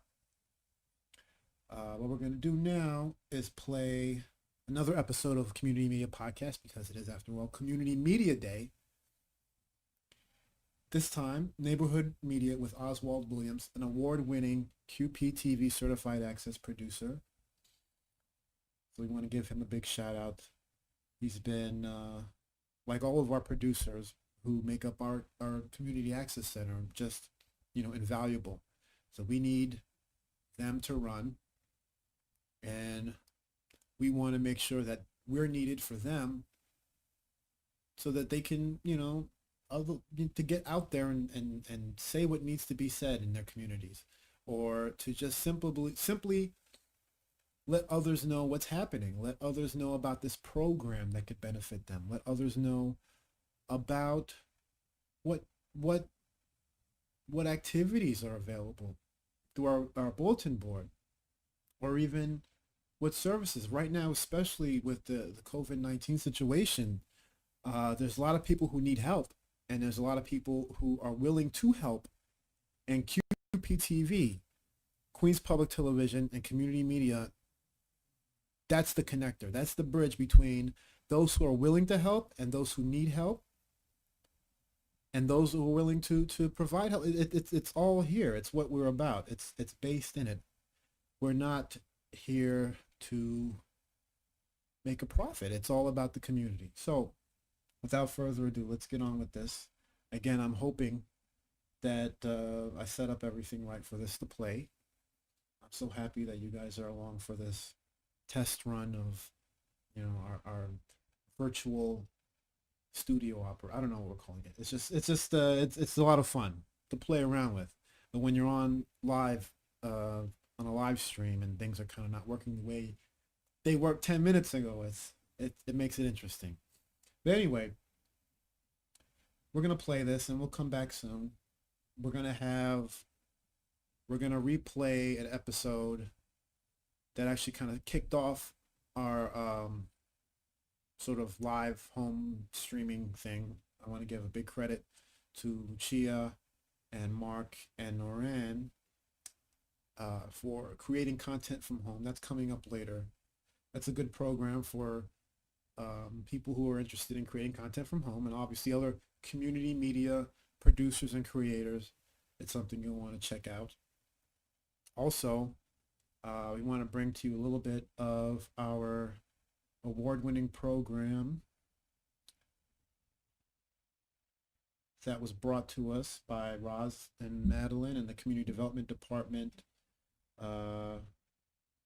Queen's Day in Albany 2019. We're going to have some of that later on before the stream ends. And let's get to it.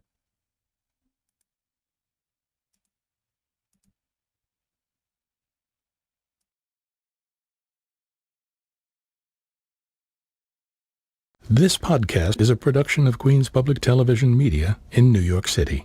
Visit us on the web at qptv.org. QPTV, Queens Public Television, is pleased to sponsor Community Media, a series of podcasts about public access television, and today's episode, Neighborhood TV. Hi there, and welcome to Queens Public Television. I'm John Collins, host of Community Media, and today I'll be speaking with Mr. Oswald Williams. Mr. Williams is an award-winning television producer here at Queens Public Television, and we hope to hear some of his insights into what makes community access media so special. Oswald, welcome. Thank you for having me. Let's briefly review for our listeners. What do we mean when we talk about community access television?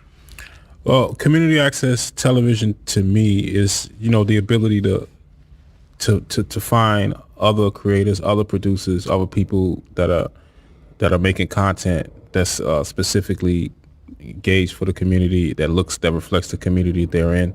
Not to say that major media doesn't do it, but those specific things, I think you have a better chance finding on community media as opposed to major media. So in what ways do you see community access television different from standard network broadcast television content? It has a more of a realness to it at times. Sometimes, for example, Father and the Daughter, I think it was the project we did, it was the perfect platform for community media and for the YouTube or internet, wherever we distribute it. It was just perfect because I think it spoke to the Queens. It spoke to the neighborhood. A lot of people that lived in Queensbridge, it was relatable. It was a little bit more relatable, and it was an appreciation there because it's harder to find that on a major network, that type of story. Tell us about yourself and the programs that you produce and create here. Well, the name of my brand is My Block TV, and we do a variety of stuff. Our overall goal is to look like a channel on a channel. So we do some original short films that I wrote. We also have a talk show that we do. We also try to empower other people like myself that didn't really know about the avenue of public access. So whenever I can put people in a situation where they can express their self in their truest form, I try to do it. What would you say are the factors that motivated you to create your kind of programming on community access television?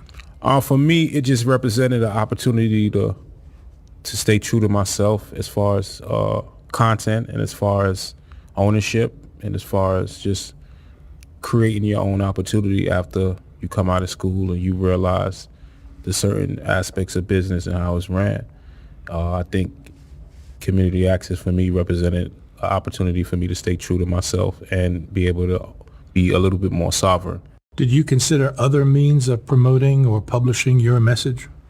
The traditional, with the way the technology is going, you kind of have to. But social, if you really see what's going on at Queens Public Television, we're merging with technology as well. So we're still able to tell those raw stories and still be able to be on these social platforms, media platforms. So for me, I look at social media as a mirror to my television show. So whatever I can promote on social media to send people back to TV, I try to do it as much as possible because I believe in community media. Without being a spoiler, could you tell us just a little bit about one of your programs to give us audience a sample of what they can see when they tune into your channel? Awesome. So one of the shows that we just launched was called Random But Relevant. It's a nighttime talk show, and we talk about random issues, random perspectives. For example, today we talked about the sports section. We didn't talk about not one game. We kind of talked about free agency and comparing free agency from the early 90s to free agency now, the revenue stream, those different things, just specific things. We also have original content like Pieces is a short film that I wrote. It's kind of about it's kind of like homage to a movie called Juice by Tupac Shakur that he was an actor in. So it's a way for me to show my original content and expand as a producer and show my ability to produce different type of content. And that's something, realistically, those opportunities are hard to come by. So that's why I appreciate it so much. Well, your ability is obvious. You've won a couple of awards, and congratulations on those. Thank you very much. Network television continues to provide less and less coverage of local news and topics. So how does community access television allow interested parties like yourself to respond to that trend? For example, just the runoff for a public advocate, we were able to do some real cool stuff in the community as far as talking to voters, finding out what was the ground level issues. And one of the issues I didn't hear a lot of news talk about was a lot of people complained about the way the ballot was. It was just a bunch of names. Those are things you don't really hear people being able to express that. So there's a lot of different issues that when you get out there in the streets, people want to talk about those specific things that affects their community, and you don't always get that. I'm not saying you don't get it, but you don't always get it as much as you should. And I think that's where community media can get stronger and stronger and continue to build. What kind of role can QPTV play in presenting diverse cultures, events, peoples, and ideas to our audience? Kind of like what we're doing, just incorporating the technology, the ability to live stream and go straight to the station. The ability to be able to be very free as far as the content you want to tell, your free speech, your ability to tell a story the way you want to tell it, your ability to engage in the community the way you want to, but still have that professional look and at the ability to have all this equipment that you need to be able to tell a story the right way. So I would have to say just keeping up with the technology and advancing with the technology. Do you think community access stations like QPTV can play a role in community engagement, community building? We are a patchwork of neighborhoods here. Yes, I think one thing that I've been looking into is like introducing, different pockets for younger kids. Like, so one thing me and my partner was looking into is like, how do we have enrichment programs where we're teaching the basics of production, the basics of editing, the basics to a younger crowd, and exploring the idea of them having their own network and expressing themselves from the perspective of young teenagers and young adolescents, kids. So I say yes, and the way we do that is how do we empower these kids, these young kids, on a lower level, on a junior high school level, on a high school level, and preparing them for college and being in that world of media. We asked Mr. Williams what brought him to his present role as a successful video producer at QPTV. We'll be back with his answers right after this message.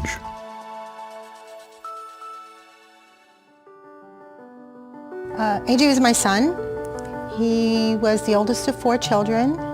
And in October 2013, AJ was 26 years old and we lost him. He became an organ donor. He was able to save 5 people. He wanted to support the arts. He felt the arts were so important, but also he had this humanity, this want to leave the world a better place. The AJ Project.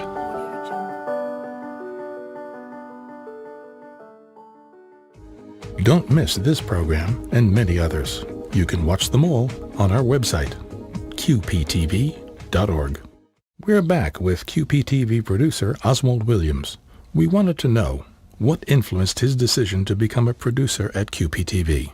When I moved back to New York, my plan was to connect with public access just because I've seen it become successful in Washington, D.C. So there was a comedian I worked for briefly. His name was Tommy Taylor, and he had community access was his platform. And I saw the way it worked for him, and I had so much ideas, so much content. I knew I wanted to build my brand, and the reality of coming out of film school of realizing sometimes those opportunities aren't going to be there at the pace you want them to be there. So realizing that, finding out about QPTV, understanding the logistics, what you have to do to become a producer here, training and things like that, it was easy for me because it was already an idea. So it was kind of like a platform and a home for me. So I came here, hit the ground running. Talk about the training and the workshops, and would you recommend them for others? Absolutely. But again, it's a step. I like to believe that that's a step. Like there has to be some passion prior to it, to me. So coming to QPTV for me was a way for me to, so to speak, level up or go to a different level. So I had the ability to film. I had the ability to edit already. But when I came here, it was a different level because, you take film, now you have different cameras. Now you can go multi-camera. Now you have different audio. Then you take the editing class. Now you have access to edit more. And now with the access to edit more, now you're opening your mind to different type of productions, producing different type of content. So yeah, I think it has to be some kind of step prior to that, some kind of passion prior to that, and community access being that way to take it to that next level. Would you recommend these workshops to others? Absolutely. It's very hands-on. The first workshop I actually took was editing, and it's very hands-on. That you're encouraged. That some people have camera experience already, some people don't. So sometimes instructors may have footage for you for people that are just learning fresh, and you learn from the basics, from how do you upload media, how do you make folders, how do you be disciplined in your media, how do you just the basics, and it just gauges you in that 10-week period. You're gonna learn what you need to do, and you're gonna know how to navigate. So most people take fill first, where you have access to cameras. Some people take editing first because they had cameras already, and some people want to do more of an in-studio talk show vibe, and they just take studio class, which is a great time to have because there's so many upgrades happening as far as technology and being able to do different things. So I encourage people to do all three. It really just about the type of content you want to produce. What do you consider the major advantages that you enjoy by creating and expressing your messages on community access stations like QPTV? For one, for me, it's just the ability to find different ways to express yourself, and to also to, again, opportunity. At the end of the day, for me, QPTV was an opportunity to show what I can do, to show that I can produce, to show that I can edit, to show that I want to make different kind of content. I want to express myself, and I want to help empower other people do the same thing I did. Did you experience any restrictions on or interference with the kind of programming you were creating? Well, once, mainly because you can't have commercials and ads. Outside of that, I think there's immense censorship. The foundation of public access is the First Amendment. So there's not that level of censorship, but it's really more of an emphasis on commercials and ads and understanding how that works, because that's a whole different beast, so to speak. What do you think makes QPTV unique from a producer's point of view? The freedom to truly make the type of content you want without a huge restriction. So for me in particular, it was about how do I tell the stories I want to tell? How do I express myself? How do I get my content out to an audience and not have to be a PA forever, so to speak? The ability to just express yourself. Like I said, it's all based on the First Amendment. So your ability to have to talk about what you want to talk about, produce what you want to produce, that's everything from a producer standpoint. And the resources from a producer's point of view? The resources are outstanding as far as from the crew here, from the upgrades, the cameras, the lights. It's pretty much a state-of-the-art television studio.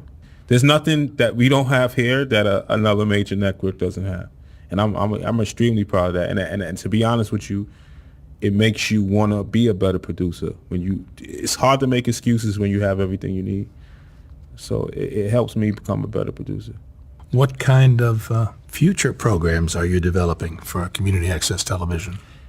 I always want to feed my art, so I'm always creating and trying to find different ways to help empower people. But I'm a filmmaker first, and I don't stray too far from that. So a lot of times I'll make a show. I try to make at least 2 short films a year, and Queens Television is definitely one of the main platforms. In addition to trying to do the film festival thing, more original content, more helping empower other people with ideas and different things that they have going on. I want to look like a channel on a channel at all times.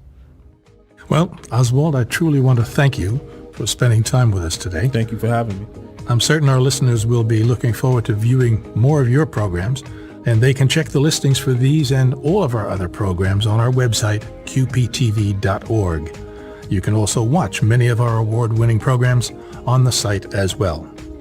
For Queens Public Television, I'm John Collins, wishing you only the best.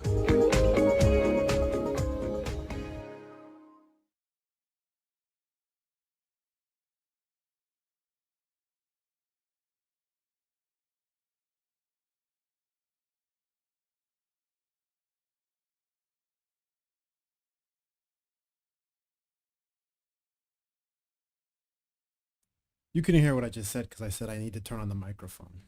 So that was another fantastic interview. And I'm not just saying that because it's a QPTV community media podcast, or it kind of, it's not just self-promotional. I think everything that Oswald is saying in that podcast is true. As for me personally, I got slightly involved with public access before I ever started working in it. I'm talking about from, when I was a teenager. And he described it. It's like, really, it's a place you can go to in your community access center. It's a place you can go to in your community where you have access. The average ordinary person has access to professional broadcasting equipment. Studios at QPTV, camera equipment, recording equipment, audio equipment. So you can produce a professional quality level program and have a place to air it.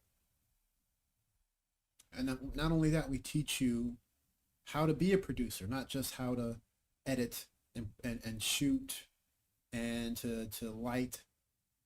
There's a lot more to it than just technical skills. There's a sense of wisdom that comes when you deal with our trainers and the people that work with you in the access services department. Or when you're getting a show, a lot of the people there that are in community media, we're not people who come from a different industry altogether and now we're doing this. It's all people who enjoy making and creating media, television, video production, telling stories. So once you bring yourself into this world and you understand why there's so many people here really working so hard and fighting so hard, and you realize that how valuable this is, how powerful it truly is.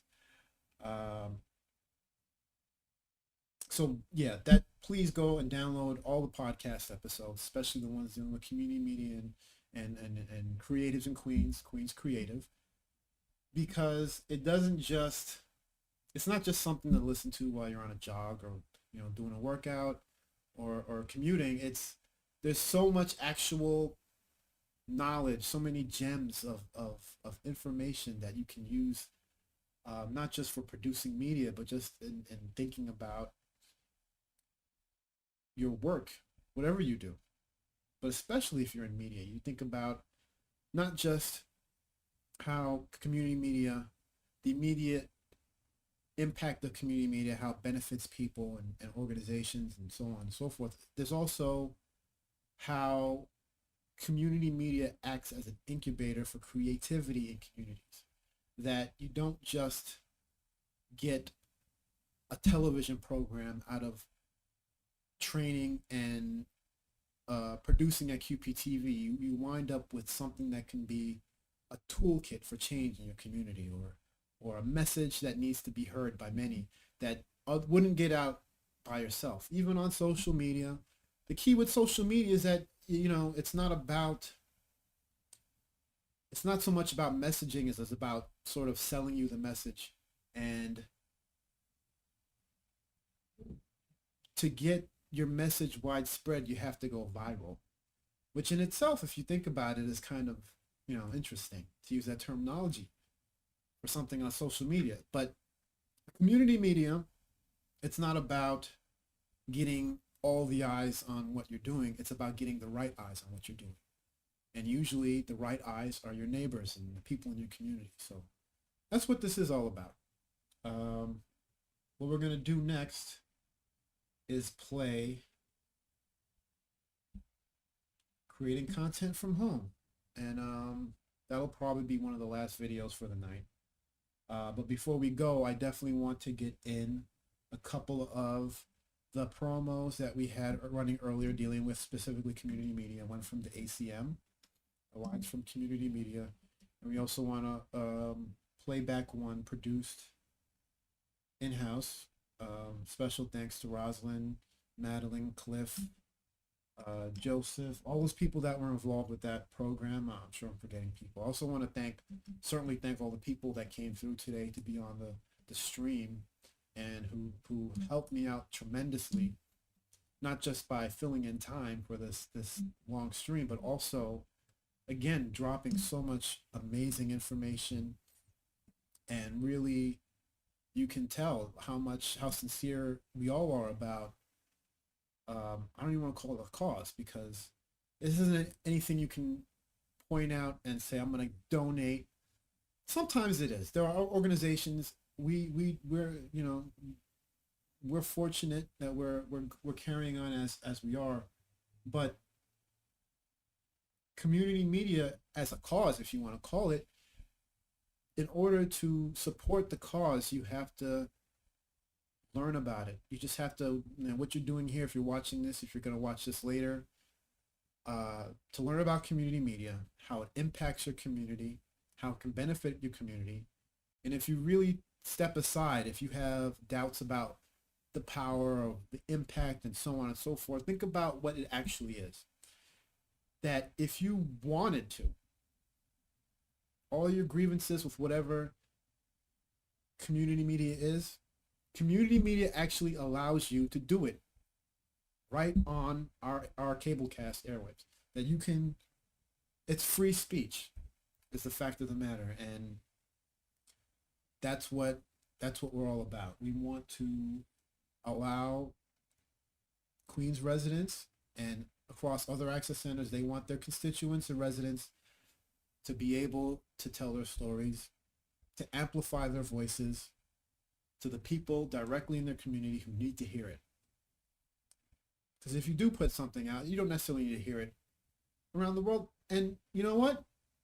Sometimes you do. But the reality is that with community media, it not only gives you the opportunity, say if you go off on your own and you post something online, community media helps give you the pipeline of reaching the specific people that you want to reach. In a place like Queens Public Television, where we're the most diverse, community in the world, and it's the core of so many different diasporas around the world are centered right in Queens, and so much of what goes on QPTV ends up around the world, original content. For a lot of places and for a lot of programs and content, QPTV is the premier media outlet. And it's the same way for so many other places where you're not just trying to reach a mass audience. You're trying to affect change in the right audience in the community that you live in, or the community you're trying to reach. I mean, community isn't necessarily completely created by borders. It's the people, and there's so many different neighborhoods in Queens. There's so many different neighborhoods around the country that are connected by places like this, and it's a wonderful thing. I'm happy to do this today. It's a bittersweet thing that it's coming close to an end. So let's get some promos going in a little bit, and we're gonna play Creating Content from Home, and we'll try to get some of Queens Day in Albany 2019 in there as well. Stay tuned. Happy Community Media Day, everyone.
What is Community Media Day? Community Media Day is an annual celebration of voices that brings awareness to the importance of free speech and accessible media for all individuals to have their voices heard. Queens Public Television is a not-for-profit public access television center serving the most diverse community in America. QPTV's mission is to cultivate, create, and to facilitate free speech media by and for the people of Queens, New York. Original programs created for television gives members of the community an opportunity to have their voices heard on a free platform, which is the public access channels that would otherwise be closed to them. Public access brings hyperlocal communities, government, and Queens residents together to share ideas, co-create, discuss, participate, and to provide useful information and announcements, or to simply express themselves and exercise their rights and basic freedoms as provided by the Constitution of the United States, and that guarantees freedom of speech for all. At QPTV, there is no censorship or control of program content except as is necessary to comply with local, state, and federal law. Tune in to Queens Public Television and A Clip in Time, Civil Unrest in the United States, A Call for Action. The premiere will debut in October and will be re-cablecast in November. Through the medium of television, QPTV encourages all members of the community to participate in this great process of democracy. We acknowledge the First Amendment of the Constitution is not only the foundation of American liberty, it is also the reason for our existence. Visit qptv.org/civil unrest in the United States, a call for action, to keep abreast of the latest updates on the series.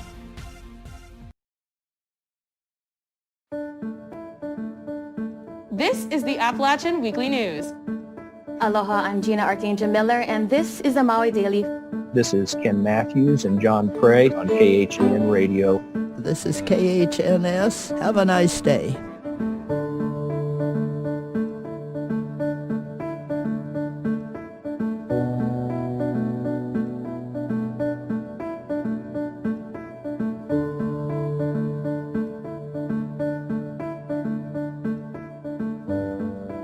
So when I look at the current landscape of community media, I think that it is a space for people to just foster healthy relationships.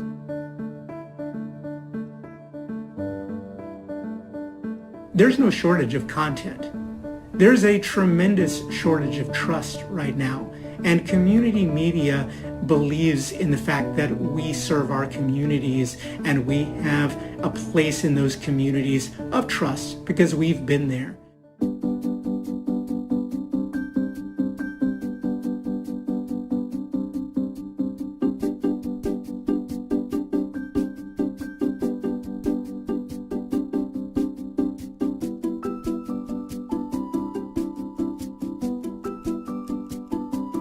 With our program, The Repudian, we really kind of teach people about journalism, what are the ethics and the basic tenets of journalism, and then how to become a journalist, how to be a journalist, come to cover your neighborhood, because that's not really happening across the country, but certainly here in Grand Rapids.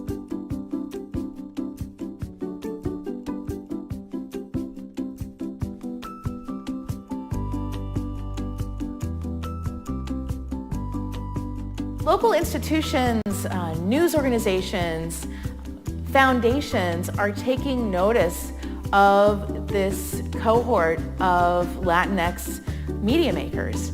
And I believe it's making an impact in how local news organizations are looking at their newsrooms and who's doing the reporting.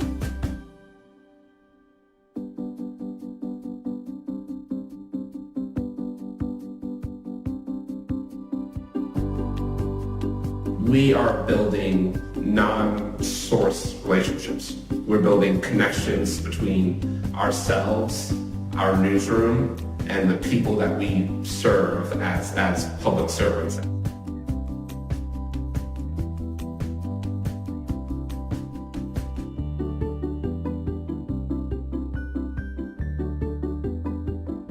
We're a small county, 5,000 people, and probably 10 to 12,000 people along Minnesota's North Shore.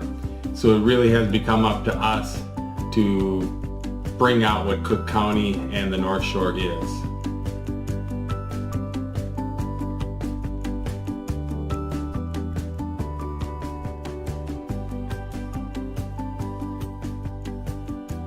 We're in the south end of Seattle, where it's a news desert, and they're trying to make politics on a local level reachable. So for me, it's really around gender and race and economics, where I would love for people and all people within that bracket that don't have historical access to have access to technology and media.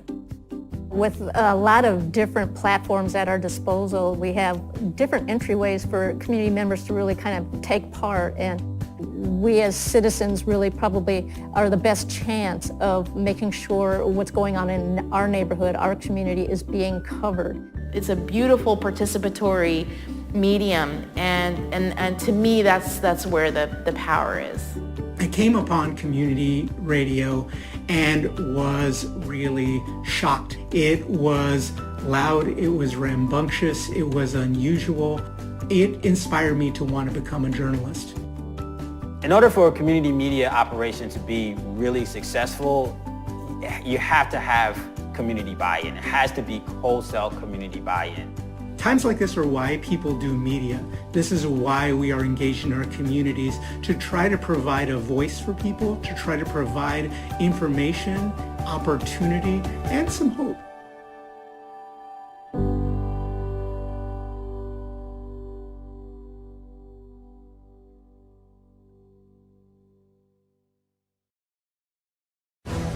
Hello, my name is Israel Rocha, and I am Vice President of NYC Health and Hospitals and CEO of NYC Health and Hospitals Elmhurst. an acute care facility and level 1 trauma center that is part of New York City's public healthcare system. I am joined here today by our physicians, nurses, and other members of the healthcare team here at Elmhurst. On behalf of our 4,000 employees, I want to thank the Aurora Humanitarian Initiative for the enormous gift you have given to us. I also want to thank Governor Andrew Cuomo and all of our other elected officials for their outstanding leadership and advocacy of Elmhurst Hospital during this difficult time. The Aurora Humanitarian Initiative recognizes modern-day heroes and the exceptional impact their actions have made on preserving human life and advancing humanitarian causes in the face of adversity. I have to say, the heroic men and women standing with me here today who have been on the front lines of battling COVID-19 in one of the most impacted communities in the world certainly meets this criteria. Throughout our COVID-19 response, we served over 10,000 people who were impacted by the virus in our inpatient and outpatient settings. So we are deeply appreciative of this recognition and acknowledgement of our frontline workers who have served our communities so well. We are also elated by what your generosity means for our community as it grapples not only with COVID-19, but also the long-term social and economic impacts of the virus. COVID-19 has reinforced to us the need to continue to develop strong programs to combat pathogens and chronic disease conditions that have disproportionately impacted low-income communities and communities of color. Your $100,000 gift will greatly help us in that endeavor. We are enormously humbled by this outpouring of love and compassion during our time of need. We deeply appreciate the support and can't tell you how much it means to us. It has strengthened our resolve to combat this dreaded disease and eventually defeat it. Thank you. Thank you, Aurora!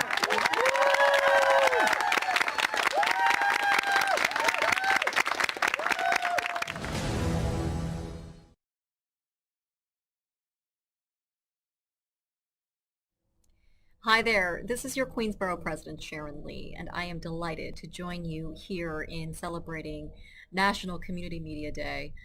Here in Queens County, we celebrate QPTV's success in particular in being a platform for the robust public exercise of free speech via public access television. It is a legacy of the late Claire Schulman, a trailblazer and one of the former borough presidents of Queens, who was instrumental in the creation of QPTV, the first public access channel here in the borough of Queens, where we are home to nearly 2.4 million residents. We are the most diverse county here in the continental United States. And as you know, one of the cornerstones of a healthy democracy is free speech.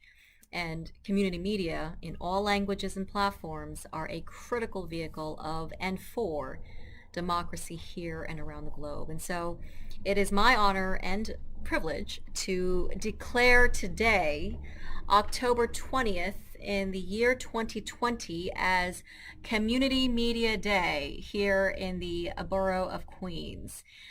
And I on this day, I think the best way to honor Community Media Day, even better than a proclamation, although I know that's pretty dope, but the best way to honor Community Media Day is to make your plan to vote in this year's critical election. We have perhaps the most consequential election of many of our lifetimes to date.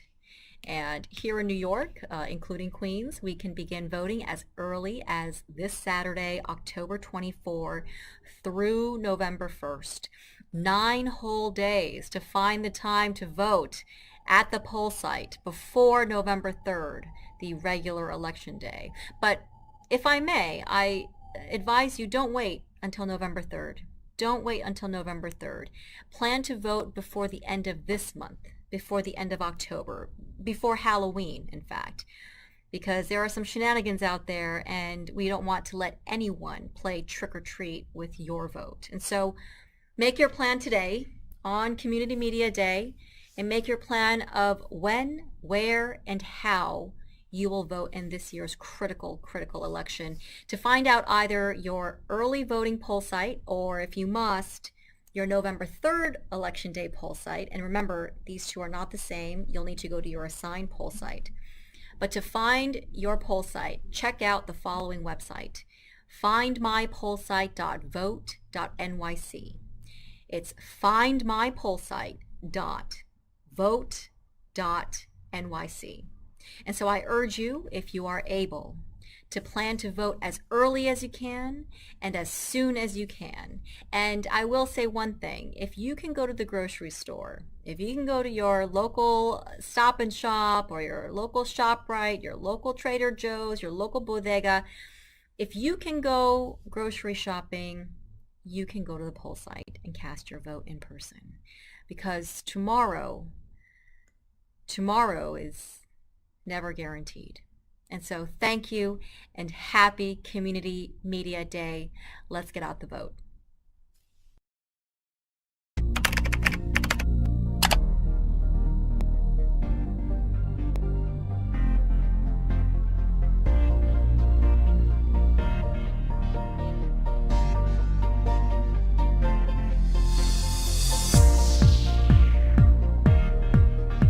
What is Community Media Day?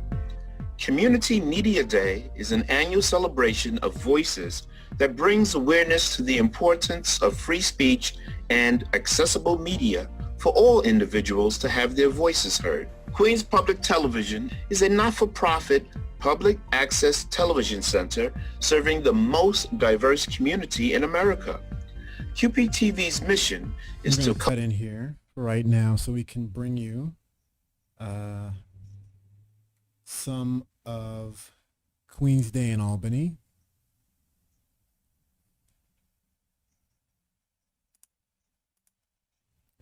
And 2019, by the way. And then after that, we're going to bring you the full episode of Creating Content from Home with Lucia Dragos and Mark Bassino and Nora and Omar, which is specifically created due and for this COVID-19 lockdown situation. I hope you all enjoy Community Media Day, October 20th. And what we hope to do from now on is have community media every day. It is for us. So let's get that going in a second.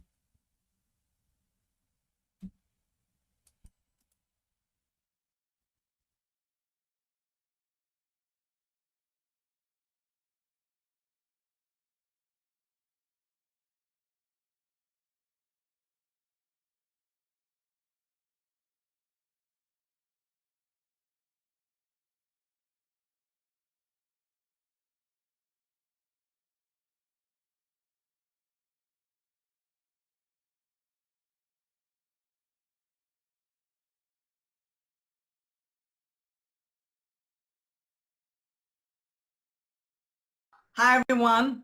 Welcome to Creating Content from Home. My name is Lucia Dragos. I'm a supervising producer at Queens Public Television. With me are two of my colleagues, Noran and Mark. We also have Christina with us live. She'll be collecting your questions from our Facebook live feed. Today's topic, as the title suggests, is creating content from home. And my colleagues and I will be sharing our personal experience with staying creative from home.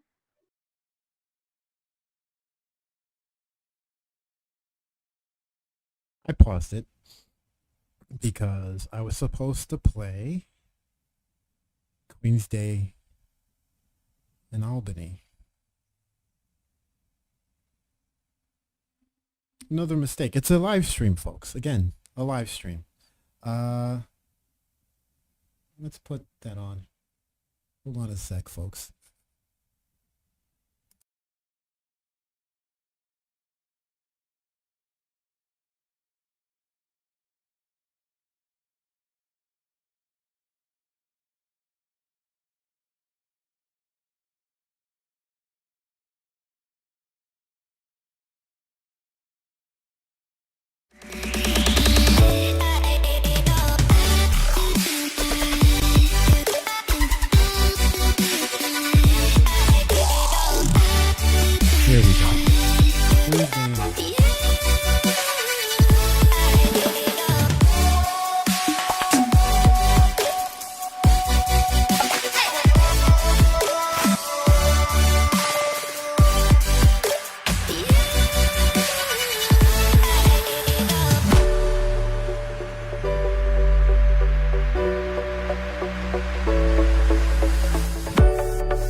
Hello, I'm Rosalind Nieves, and this is Queens Perspectives. With the Boulevard Corporate Center for Queens Day in Albany 2019 with Queensborough President Melinda Katz, the members of the Queens Chamber of Commerce, and the businesses of Queens for a bus trip to Albany. Queens Day in Albany is an event that gives you an opportunity to make your voice heard and to meet the Queens Assembly and Senate delegations. This is the third annual celebration. What can we expect today, Tom? Everyone's able to meet and greet all the Queens Assembly and Senate delegation. We'll have tours of the majestic Capitol building and legislative chambers and a sampling of the finest food and drink from the best food purveyors of Queens County. I know you will. I think you better follow us to Albany. Can't wait. See you up there. I'm David Paxson. I live in Briarwood in Queens. And why did you come on this bus ride today? Well, today I'm going up to Albany because we fly drones around the city a lot. So we're going to go up and find out if there's more ways to get drones into the community, find out what we could use them for, find out better flying rules, because a lot of people don't understand the droning industry at this point. My name is Kumara Raja. I'm with DevG Inc. It's an IT consulting company. We focus on property management and construction management companies. We help automate their entire business life cycle. I'm from Rice and Beans Restaurant. Ooh, Rice and Beans Restaurant. Yes. We want to be there. Exactly. I have a small restaurant in the city, and I just opened in Woodside, Queens, and I figured be a member of the Chamber of Commerce, and happy to be here. I actually want to learn more about the Chamber and how the issues in Albany impact the Chamber members. Hi, I'm Shawn Slevin with Swim Strong Foundation, and yes, this is my first trip to Albany, and I'm interested to go and meet some of our legislators because perhaps water safety needs to be legislated in our great state, so I'm going to check that out. This is my first time in Queens and Albany. It's very exciting. I met some really fantastic people today already, just sitting on the bus, and I went to an event which was taught us how to do construction and ocean safety, and I really enjoyed it, and it was such a service to everybody. I recommend everybody join the Chamber. Tell me, why'd you come out for Queens Day in Albany today? Well, this is my first time actually coming out for Queens Day. This is my third trip here to Albany. I've never been out here to Albany with the Chambers of Commerce. What do you expect from this Queens Day in Albany bus ride? Well, this is my first time coming with the Chambers of Commerce, and I was curious of what's going on.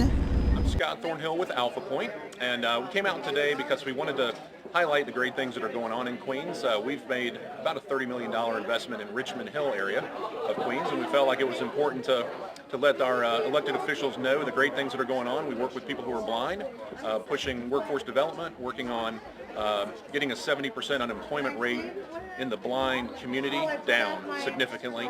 And so we want our lawmakers to know what we're doing and the exciting things that are happening in Queens with nonprofits. We want to bring awareness to the community of blind and visually impaired people that are in Queens, and the opportunities we offer them with jobs in the city, and to help them improve their lives. It's a wonderful organization. Thank you for your service. Thank you.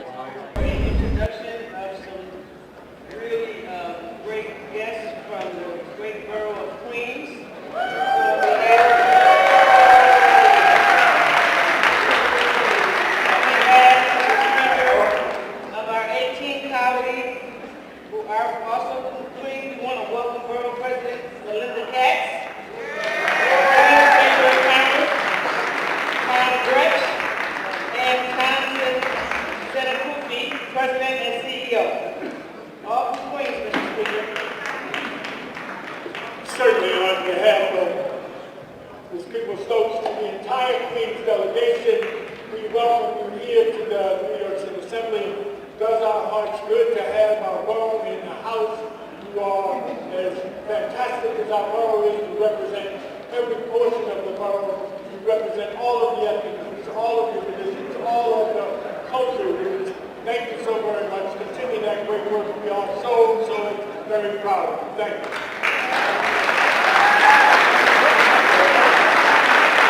Queens Day in Albany, and you need to to tell me what you have to brag about in your section of the borough. Well, first of all, the whole borough. Let's give a big shout out to Queens. Woo! We know we have it going on, but to me, I have to brag about we are the beaches, baby. We are the most beautiful beaches in all of New York State, I'm going to say. So Rockaway Beach is growing, more restaurants, more tourism, our boardwalk, our beaches are clean, we're getting sand, so our businesses will be open this year. Just come on down. That's what makes us part of a beautiful borough of Queens. That's what we add to it. And what else can your constituents expect for this summer? Hot weather, hopefully. More activities going on. There's going to be a pop-up of Queens, Made in Queens. We're going to have festivals. We have the Honey Festival. Ooh. We have a big surfer contest that goes on. There's music. The one thing that's really bursting in Rockaway is the music scene. There's not a bar, an outside restaurant area that does not have live music. So it's really just an incredible, all ages, come out to Rockaway to enjoy it. Excellent. Everybody, how does that sound? Yay! Thank you. Pledge allegiance to the flag of the United States of America and to the republic for which it stands, one nation, under God, indivisible, with liberty and justice for all. Dear Lord, heaven and earth, maker and ruler of all things, we, the benefactors of your grace, which is renewed each and every day, humbly express our sincere and profound thanks for all things nature has provided for us to sustain life. We are grateful for the water we drink, the air we breathe, and the food we eat. Thank you for the intellect to produce man-made comforts of clothing and shelter. I pray this afternoon that you grant this governing body divine wisdom to legislate laws and ordinances that would enhance and protect the lives of all of its people in every district, every neighborhood throughout this great state. Give these men and women the spirit of unity and purpose to make our state a light in the world, the melting pot of culture and diversity, working and living as one people, so that our state mantra will truly become a reality. Out of many, we are one. We ask this in the name of God of our faith. Amen. We welcome some other colleagues from Queens, the Borough President of Queens, Melinda Katz, former Assembly member.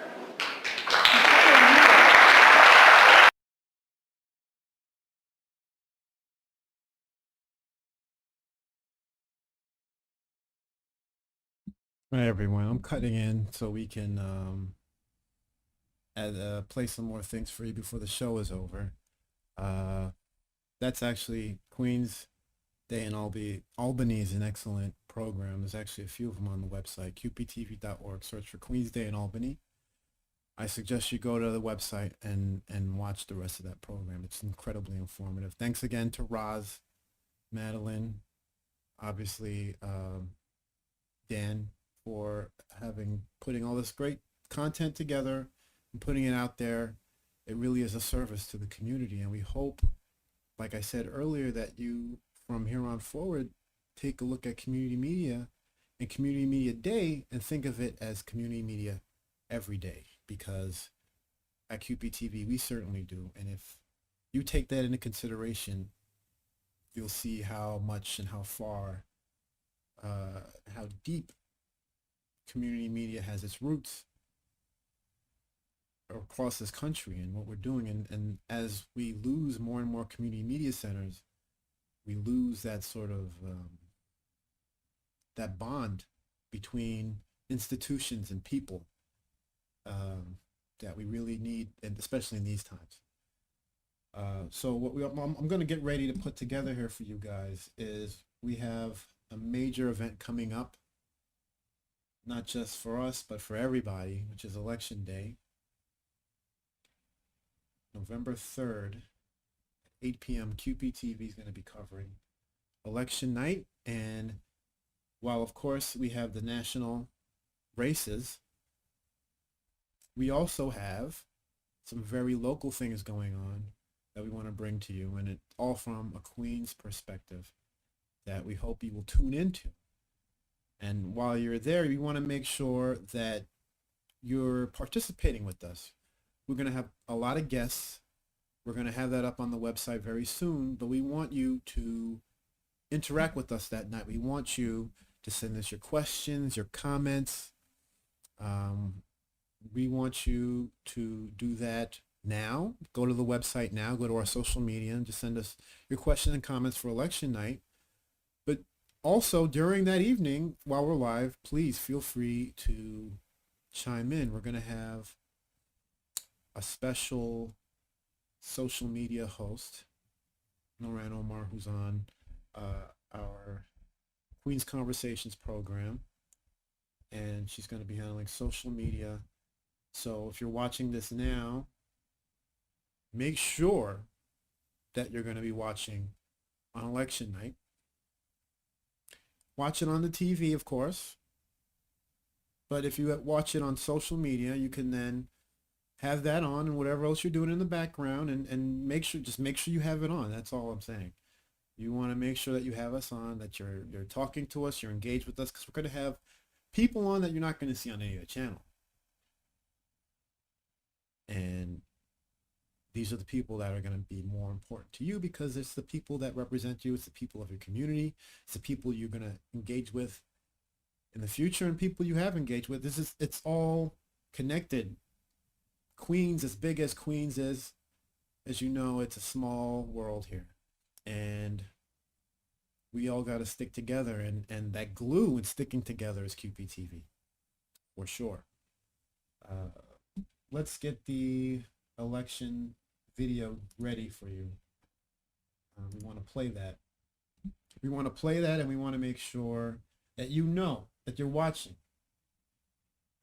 Write it down, set a reminder, add it to your calendar. We have events set up on Facebook and I believe YouTube. I think you can go on there and set a reminder so you can watch that night. Have your questions ready. Write them down. Get a notepad. It's going to be a lot of fun. It's fun in the sense that it'll be fun to watch. However the night goes, it'll be fun to watch. We are going to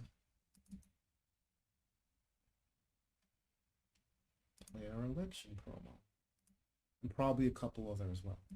Before we get to our last segment, we're going to play creating content from home.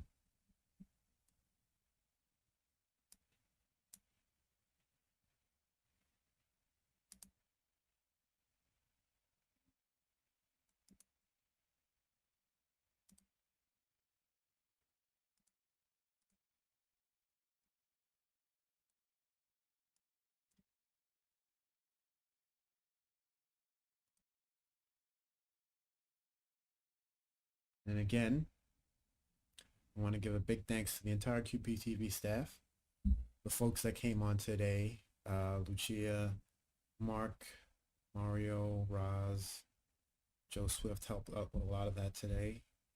I also want to thank Vidya, Antonio, who helped out with a lot of this today, and John Collins.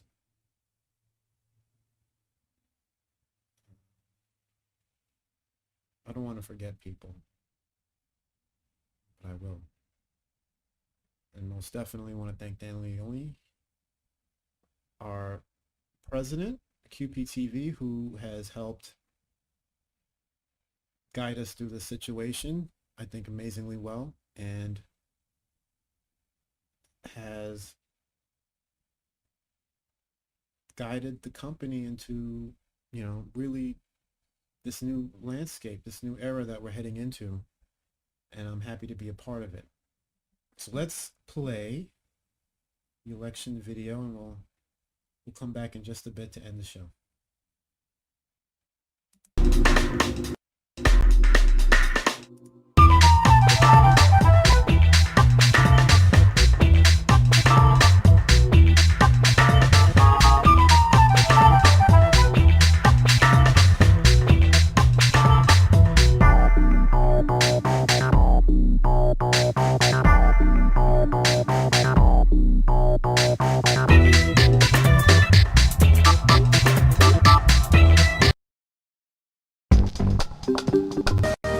Queens Public Television's live coverage on November 3rd as America votes. Our complete election coverage will begin at 8 p.m. and spotlight both the New York and national contests. We'll bring you informed local insights and expert analysis, all from Queens' unique and diverse perspective. Watch QPTV's Channel 1 on your local cable system, or view our coverage online at qptv.org, on Facebook, or on YouTube.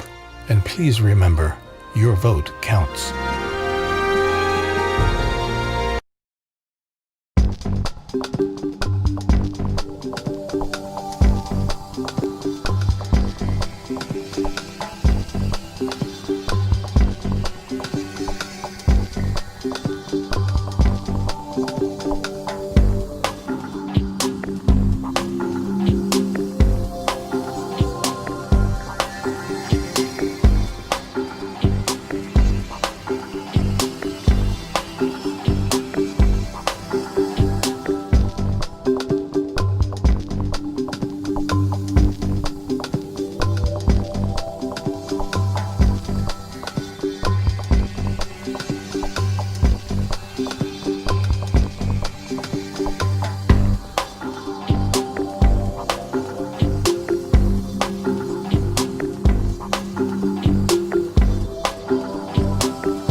Hi everyone, welcome to Creating Content from Home. My name is Lucia Dragos. I'm a supervising producer at Queens Public Television.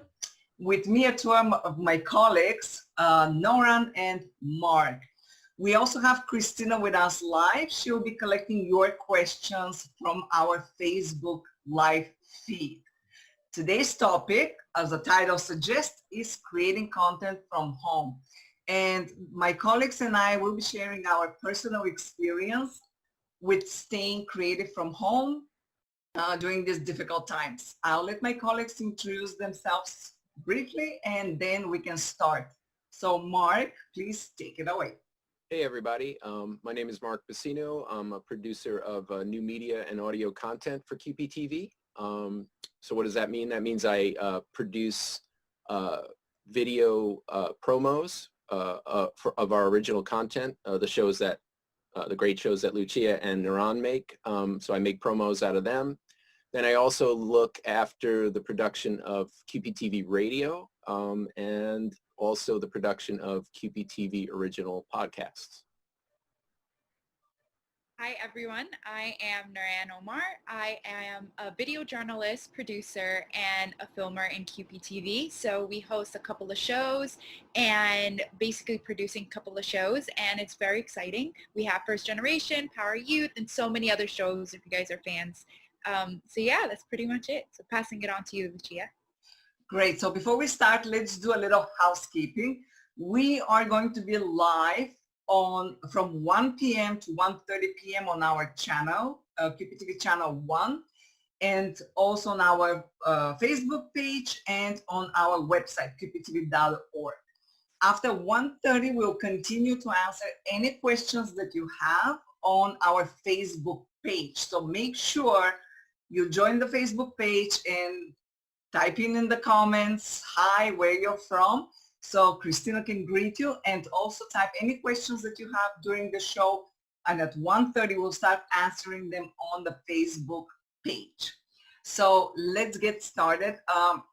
My first question would be, how has the transition from working in the office to work from home situation due to the COVID crisis affected you and your ability to perform your QPTV responsibilities? So Mark, can you answer that first?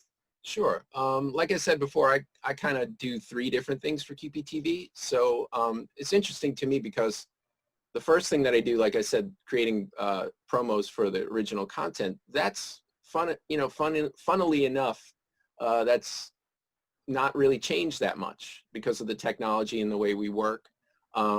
So generally speaking, I would get content from you guys and I would edit locally on my local machine, my computer, and then I would send the finished product back up onto the web and we would show it on social media and the channel. So that hasn't changed that much, thankfully. But what has changed for me in particular, since shifting work home, has been QPTV radio and the QPTV podcast. You know, that working from home has sort of posed a bunch of challenges in that regard for those 2 things that we do. So, for instance, QPTV radio, I do a lot of voiceovers with voice talent. And it's like, wow, how am I going to record voice talent? And they're not going to be in the room. How am I going to do this? How are we going to, for the podcast, how are we going to interview guests? They're not going to be in the room. We don't have that give and take. We can do it remotely like a lot of people are doing, like we're doing right now.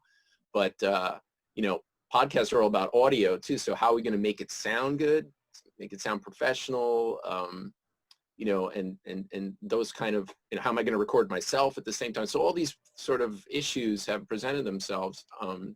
And I started to have to be a little creative in terms of my workarounds, how am I going to do this stuff? So I could just give folks one example, not trying to be too technical, but for instance, with QPTV radio and us recording voice talent, what I did is I spoke to our announcer, and thankfully he had a little setup at home. It's like trying to figure out what can you use, so he had a little setup at home, computer set up, and he had a mic. Wasn't that great, not like super professional sounding, but we were like, hey, let's give it a shot. So he recorded some stuff and sent it to me via the web. And then I listened to it and I was like, okay, maybe I can do something with this. It's not as it would be if we recorded it in the studio. It didn't sound as professional, I would say, but I then started to work on it with my tools, with my audio tools, and within the mix, I started to play with it and figured out a way that I could, EQ it and set it up so that I got it pretty close to what sounds to my ear professional and what matched into what we were already doing. So you could put something that we did 6 months ago up against that, and it sounded pretty similar. So it's sort of, that was one workaround to just sort of jump in and do it and see if I could manipulate it to make it sound professional, and it worked out. So it just was a little bit of creative thinking and a little bit of work, and that's, that's it. Great. What about you, Nora? So the idea of adapting to a new environment is what comes to mind when I was thinking about how we were doing this COVID situation, right? So, we are put in this situation to develop new skills in a point. So I figured out that we were able to develop skills that we didn't know was there before. For example, how to do work and life balance, right? So that was an issue that a lot of people don't speak about, and it is a challenge that we have, balancing work and life. But I felt like COVID actually pushed us to like develop these skills and to be more professional of it, right? So in the beginning, it was pretty challenges, but when you have a great team who wants to push and motivate you to do your best, then you're able to succeed in what you do. So for example, for our team, we were very organized in the sense that we had a plan of like pre-production, production, and post-production, right? So we already had an organized plan of what was going to happen these upcoming months, right? So what we were able to do is we took that same strategy, what we did, communicated with each other, and then we were still able to continue that. So we were developing new skills, in my opinion, right? So how to communicate with one another, how to create the best content just from home, and how to remotely work. Also, it's a process, so I figure like our type of work is more of production, and that for me, that I see that as a work of art, right? So it's a process, it's a progress through the time. As time passed since March until now, we are able to advance in our skill of how to work from home. We were able to, figure out what is the best time for us to meet, what was the best time for us, to speak to one another, what was more important for us to categorize what was supposed to be done first, what was supposed to be done second. We were able to manage our time. So of course it was challenging, but at the same time we were able to push our abilities to push further than what we imagined we can do, So these are skills that I feel like it pushed us to do what we wanted to do, So this COVID situation was actually a blessing in disguise, in my opinion, because I was able to see what I am capable of doing and what my team is capable of doing and what we were all capable of pushing each other. And honestly, it showed what kind of support system we had that, of course, we knew we had, but it just showed us even more, not only through work, but also through caring, also through pushing one another to support one another. And I felt like these are skills that every team and every work should have, and COVID really pushed us to figure out that this is what we have, and we're grateful to have this kind of thing. So would you say it brought us more together as a team, because you and I and Christina are from the same department? Right. And honestly, it takes a great leader like yourself, Lucia, to push us to do that. Thank you. No, honestly, like you were able to manage us and to keep the workflow going. We did not feel lost. And you were able, as well, that also goes for Dan as a leader to QPTV, exactly. And it passes. For sure. It just sort of spills down to the yeah, exactly. Exactly what you mentioned. Dan he had the great skill of always keeping us connected via email, via Zoom meetings, to celebrate each other, to give us the recognition that we need. So I felt like this COVID actually brought us together in a sense, and it was a blessing in disguise. But what do you think? Great. So did you just ask a question, or should I jump in and answer from my perspective? I was saying, what do you think? Oh, yeah, for me, definitely, I feel like it brought us together, and maybe I can talk about more after the second question. But yeah, I feel like, well, which brings me, let me just go ahead and answer from my perspective, because that's one of the points.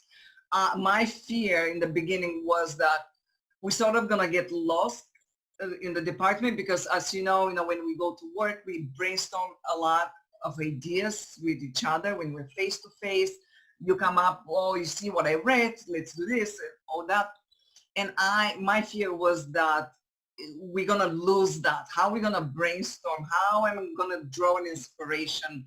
How are we gonna communicate with each other? But actually, I think in the beginning, I found what works for me and what sort of works for us as a team. So I know, for example, with Christina, I can communicate on emails.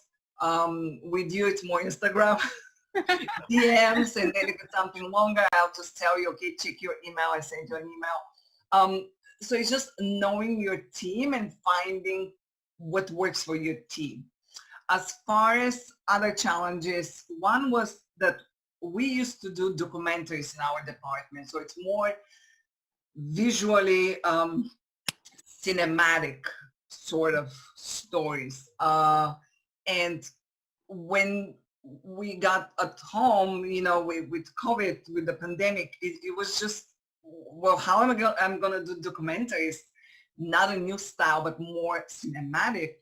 And it took me a while to figure it out. Okay, I should be using Zoom, but how can I make this work for us? And the key thing for me was not to wait for create this perfect format, but to just jump in, do one interview, and then I had, I'll go a little technical, but I had my Zoom set up, and then I had a separate camera recording me as a second camera, so I have a cutaway, and then use a lot of B-roll on top, and it's just experimenting with this format when you're not sure if it's gonna work or if not, but don't, like I said to myself, don't be afraid, just don't be perfect. It doesn't have to be perfect, just do it and see what will happen, and then how I can improve on things and what things work and what not. So that was my biggest, and of course the equipment, slowly. I didn't have the perfect camera in the beginning, the microphone didn't work for one of the shoots on the computer, but I just said, you know what, let me just do it. It doesn't have to be perfect, it has to be done. So that, I would say, was my biggest challenge, and those were the things that worked for me. That's a good takeaway too, because it's, I think for folks who are waiting to, for the perfect thing to sort of start any kind of creative endeavor. I mean, there's never a perfect time, No. So you might as well just jump in, regardless, whether you're, whether you're in the situation that we're in now or any other time. It's just, you want to do something creative, just start. Do it.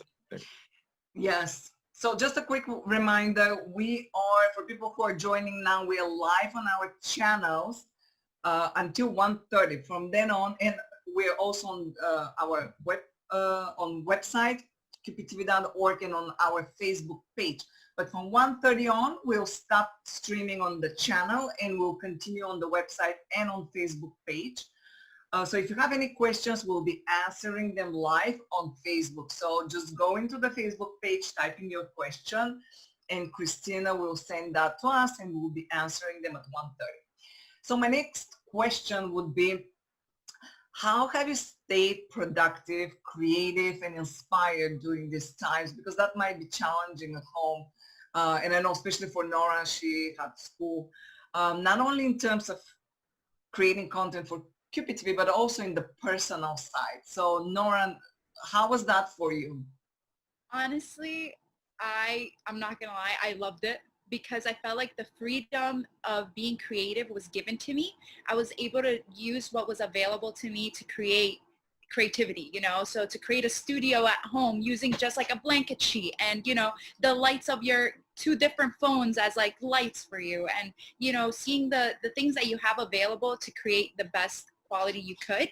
But also what I really liked was the idea that we came up with the idea of being locked down at home, yet what is it that we can do? What is a creative story that we can do? What is something exciting that we can do? Because this is something that never happened to us before, this is a new experience, and that deserves to be recognized, right? So Lucia, if you recall, we actually came up with the idea of Ramadan, filming it in quarantine, and they were simple videos where I was just like, it's as if like I'm vlogging, but I'm not, because this is an event that not a lot of Muslims from the generations in the past have dealt with, so how is it that this such important event that we wait all year long to celebrate with family and to give back charity and always to be outside, yet we're in lockdown? And that was something that needed to be documented.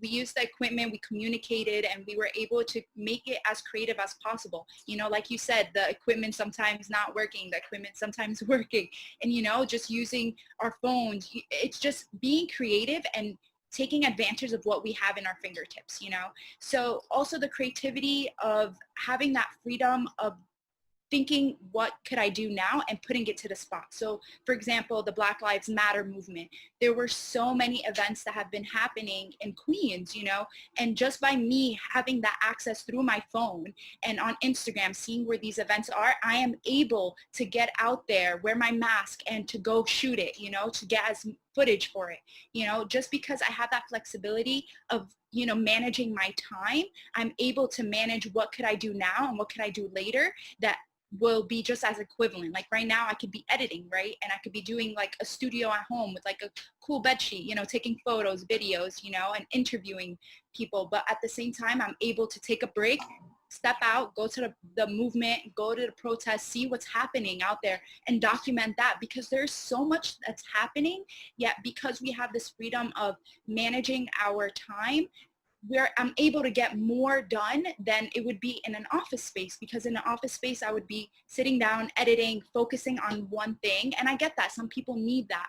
But I guess for me, even with school and managing and all that, I'm more of like multitasking type of person. I like to keep that excitement, that momentum. And for me, that was something really exciting for me. You like to break up things, a little from this, a little from that. Exactly. To And keep some the people like to work on one thing for long periods of time. Exactly. What about you, Mark?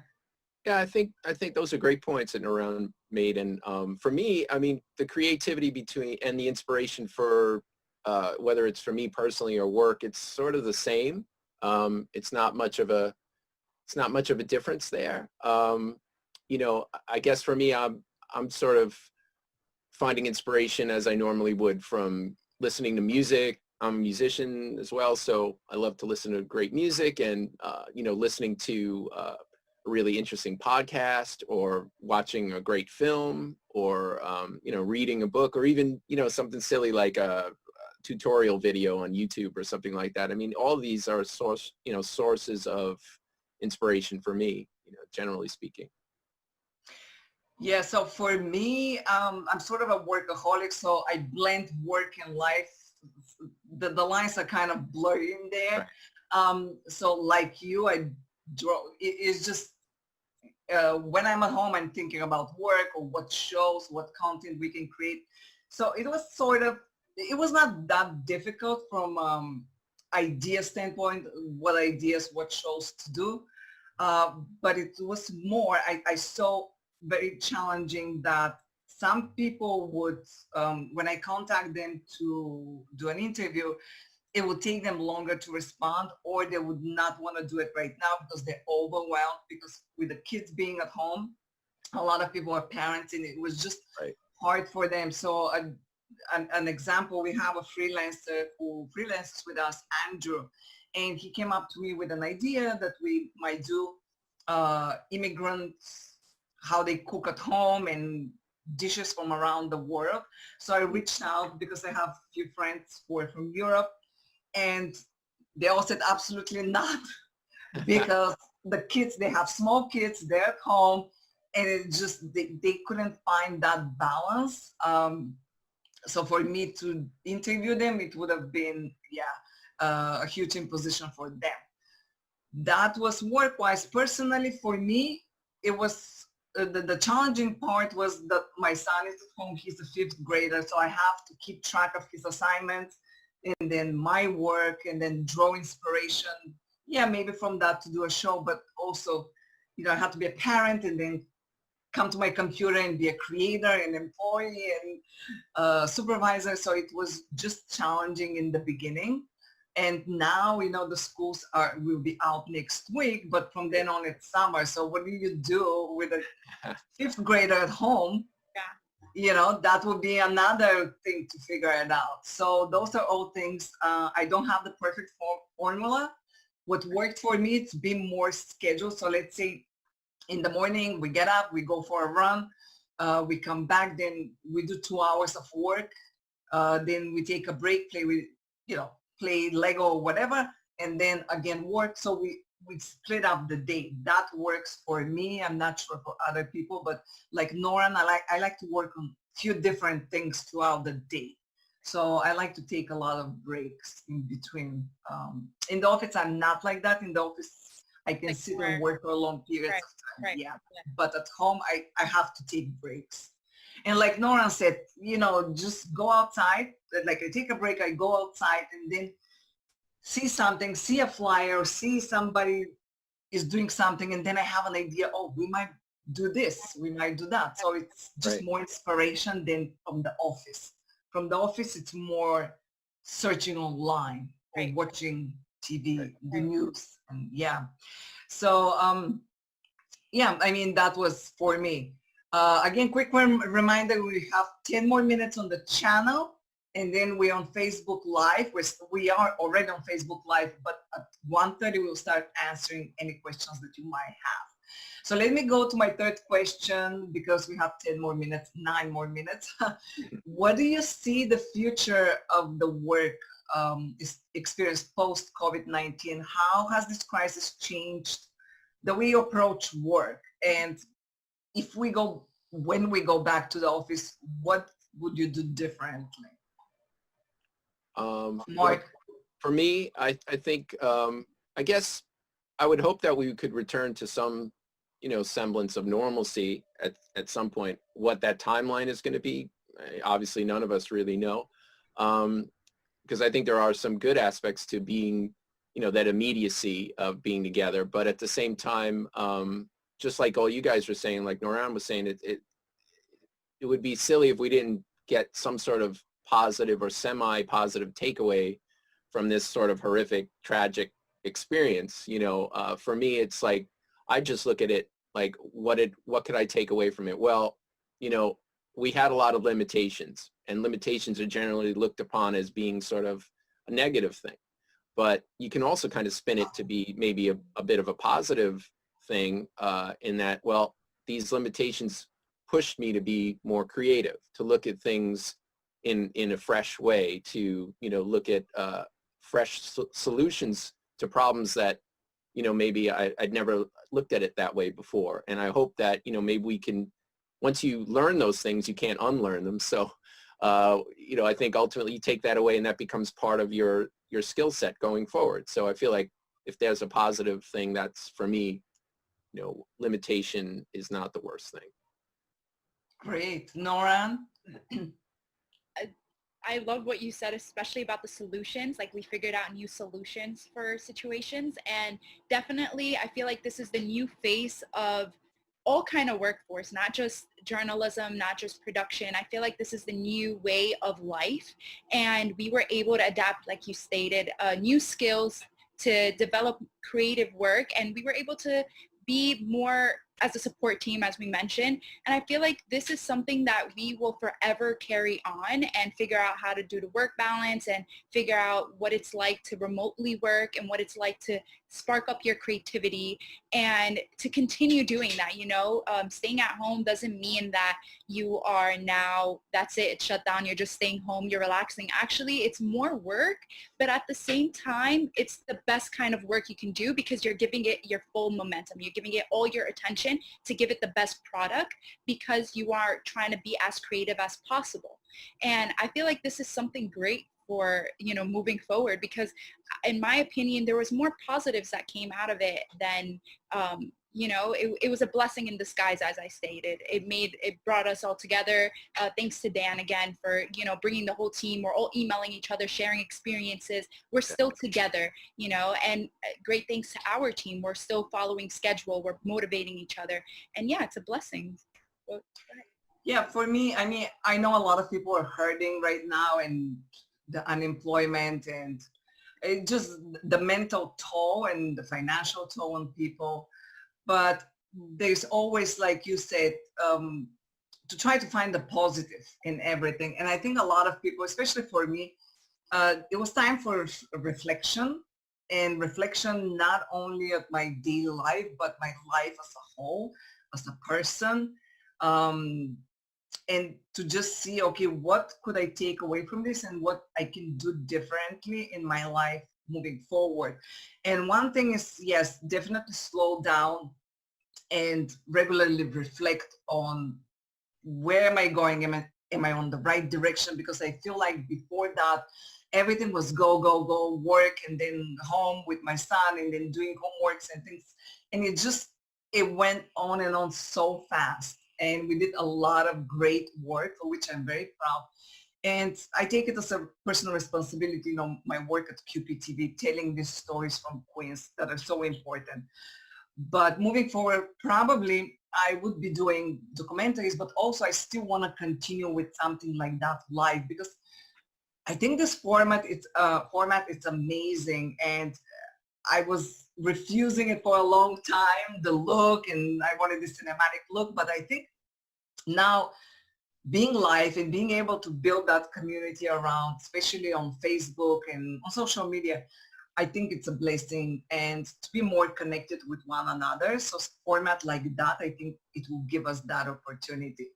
And as far as my duties, how would I do it differently? I think when we go back to the office, I'll probably take often a little breaks and go out and just do a little differently. I will do things. I'll try still to draw more inspiration from the outside world rather than staying long hours on the computer. And yeah, that would be for me. It's great. It's great advice for sure. Well, what is one thing that you want to do so much when you go back to the office? Quickly, we have 4 minutes. Go ahead, Nora. Go ahead. No, go ahead. Go ahead. Please go ahead. Go ahead. For me, it's just good to have the interaction between people personally, just one-on-one in person, I should say, because I think that's something that you can't replace, Yes. So for me, that's nice just to, see you guys in the hall and be like, hey, what's up? How are you guys doing? That kind of thing. So, I think that'll be good to get back to that. Can I jump in just so I don't forget? But you see, one positive thing also that came out, probably if we were in the office, we would not do a show like that. Especially you, Mark, you're in a different department. We're in a different floors. Different part of the with building. 3 floors between us. Yes. Yeah. Rarely see each other in the office. So this is a great example of how something like that brought us together. But Lauren, yes, one thing that you would want to do. Definitely, I love bumping into people and hearing what they're working on. That also sparks creativity, and support, to figure out what are they working on. Ooh, that's exciting. I want to see a sneak peek, and, just to motivate one another. I felt like that was really something, and just bumping into people, just like Mark said. But I love the idea of that we are all separated, so it's hard for us always to. And many times we didn't know what the other person does. Now I know what Antonio does more because Antonio, you see that now we're behind the scenes more. And we understand what is the technical aspects behind. One thing that I want to do is, that's Dan has to do, but maybe have a pizza lunch and get all of us together, and or maybe do a lunch with the quarantine-inspired food, some new recipe that we all learn. Because I've been cooking a lot. And I could teach everyone a TikTok dance, because that's also where creativity starts. I'm not on TikTok. I should be there probably. But yes, a lunch that we can all get together. And I feel like it will be different than it was before the quarantine. I think now we would appreciate more each other, not only in the company, but I think worldwide. I think people appreciate more what we have, right? Definitely. So we have 1 minute left. I just want to thank for all our viewers again. We have a few questions that Christina just messaged to me. We will continue on the Facebook Live and we'll be answering those questions. So for the rest of you that are watching on the channel, bye from me. Thank you. Thank you for watching. Thank you guys for tuning in. And we're continuing on the Facebook Live. So the first question is, okay, how are you maintaining your health and wellness during these challenging times? For me, I used to do a lot of meditation and yoga, but since the quarantine started, I noticed that I had to do a lot more from that. So I do every night meditation with my son. I do yoga every day. I go for a run, which I've never done before. Usually I would go on my lunch break at the gym, and just exercise a little, but I've never ran outside. So that's a great way to see all the people and just fresh air. And it really takes away my voice when I run. So it's a really good way to decompress. And at nighttime, we have walks with my son. We walk and we just talk about the day, and I listen to him on and on how he plays Minecraft, which I know nothing of. But those are the two major things, three, that keep me sane Yeah, and I read when I have time to.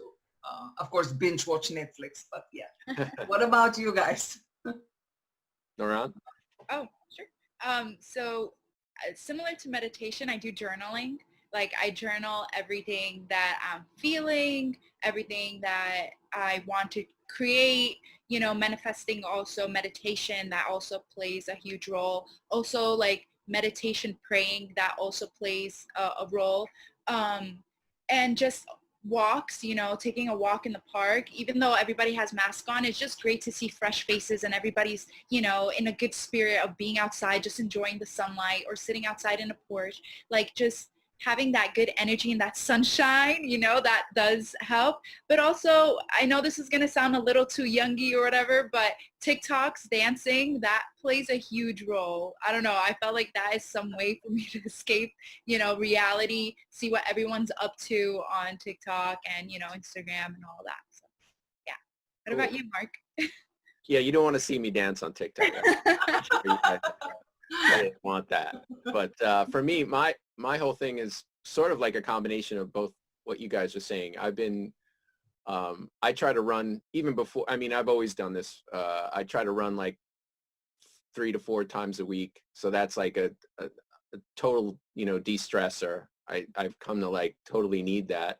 So, just that's mentally and physically, I feel like that helps a lot. And then, yeah, definitely taking breaks and going outside and taking a walk, taking walks with my wife and my son, and we just, go out and, like you said, get sunshine, get some fresh air, see some people, and just, try to stay mentally sane that way. Yes. Yeah. So second question, James Faber asked, when work goes back to normal, what have you learned working under these circumstances that you can apply in the office or on the field? For me, it's seeing more, I think I would see more my colleagues as people, humans, and let me explain that.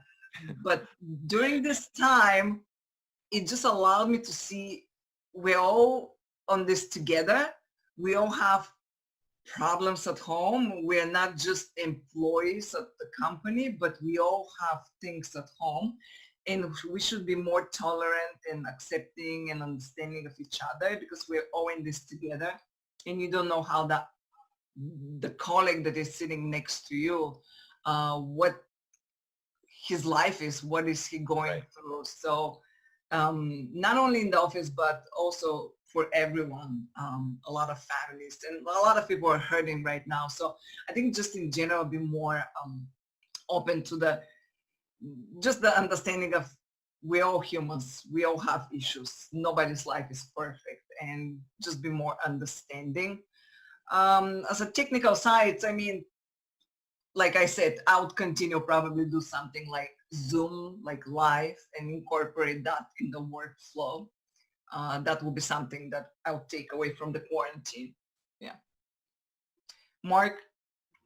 Yeah, I think those are good points for sure. I mean, yeah, you never really know what people are going through that you're working with. You could be sitting, like you said, side by side, and you're not really sure. I think this has sort of made us all, a little more mindful of each other, the world at large, how we're all sort of connected, and affect each other. What, one person does is affecting someone else. So I think that's a good takeaway, like you said. For me, I guess just technically speaking, sort of what I said earlier, I feel like now I'm starting to get the sense that, to be more open-minded to different solutions, to just not go for the, stock solution to a problem.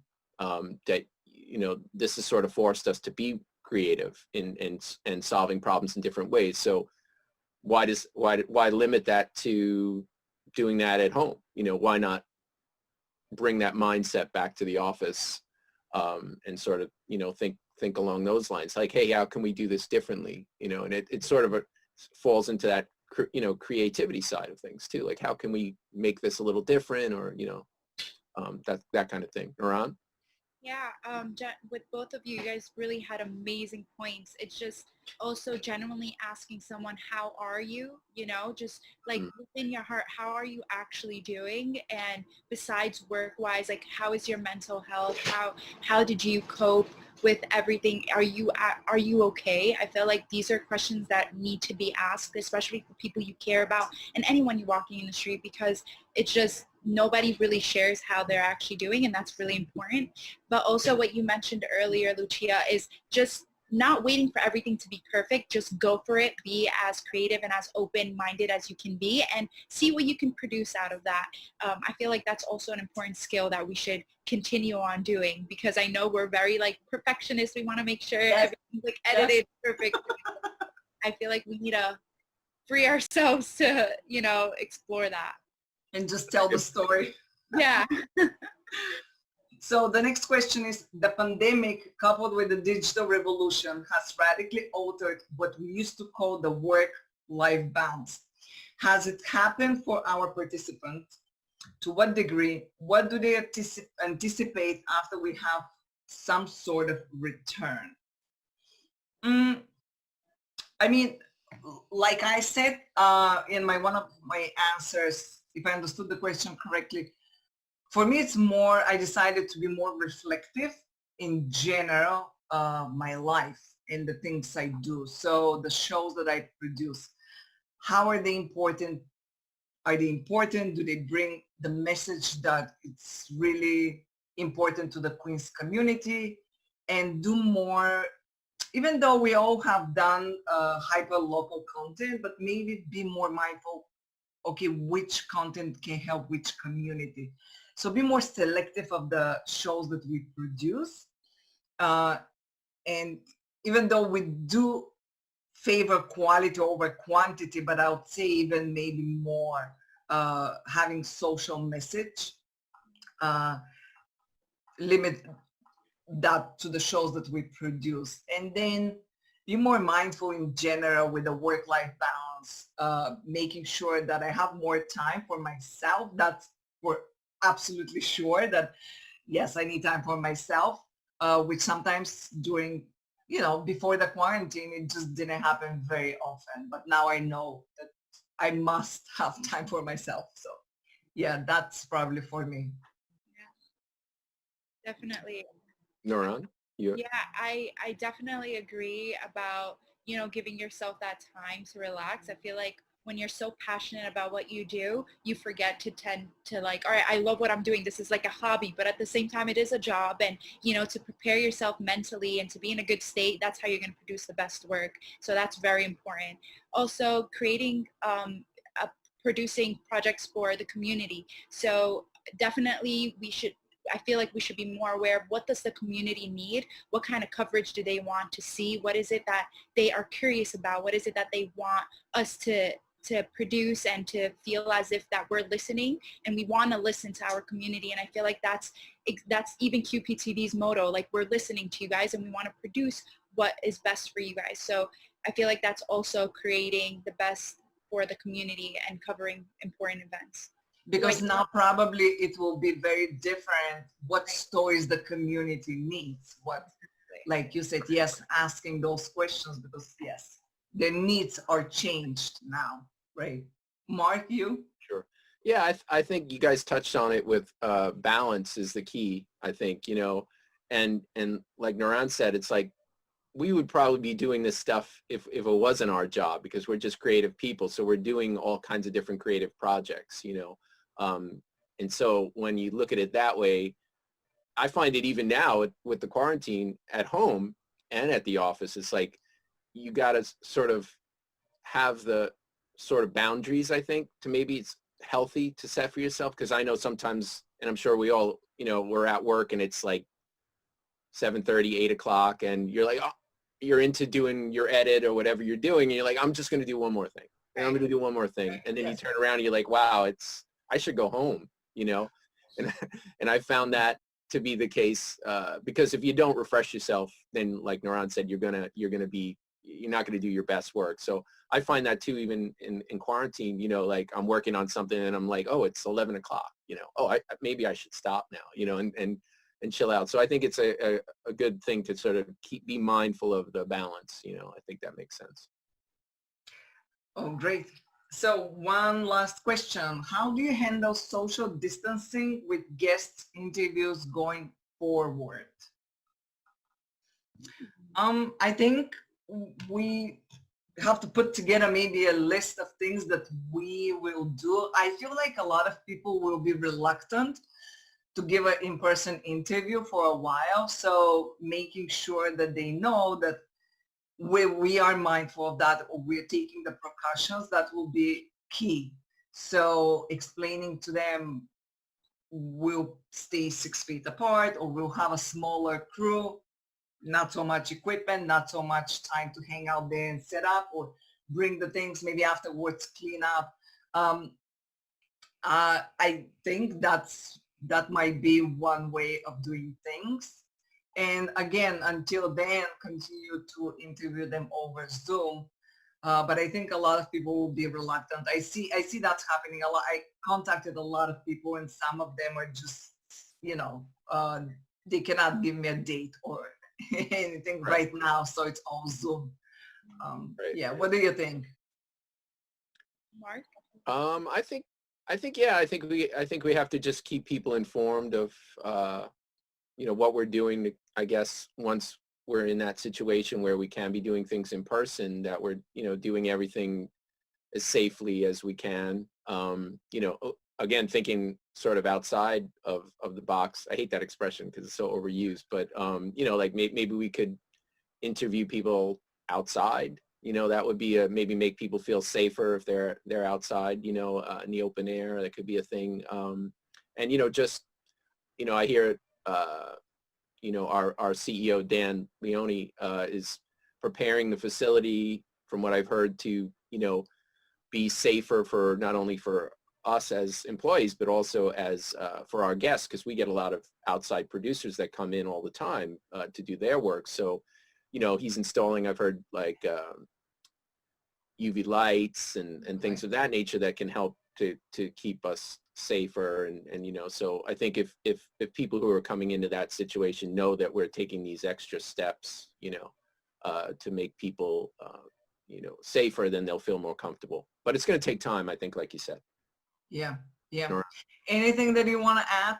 Oh, Nora didn't respond, right? Yeah, I think it's just a creative way. I don't know, just a creative way if people are willing to be interviewed. I saw a lot of people even speaking with their masks on, you know, that could continue working. But also, you know, maybe it's the way we angle the cameras. Maybe we could be 6 feet apart, but there's like camera 1 on this person and camera 2 on this person, and like, you know, just creative shots that we can do. But it's definitely going to be a process. Definitely not a lot of people are going to be like, all right, we're ready now. So the Zoom, you know, like you said, being open to create these not so perfect, you know, ideas. So yeah, so it's going to be a process. Yeah. Great. Anyone wants to add anything? We don't have any more questions. Do you want to add something? I'll just say that I forgot to mention, but this quarantine just forced me not to plan things, because I'm not from the States, I'm from Bulgaria. So every year I go to see my family, and this year was kind of a big shock and not to go. And that relates to the mental health, but I think for me it was more changing my perspective, how I see things, and not plan, because as Nora knows, I need everything to be planned and organized to every detail. And so it just forced me to not plan so much. And so what the future holds, I'm not really sure, but I decided not to plan and take it day by day, and just be confident that we'll figure it out. We're a strong team at QPTV, and we'll figure it out. We have each other. So yeah, for sure. Yeah, it's a great idea. I'm the same way. I mean, I'm like you. You know, as you can see from emails about this show that we've discussed, I'm always trying to plan everything out. You know, it's a good thing to sort of you know, lay back a little bit and just try to let things happen. And you know, yeah. I think we're all strong. Hopefully, you know, we can all get through all this, and we'll be, if we want to take something positive from this sort of horrible experience, that we'll be better support when we come out the other side, hopefully. I just hope we go back before the heat wave or when it's hot. You see, that is one challenge from home interviewing people. It's already hot and you cannot turn the AC on, and it's, that's one thing we need to figure it out. But you see, we're figuring things out. Yep, for sure. With that being said, that's it for today's show, and thank you for everyone watching. We'll send on an email the replay, a link to the replay where you can see it, and probably cut it to bits and pieces of our golden nuggets and post that on social media. But thanks for watching, and I'll see you next time. Thank you, guys. Bye. Bye.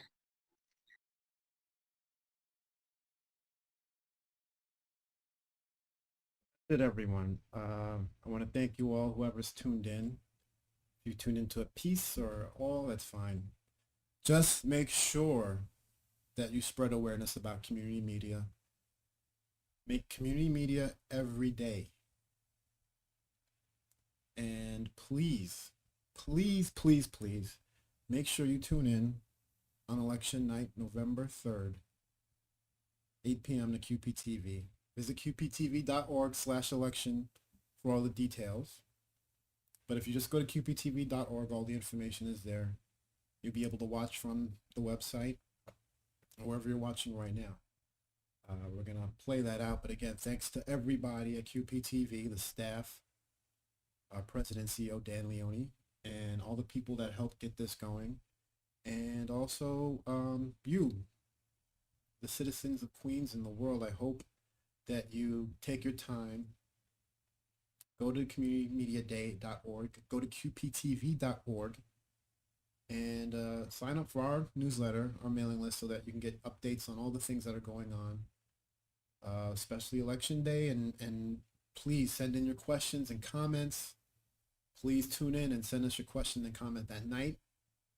And please take care of yourself, be safe, and be good to everyone. Good night.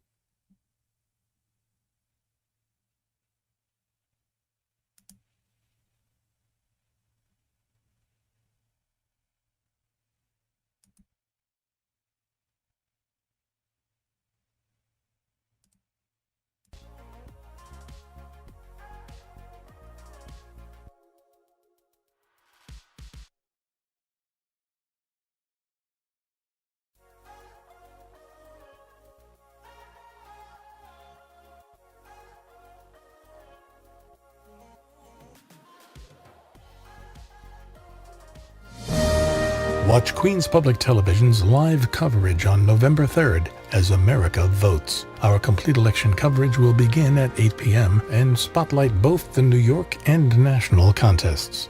We'll bring you informed local insights and expert analysis, all from Queens' unique and diverse perspective. Watch QPTV's Channel 1 on your local cable system, or view our coverage online at qptv.org, on Facebook, or on YouTube. And please remember, your vote counts.